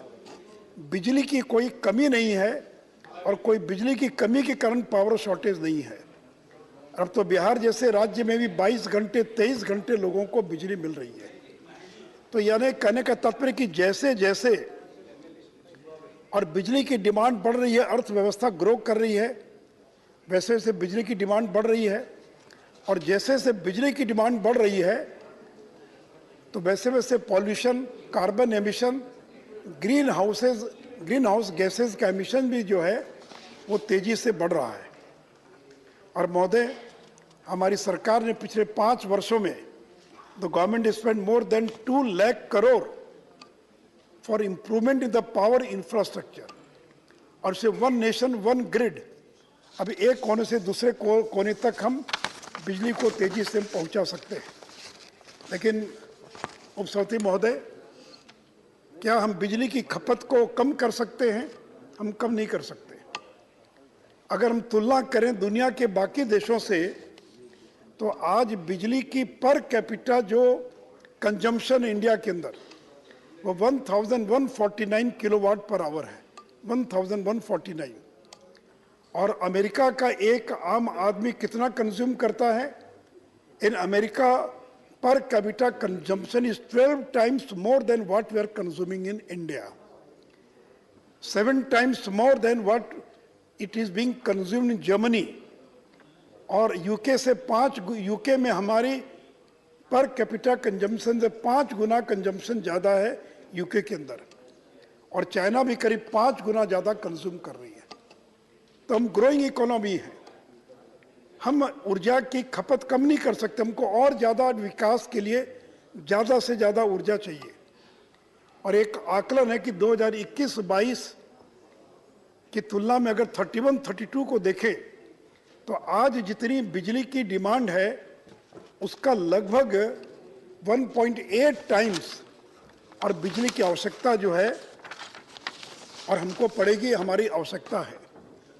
और ये जो एनर्जी है इसका जो इनपुट है ये हम इंपोर्ट कर रहे हैं। पेट्रोलियम प्रोडक्ट्स 85% हम इंपोर्ट कर रहे हैं। कोकिंग कोल हम इंपोर्ट कर रहे हैं जो स्टील और बाकी इंडस्ट्री में काम आती है। नेचुरल गैस, अमोनिया, ये सारी चीज़ें हम बड़े पैमाने पर हम इंपोर्ट कर रहे हैं। तो इसलिए जो हमारी एनर्जी सेक्टर की का जो इनपुट है वो हम इंपोर्ट कर रहे हैं। हमारे देश के प्रधानमंत्री चाहते हैं कि भारत आत्मनिर्भर बने, और इसलिए कॉप के अंदर सभी देश ये प्रण करते हैं, संकल्प लेते हैं कि वो कार्बन एमिशन को कैसे कम करेंगे। और हर कॉप के अंदर ये ग्रीन हाउस गैसेस के एमिशन को कैसे कम किया जाए, इसको लेकर दुनिया के देश और संकल्प लेते हैं। तो महोदय, अभी माननीय मंत्री महोदय कह रहे थे कि भारत ने जो टारगेट हमको 2030 में अचीव करना था, कॉप 15 में पेरिस में जो हमने कॉप 21 में जो पेरिस में हुआ था 2015 में, उसमें जो हमने कमिटमेंट किया था कि हम 2030 तक 40% हमारी जो इंस्टॉल्ड पावर कैपेसिटी है वह नॉन फॉसिल सोर्सेज से होगी। लेकिन जैसा भी माननीय मंत्री ने बताया और मैं सदन को बताना चाहूँगा कि we have achieved this target 9 years ahead. We have achieved this target in the year 2021, which was to be achieved in the year 2030. और सती महोदय, जब श्री अटल बिहारी वाजपेयी देश के प्रधानमंत्री थे तो ये electricity conservation, energy conservation act 2001 उनकी सरकार में आया था। और आज नरेंद्र मोदी जब देश के प्रधानमंत्री, एनडीए की सरकार है, तो अमेंडमेंट बिल जो है ये एनडीए की सरकार में आया है। और 2001 का जो ईसी एक्ट था, उसके अंदर जो लार्ज इंडस्ट्रियल यूनिट्स थी, जो एनर्जी इंटेंसिव इंडस्ट्रीज हैं, उनके लिए बहुत सारी स्कीम्स लागू की गई थी। और मैं सदन को बताना चाहूँगा कि large industries from energy intensive sectors, उन्होंने जो पैट स्कीम थी उसके कारण 40,000 करोड़ की एनर्जी की प्रति वर्ष बचत हो रही है, 40,000 करोड़। और 105 मिलियन टन कार्बन डाइऑक्साइड के एमिशन को रोका जा सका है। हम जो अप्लायंसेस यूज करते हैं, वॉशिंग मशीन से लेकर टीवी से लेकर सारे अप्लायंसेस जो हम यूज करते हैं, star rating for energy efficient households in appliances के इस्तेमाल के कारण, because of energy efficiency and star rating, 60 billion units of electricity is being saved per year only because of this star rating of energy efficient home appliances. और 50 million tonne carbon dioxide के emission को कम करने में हमको सफलता मिली है। श्रोते महोदय, नरेंद्र मोदी जी की सरकार आने के बाद हमने उजाला योजना प्रारंभ किया था और एलईडी बल्ब, अभी तक 150 करोड़ एलईडी बल्ब वितरित किया जा चुका है। और इस एलईडी बल्ब के कारण 100 million tonne of carbon dioxide के एमिशन को रोका जा सका है। उसी प्रकार स्ट्रीट लाइटिंग, हर शहर के अंदर स्ट्रीट लाइटिंग जो की गई और इसमें एलईडी का इस्तेमाल किया गया, उसके कारण we have able to save 6 billion units of electricity per year. और इतना ही नहीं तो overall impact of energy efficiency schemes का परिणाम ये हुआ है कि इलेक्ट्रिकल एनर्जी की जो सेविंग है, that is 239 billion units, 239 billion units. और थर्मल एनर्जी के कारण सेविंग है 21.40 मिलियन यूनिट्स। और सौती महोदय, हम प्रति वर्ष टोटल एनर्जी की जो कॉस्ट की जो सेविंग कर रहे हैं, 1.5 lakh crore, 1.5 lakh crore we are able to save as the energy cost saving. और 267 मिलियन टन कार्बन डाइऑक्साइड के एमिशन को भी रोकने में हमको सफलता मिली है। और सौती महोदय, रेलवे के क्षेत्र में माननीय प्रधानमंत्री जी ने तय किया कि दिसंबर 2023 तक इस देश के अंदर जितनी ब्रॉडगेज की लाइन होगी वो इलेक्ट्रिफाइड होगी। कोई भी डीजल से और इंजन ब्रॉडगेज पर कोई डीजल ट्रेन नहीं चलेगी। और मुझे सदन को बताते हुए प्रसन्नता हो रही है कि 1 अप्रैल 2021 तक 71% ब्रॉड गेज रूट को हम इलेक्ट्रीफाई कर चुके हैं और दिसंबर 2023 तक देश के टोटल ब्रॉड गेज को हम इलेक्ट्रीफाई करने में सफल होंगे। और सती महोदय, 2014 में रेलवे का जितना इलेक्ट्रिफिकेशन था उसमें 10 गुना की वृद्धि हुई है। और ये जो दो तरह के लोकोमोटिव होते हैं, डीजल लोकोमोटिव और इलेक्ट्रिक लोकोमोटिव, बिजली से चलने वाले इंजन और डीजल से चलने वाले इंजन। तो डीजल लोकोमोटिव का इस्तेमाल कम करने से in the year 2021 25.48 lakh tonne carbon dioxide के एमिशन को कम करने में हमको सफलता मिली है। और सती महोदय, तो केवल इतना ही नहीं, तो इथेनॉल आप अगर देखेंगे तो जो कार्बन एमिशन है उसमें बहुत बड़ा कंट्रीब्यूशन मोटर व्हीकल्स का है। और जिसमें पेट्रोल का इस्तेमाल होता है, जब नरेंद्र मोदी जी देश के प्रधानमंत्री बने 2014 में, उस समय पेट्रोल में जो ब्लेंडिंग थी इथेनॉल की, that was only 1.4%। Now it has increase in 2022 from 1.4%, the blending has increase to 10.16%। और हमारा जो टारगेट था, हमने तय किया था कि 2025 तक हम 10% ब्लेंडिंग करेंगे पेट्रोल के अंदर इथेनॉल की। और मैं सदन को बताना चाहूंगा कि हमने 2025 के पहले ही 2022 में ही 10% का टारगेट अचीव कर लिया। ये है नरेंद्र मोदी की सरकार, जो बोला वो करके दिखाया। और अब 2025 का टारगेट हमने क्या किया, 20% का टारगेट हमने दिया है। तो जो पहले टारगेट 10% का था, अब 20% हम पेट्रोल के अंदर जो ब्लेंड करेंगे इथेनॉल को that will be 20% blending in petrol by the year 2025 और 2023 के मार्च से कुछ गिने चुने पेट्रोल पंप पर 20% ब्लेंडेड पेट्रोल जो है और वो मिलना प्रारंभ हो जाएगा। और सती महोदय, इस पेट्रोल ब्लेंडिंग, इथेनॉल की ब्लेंडिंग के कारण पता है कि कितनी बचत होगी? 50,000 करोड़ का जो फॉरेन एक्सचेंज है, अगर इथेनॉल अगर हम ब्लेंडिंग नहीं करते तो हमको पेट्रोलियम प्रोडक्ट इंपोर्ट करना पड़ता, फॉरेन एक्सचेंज खर्च करना पड़ता। तो लगभग 50,000 करोड़ की फॉरेन एक्सचेंज की हम बचत करने में हमको सफलता मिली है। और ये राशि किसको गई? ये किसानों को गई, क्योंकि जो किसान गन्ना पैदा करता है और जो चीज़ें पैदा करता है उससे इथेनॉल बनता है।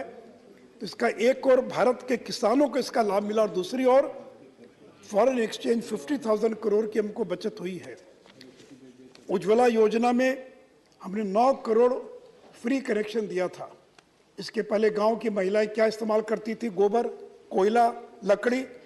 तो हमने उसके द्वारा भी एलपीजी का 100% कवरेज करके हमने कार्बन एमिशन को कम करने का काम किया है। और साथी महोदय, अब इलेक्ट्रिक व्हीकल की मोबिलिटी को भी सरकार प्रमोट कर रही है। एंड 2030 तक सरकार ने टारगेट रखा है to electrify 70% of all commercial vehicles, 30% of all private cars, 40% of all buses, 80% of all two-wheelers and all three-wheelers. हम 2030 तक इतने बड़े पैमाने पर इलेक्ट्रिक व्हीकल्स लाएंगे ताकि उसके कारण जो कार्बन एमिशन होता है उसको हम कम कर सके। चार्जिंग इंफ्रास्ट्रक्चर को बड़े पैमाने पर हम प्रमोट कर रहे हैं। बैटरीज की लाइफ स्पैन कैसे बढ़े, इसके दिशा में सरकार काम कर रही है। और सती महोदय, और ये जो एनर्जी कंजर्वेशन एक्ट के फ्रेमवर्क में जो अमेंडमेंट लाया गया है, इसका टारगेट क्या है? पहला टारगेट तो ये है कि COP26 का जो गोल था उस गोल को अचीव किया जाए। इस अमेंडमेंट के द्वारा COP26 के गोल को हम अचीव करेंगे। दूसरा टारगेट क्या है? जो बड़ी इंडस्ट्रीज जो नॉन फॉसिल फ्यूल यूज करती थी, बड़ी इंडस्ट्री, वो इंडस्ट्रीज मैंडेटेड यूज ऑफ, उनको निर्धारित किया जाएगा कि आपको इतना % जो है नॉन फॉसिल फ्यूल आपको इस्तेमाल करना पड़ेगा। अगर आप नॉन फॉसिल फ्यूल अगर आप इस्तेमाल नहीं करेंगे तो आपको पेनलाइज किया जाएगा।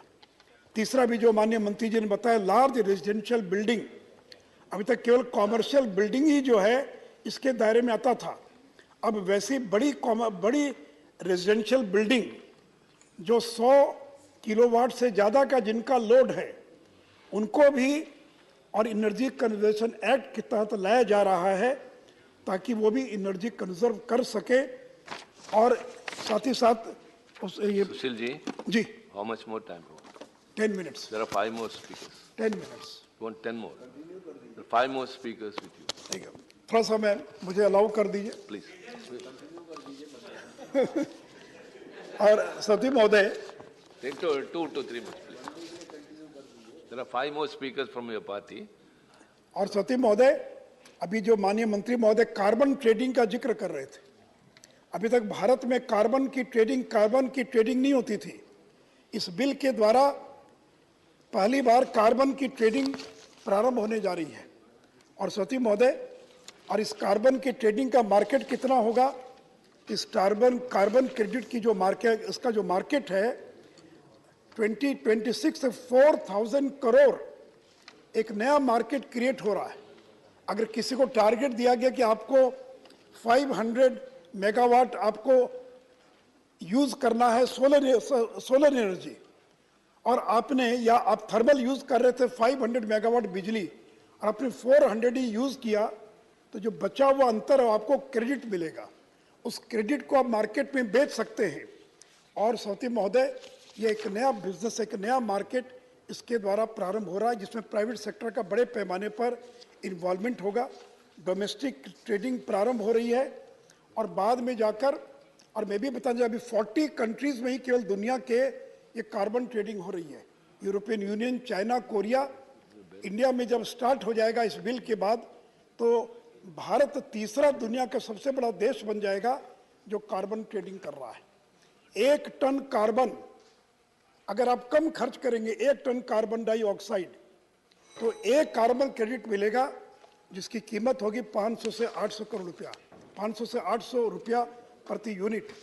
और सती महोदय, मैं साथ ही साथ सदन को ये भी बताना चाहूंगा, प्लीज सुशील जी 2-3 मिनट। सती महोदय कि माननीय प्रधानमंत्री जी ने कार्बन एमिशन को कम करने के लिए COP26 में और पंचामृत का ऐलान किया। पंचामृत के 5 नेक्टर्स, मैं उसके विस्तार में नहीं जाऊंगा कि 5 क्लाइमेट चेंज से निपटने के लिए 5 चुनौतियां उन्होंने दी है कि किस तरह से हम अचीव करेंगे उन चुनौतियों को।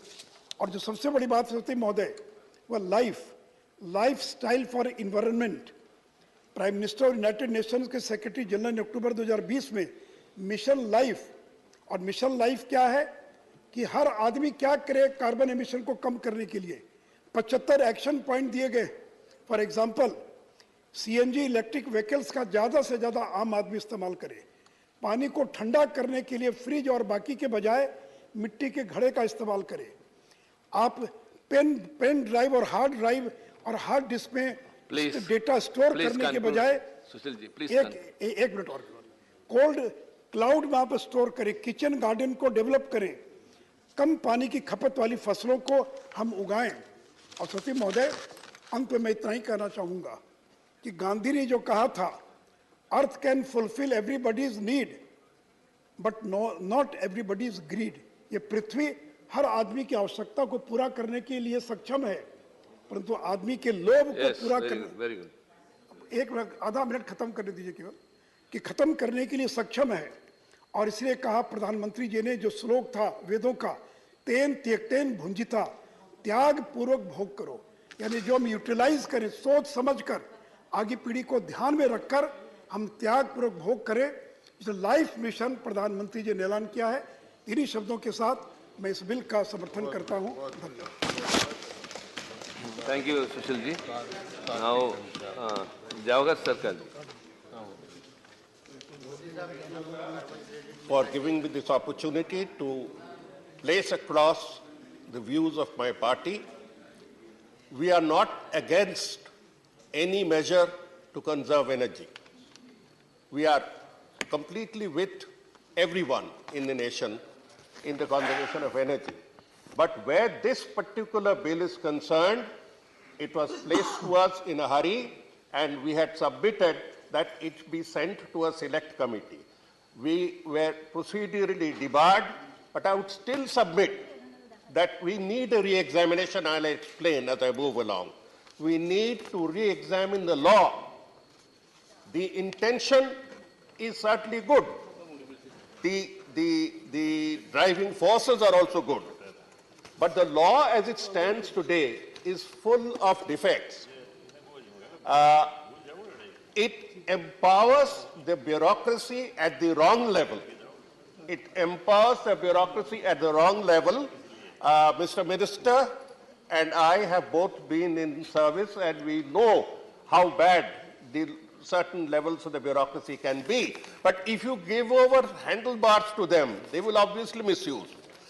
That is why we said don't rush it, take a little time, send it to the select committee, go through the implications of what you are saying, your good intentions, let it be re-examined, and we can proceed thereafter. But in any case, we can go on any one of the issues that if we feel.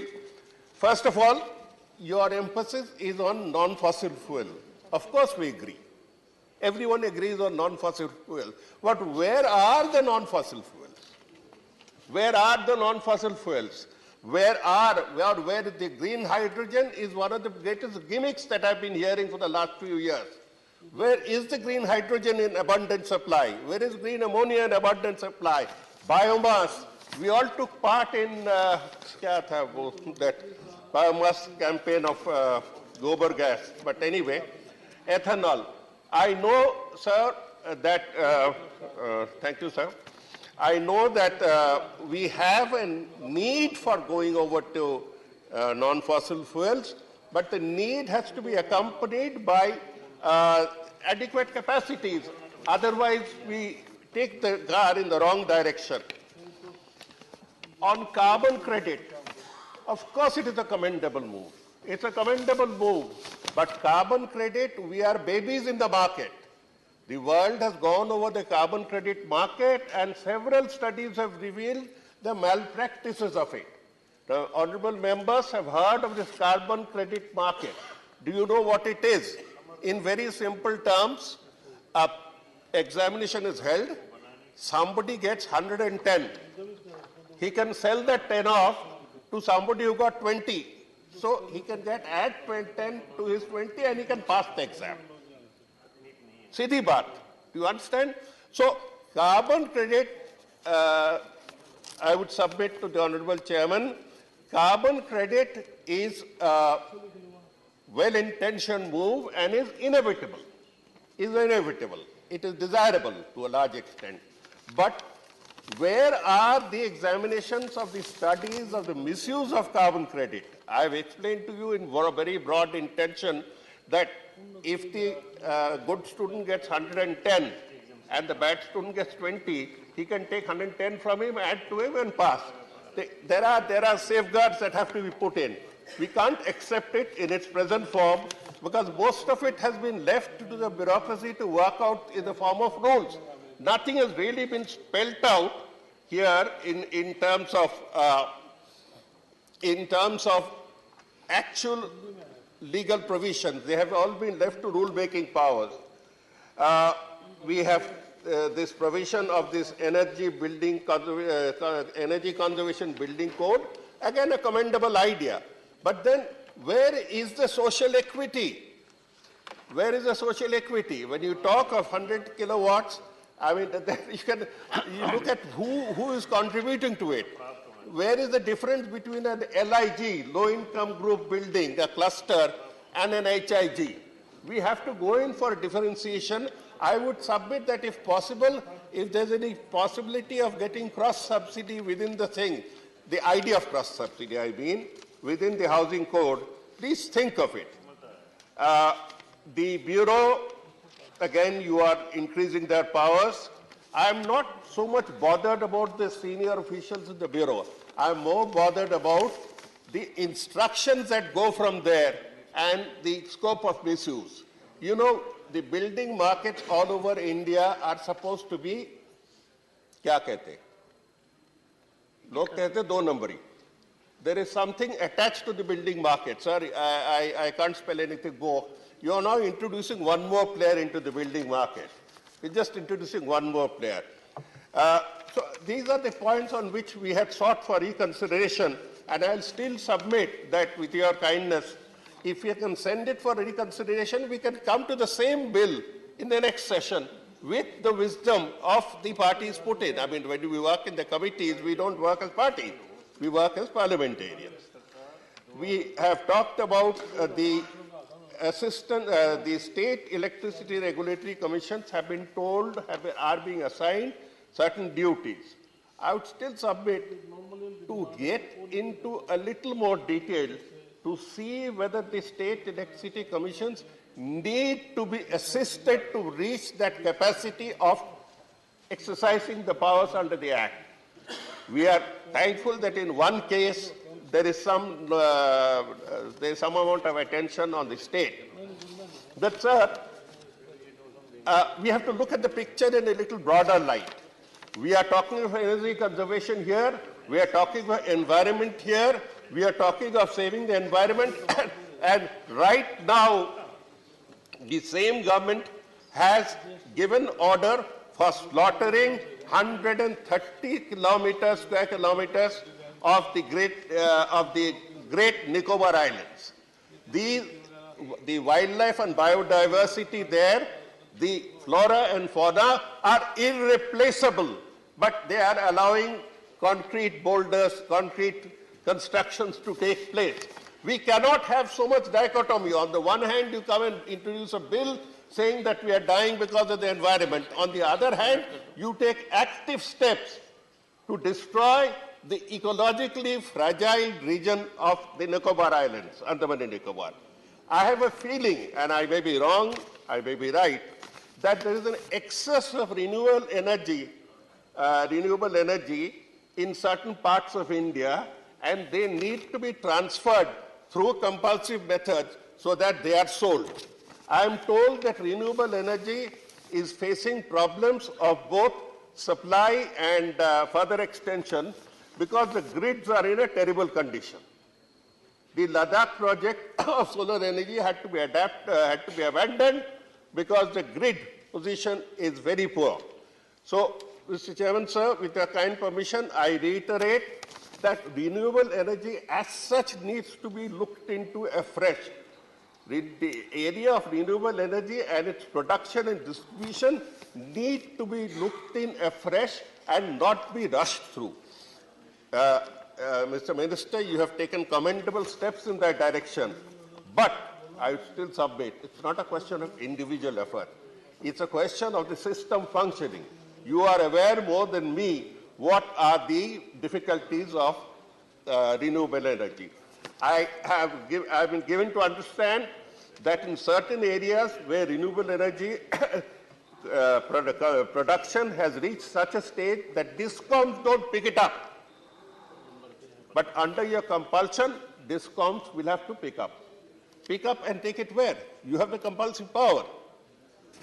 The additional compounded problem is that DISCOMs don't pay the RE producers because they don't get their own payment. It's all a very complex thing, and you are handling one of the most difficult subjects in India. I appreciate it. But the fact is, we had been pleading, and we still continue to say that let us go through the provisions. There is no point in rushing a national task over a few minutes of debate. We have spoken about the buildings and LIG, HIG. I don't know whether I have time to get into the provisions, but just a couple of provisions, just a couple of them. I was getting through section 4, which is basically the leadership part, the governing council. We can't quarrel with the government about how many people you are going to put in, but at one place, instead of 25 or 26, you are taking it up to 31. Now, a committee of 31 hardly functions. A committee of 31 people means 31 people will come with 60 to 64 people, and all they will do is to waste hours and keep minutes. That's all. They will waste hours and keep minutes. Let's get in for more practical methods, a steering committee to move things around. You have the powers of the central government. You have not spelled out section 13 in very great details. The sparse wordings makes me a little uncomfortable over section 13. It should not be another place where federalism is tilted and the central government is given overriding powers over the state government. We need to examine them. I am not telling you to throw the baby in the bathwater. We are saying that let's save both the situations and let us go in for a re-examination of the bill. You have put in clauses like Havildari clauses about banning of sale of deceptive instruments, about those who don't conform to standard. Again, very commendable intentions, but once you leave it to the inspectorate, God help all of us.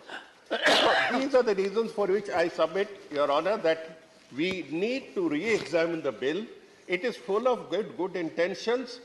There are certain very good sections, but there are sections that scare us, that scare me as a citizen of India, that scare me as somebody who has worked in the bureaucracy for 40 years, because we have seen how the things function, how the best of intentions are hijacked into oppressions, harassment, and corruption. Please don't bring a good intention to such a pass. Thank you, sir. Well, the honorable member and the honorable minister both have one thing in common, the huge bureaucratic experience. And I'm sure there will be a synergical approach between them, trained as they are for decades. Honorable members, the Energy Conservation Amendment Bill 2022 The discussion will now continue on Monday. I will now start with the special mentions.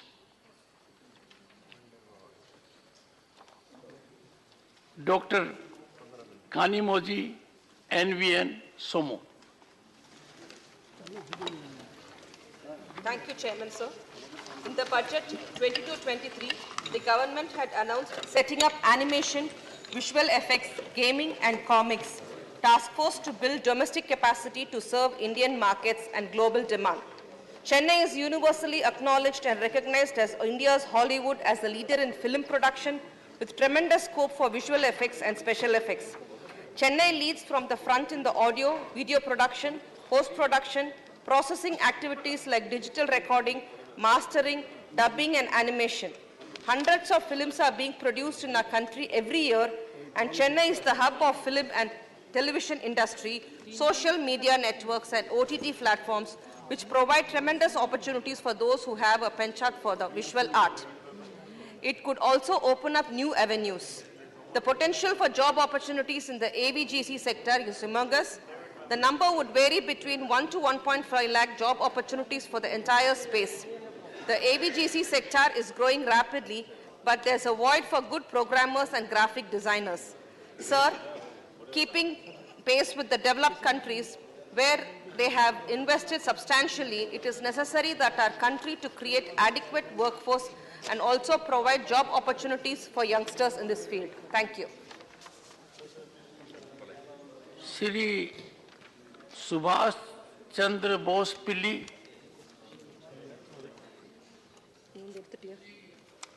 Ramnath Thakur.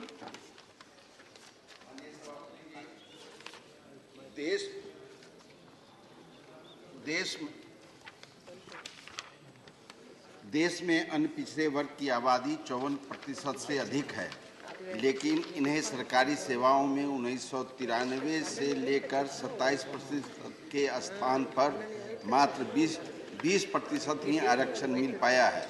यह आंकड़े कार्मिक मंत्रालय की वार्षिक report 1 जनवरी 2019 तक 55 मंत्रालयों और विभागों में ओबीसी कर्मचारियों की स्थिति का है। क्रीमी लेयर का प्रावधान भी ओबीसी को सरकारी सेवाओं में जाने से रोकता है। इस प्रावधान के तहत संघ लोक सेवा द्वारा चयन परीक्षा उत्तीर्ण करने वाले ओबीसी अभ्यर्थी आईएएस और आईपीएस जैसी सेवाओं से वंचित हो रहे हैं। ओबीसी परिवार की आय 8 लाख वार्षिक है, जो वह क्रीमी लेयर है, और सामान्य वर्ग की आय 8 लाख है, तो वह गरीब है। ओबीसी हेतु बैकलॉग भर्तियों को पूरा नहीं किया जा रहा है। भर्तियां बार-बार सरकारी खामियों से निरस्त हो रही है। ओबीसी समुदाय का पढ़ा लिखा व्यक्ति सेवाओं हेतु तय आयु के कारण ओवर एज होकर तिल कर अपने सपनों को धूमिल होता देख रहा है। ऐसी कई दोहरी नीतियों के कारण ओबीसी समुदाय आरक्षण लेने से वंचित है। अब जब समय पर जनप्रतिनिधि चुन सकते हैं, तो जब बेरोजगारी इतिहास के सर्वाधिक स्तर पर है, तो नियुक्तियां को क्यों नहीं कर सकते हैं। मांग है अविलंब सरकार 27% आरक्षण का लाभ ओबीसी समुदाय को एक समय सीमा के तरह प्रदान करे। Shri Neeraj Dangi. Thank you, Honorable Chairman, sir. So this is a very important issue I am raising with your permission through this special mention. So unregulated fee hike by IIMs is a serious concern. The concept of IIM was initiated by Shri Jawaharlal Nehru on the recommendation of Planning Commission in 1960, with the aim to produce human capital and managerial and decision-making skills needed to promote industrialization in the country. IIM Act 2017 tenders autonomy to IIMs for fee regulations and student intake. The autonomy plays a significant role in incentivizing the IIMs. The fee hike for the academic year 2020-2022, the average fee in old IIMs is rupees 20.7 lakhs. Those in new IIMs is rupees 13.7 lakh for 2-year full-time course. On the other hand, the management institutions under UGC and AICTE are restricted by AICTE notification dated May 1, 2020 for fee hike. The lack of accountability owing to an absence of government intervention leads to more questions than answers. Fee hike in IIM inches the hump of a hurdle for eligible aspirants, particularly from middle class and deprived, to acquire managerial skills. The present scenario compromises a very fundamental objective of education in the country that aims to provide accessibility and affordability to the prospective and existing workforce. Fee hike is in premier management institutions leave most middle-class eligible aspirants with the only option of educational loan to fund their dreams. Increasing fees of IIMs balloons loan requirement significantly. This fee hike will thwart aspirants' dream of acquiring managerial skills. I urge the Government of India to critically observe and amend the fee structure of IIMs. Thank you, sir. Maharaja Sanjva Laisemba. Thank you, Honorable Chairman, sir, for giving me this opportunity. Sir, my special mention is demand to resolve the Indo-Myanmar border issue and complete the fencing between Manipur-Myanmar border. Sir, the government of Manipur is trying its best to stop the smuggling of illegal drugs and infiltration of illegal immigrants in the state from the neighboring countries Myanmar. However, all the efforts of the state government to solve the menace of the smuggling, illegal drugs and infiltration of illegal migrants met with unlimited success due to the porous border between Indo-Myanmar. Considering these two serious problems facing by the state government, I request the government of India through this House to resolve the border issue and complete the fencing as early as possible so as to enable to carry out successfully the state government's mission, war on drugs, and stop the infiltration of illegal migrants through the porous border. Thank you, sir. Thank you. Shrimati J.B. Mather Hisam. Thank you, Honorable Chairman, for the opportunity. This House was informed on 3rd August 2022 that about Rs 10 lakh crore was written off in the last 5 financial years. If so, why don't the government waive off the loans given out to the small farmers under the Kisan Credit Card Scheme, lending Rs 1.6 lakh credit without collateral? Having expected a positive turn in the economy, the central government has tried to give incentives to various players, including the corporates. However, the motive is not seen fulfilled. Further, no concrete action plan has so far been devised to recover tax arrears estimated at more than Rs 21 lakh crore. In such a context, the contention raised against offering freebies to ordinary people is not justifiable. While the big corporates leave the economy in peril, the well-being of the ordinary people and the downtrodden should not be sidelined.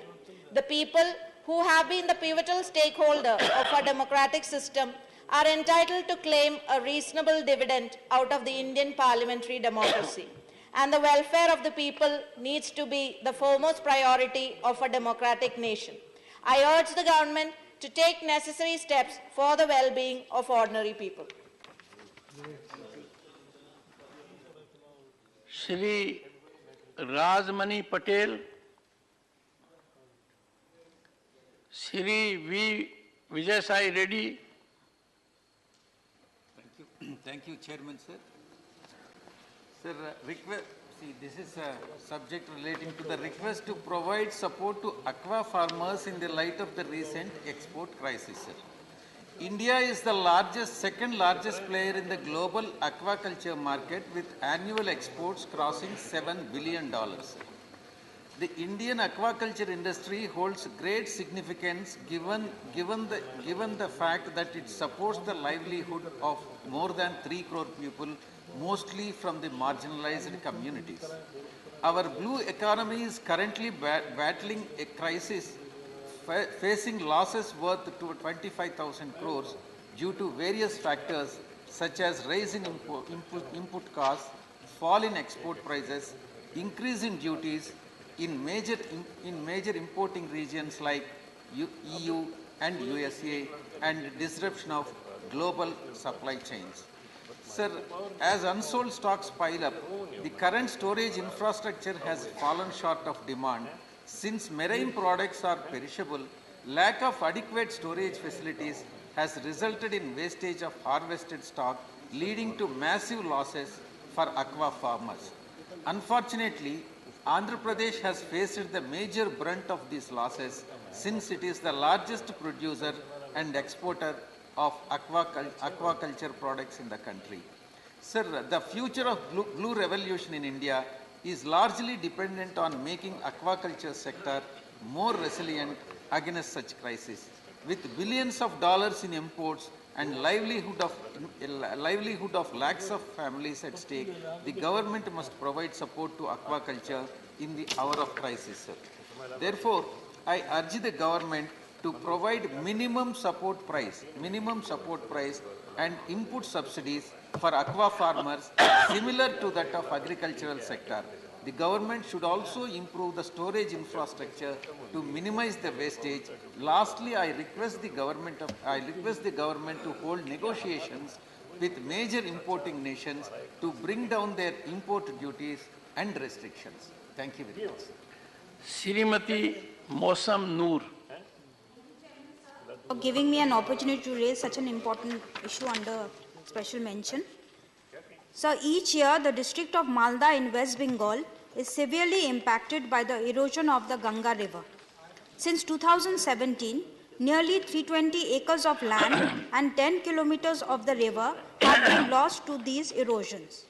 2,000 families have been stranded due to the destruction, of which 400 were stranded in this year alone. These yearly erosions have impacted 23,000 people in the last 5 years, while damaging infrastructure worth rupees 250 crores.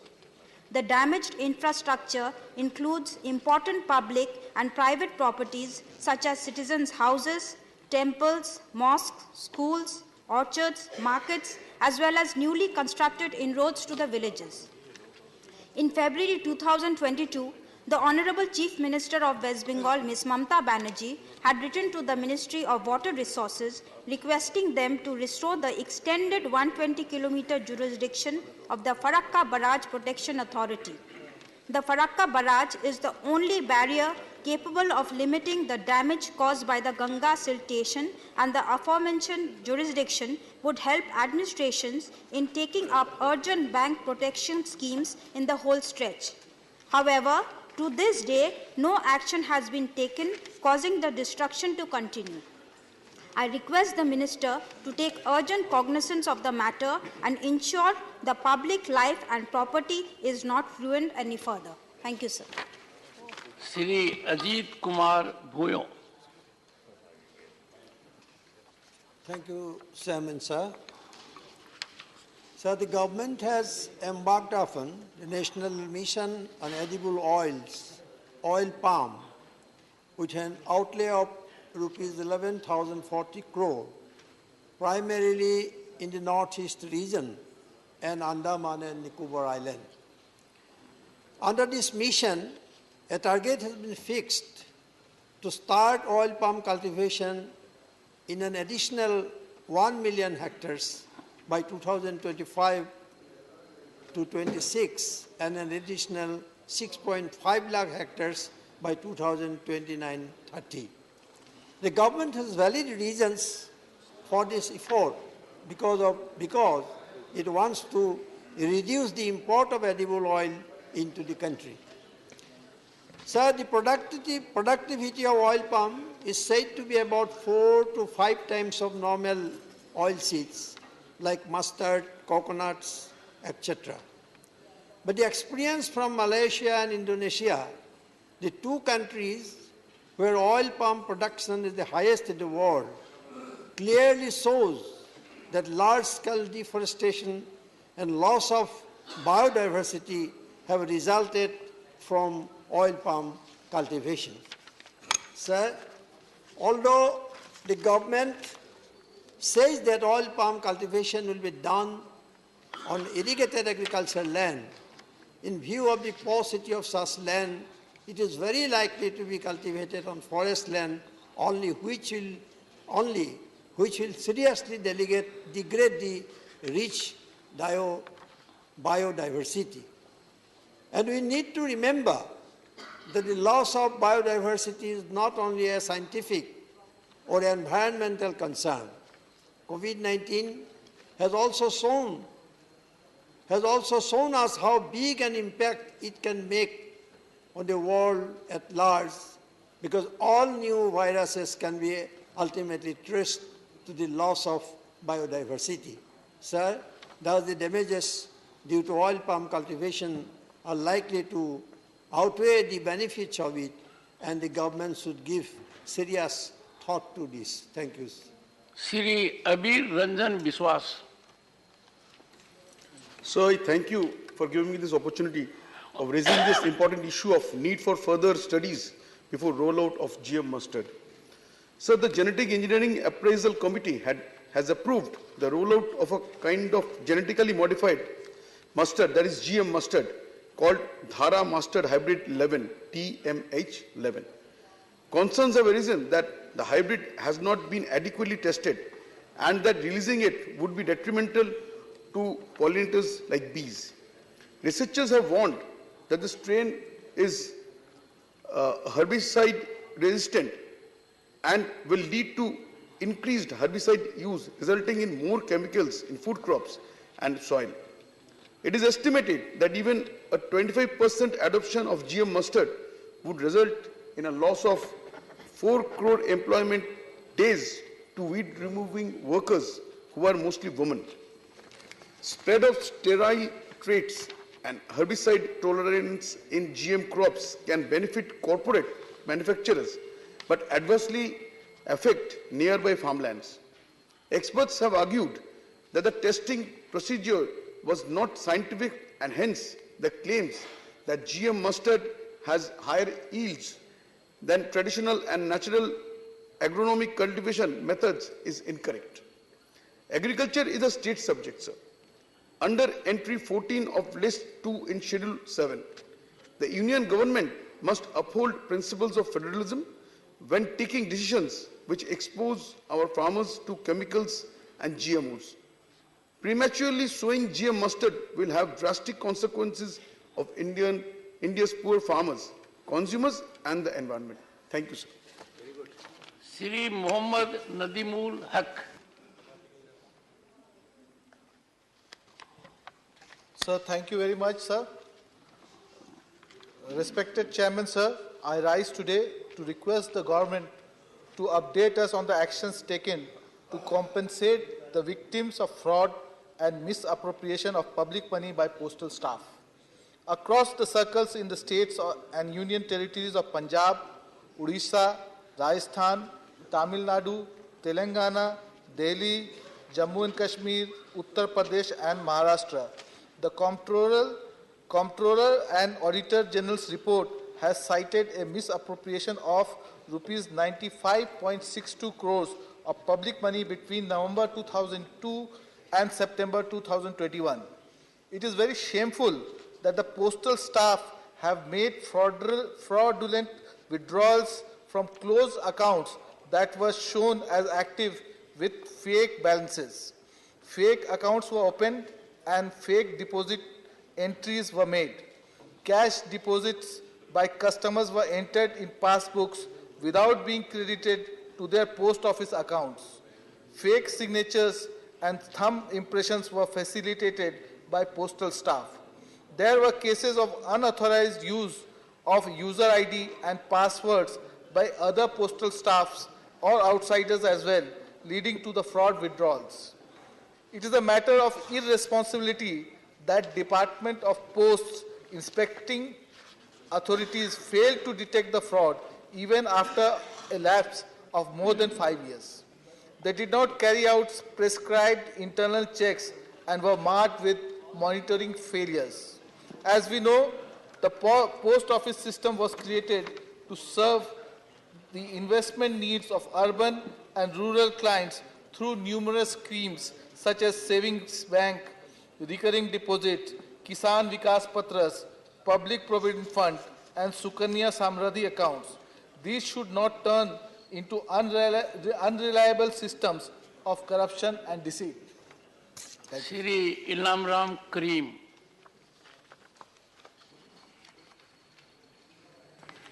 What is this mic, sir?